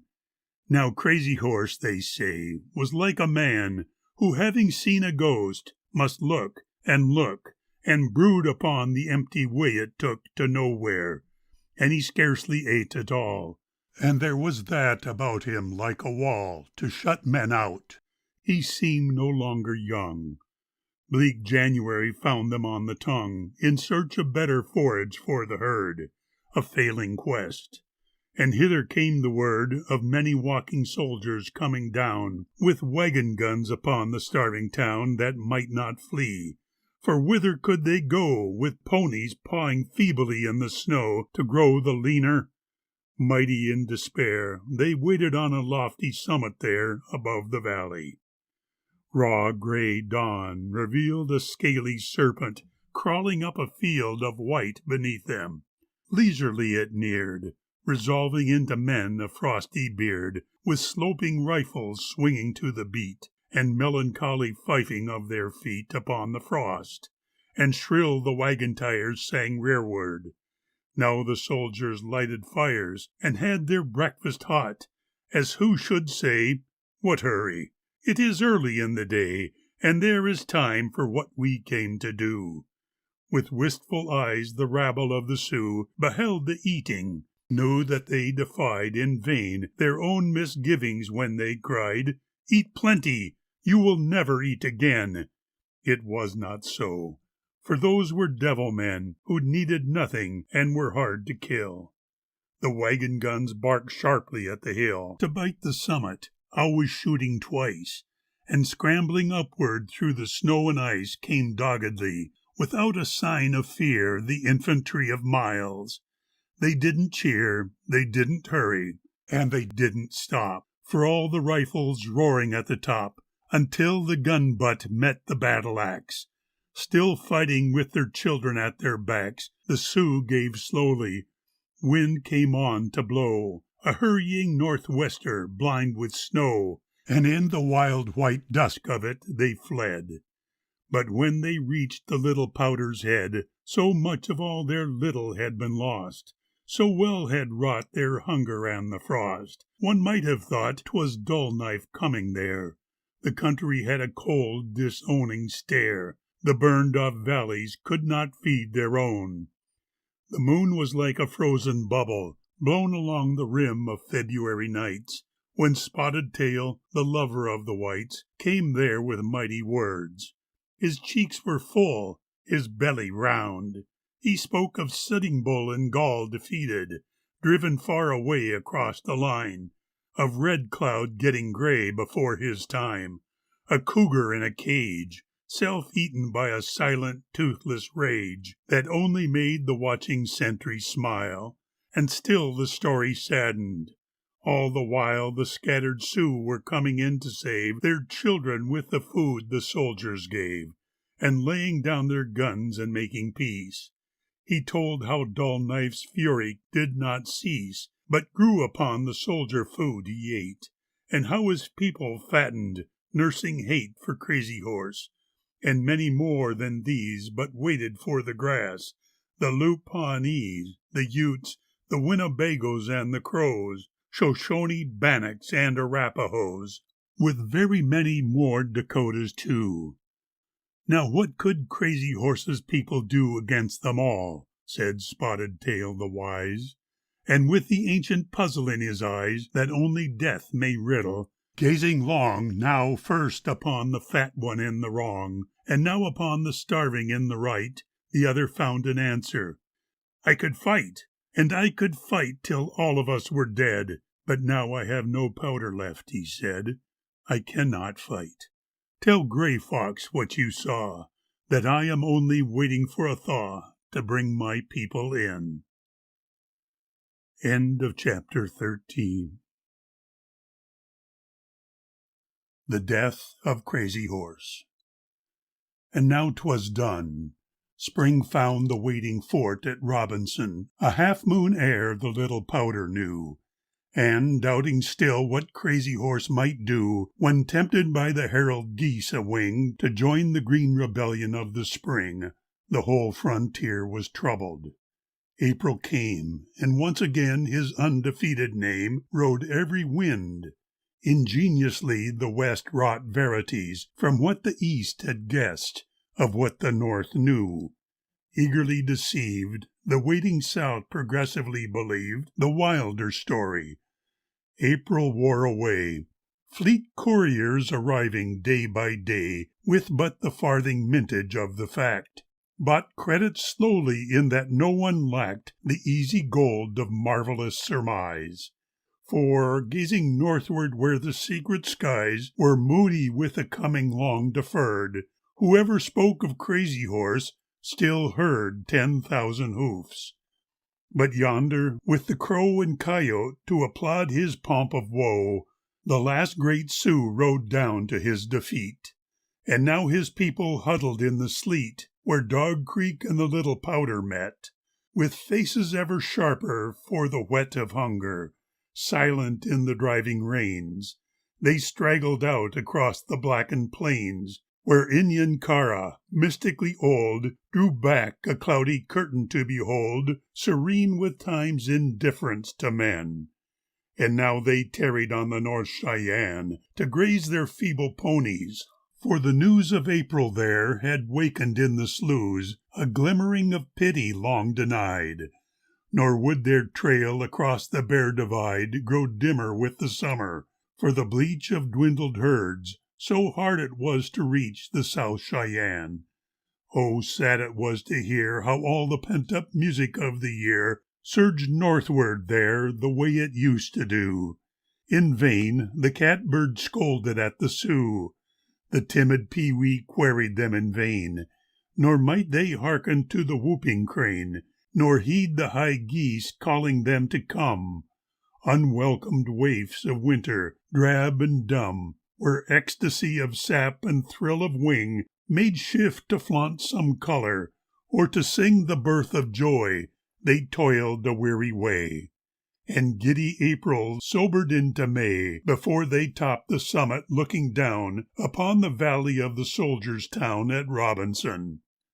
Then eerily began, among the lean-jowled warriors in the van, the chant of peace, a supplicating wail that spread along the clutter of the trail, until the last bent straggler sang alone, and camp dogs, hunger-bitten to the bone, accused the heavens with a doleful sound. But, silent still, with noses to the ground, the laden ponies toiled to cheat the crows, and famine, like a wag, had made of those a grisly jest. So Crazy Horse came in with twice 1,000 beggars, and the din died out, though here and there a dog still howled. For now the mighty one, whom fate had fouled, dismounted, faced the silent double row of soldiers, haughty with the glint and glow of steel and brass.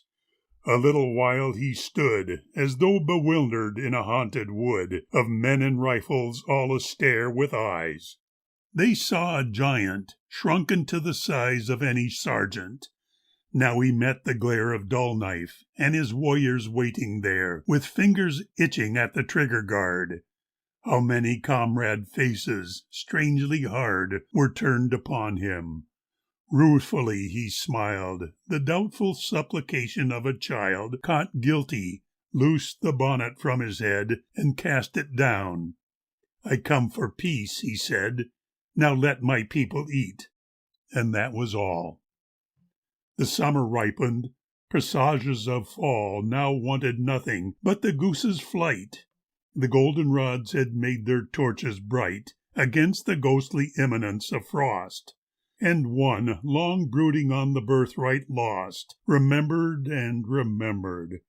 Oh, the time when all the prairie world was white with rime of mornings, and the lodge smoke towered straight to meet the sunlight, coming over late for happy hunting.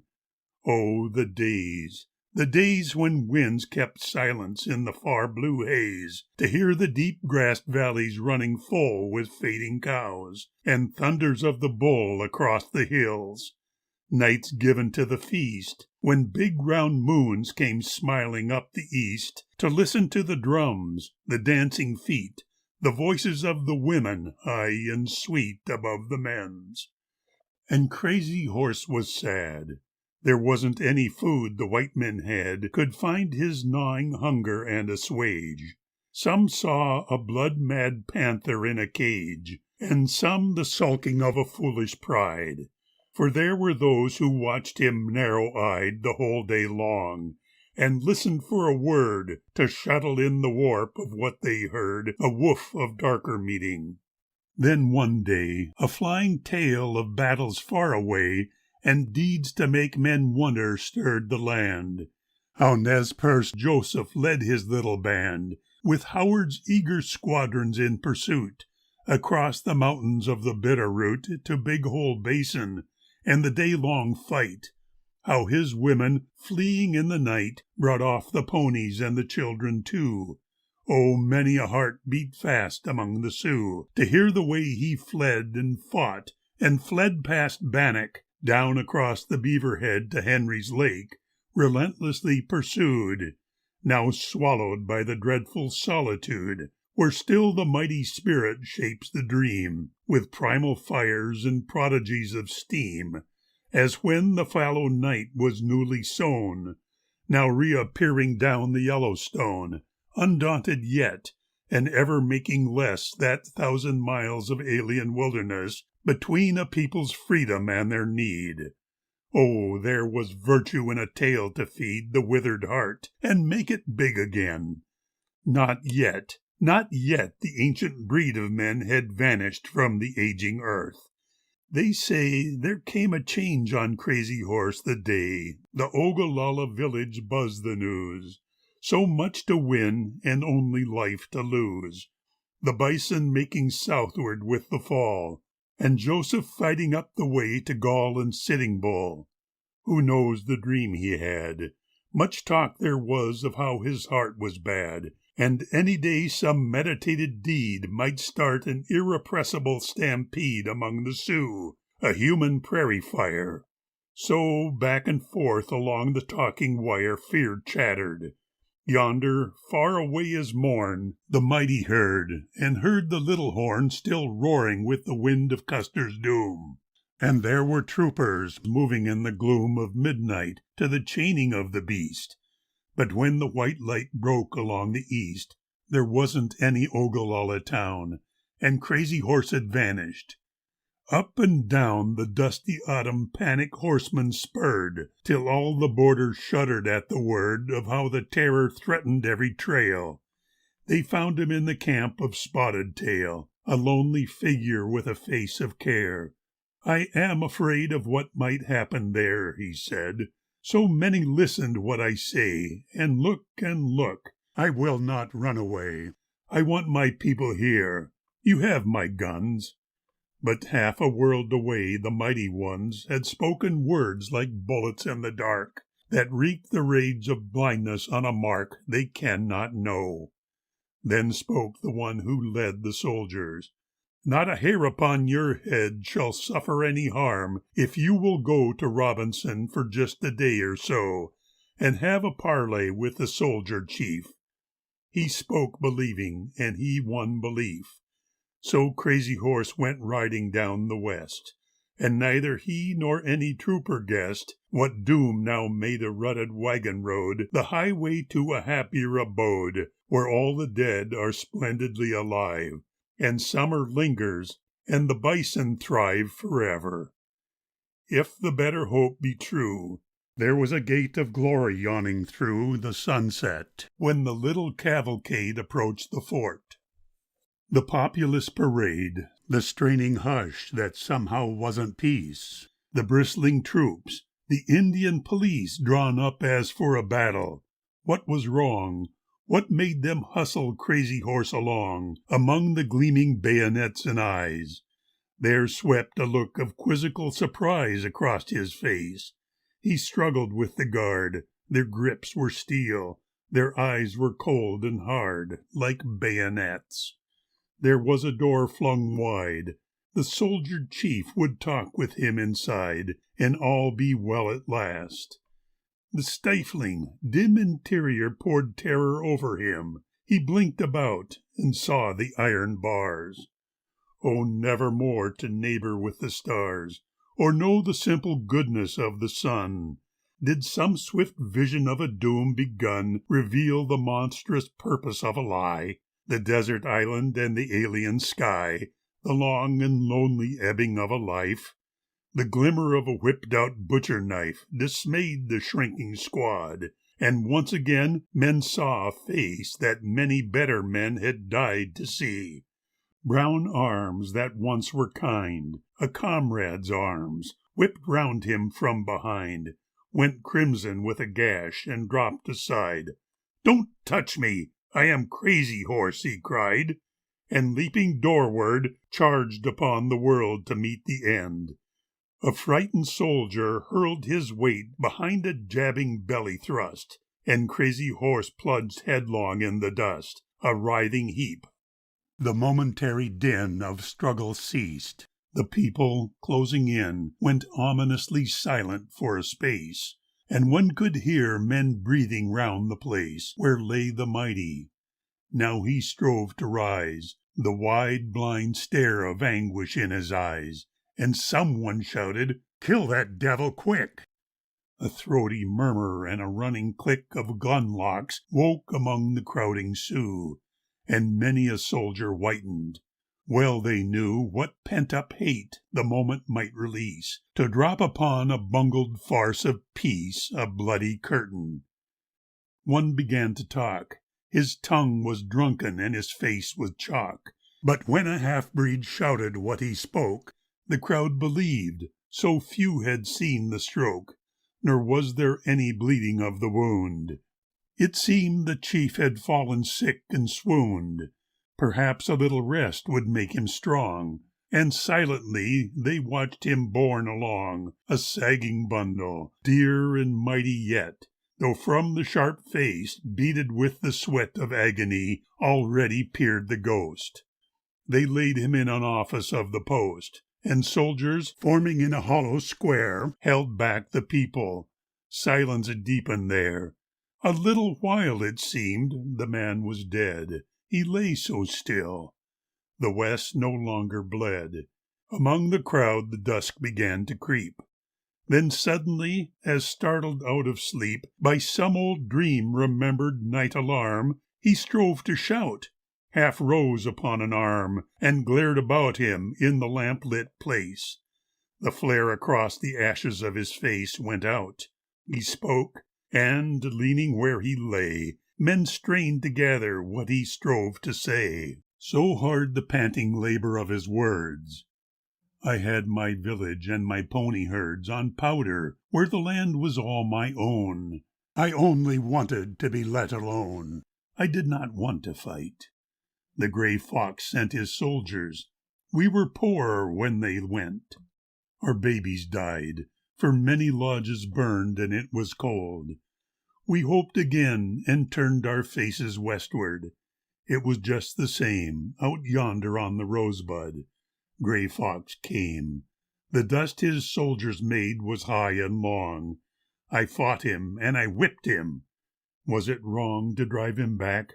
That country was my own. I only wanted to be let alone.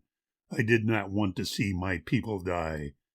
They say I murdered Longhair, and they lie.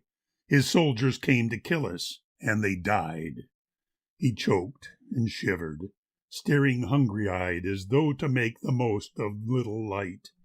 Then, like a child that feels the clutching night and cries the wilder, deeming it in vain, he raised a voice made lyrical with pain and terror of a thing about to be. I want to see you, Father. Come to me. I want to see you, Mother.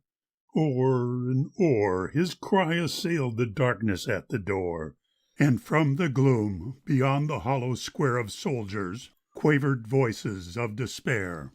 We cannot come. They will not let us come.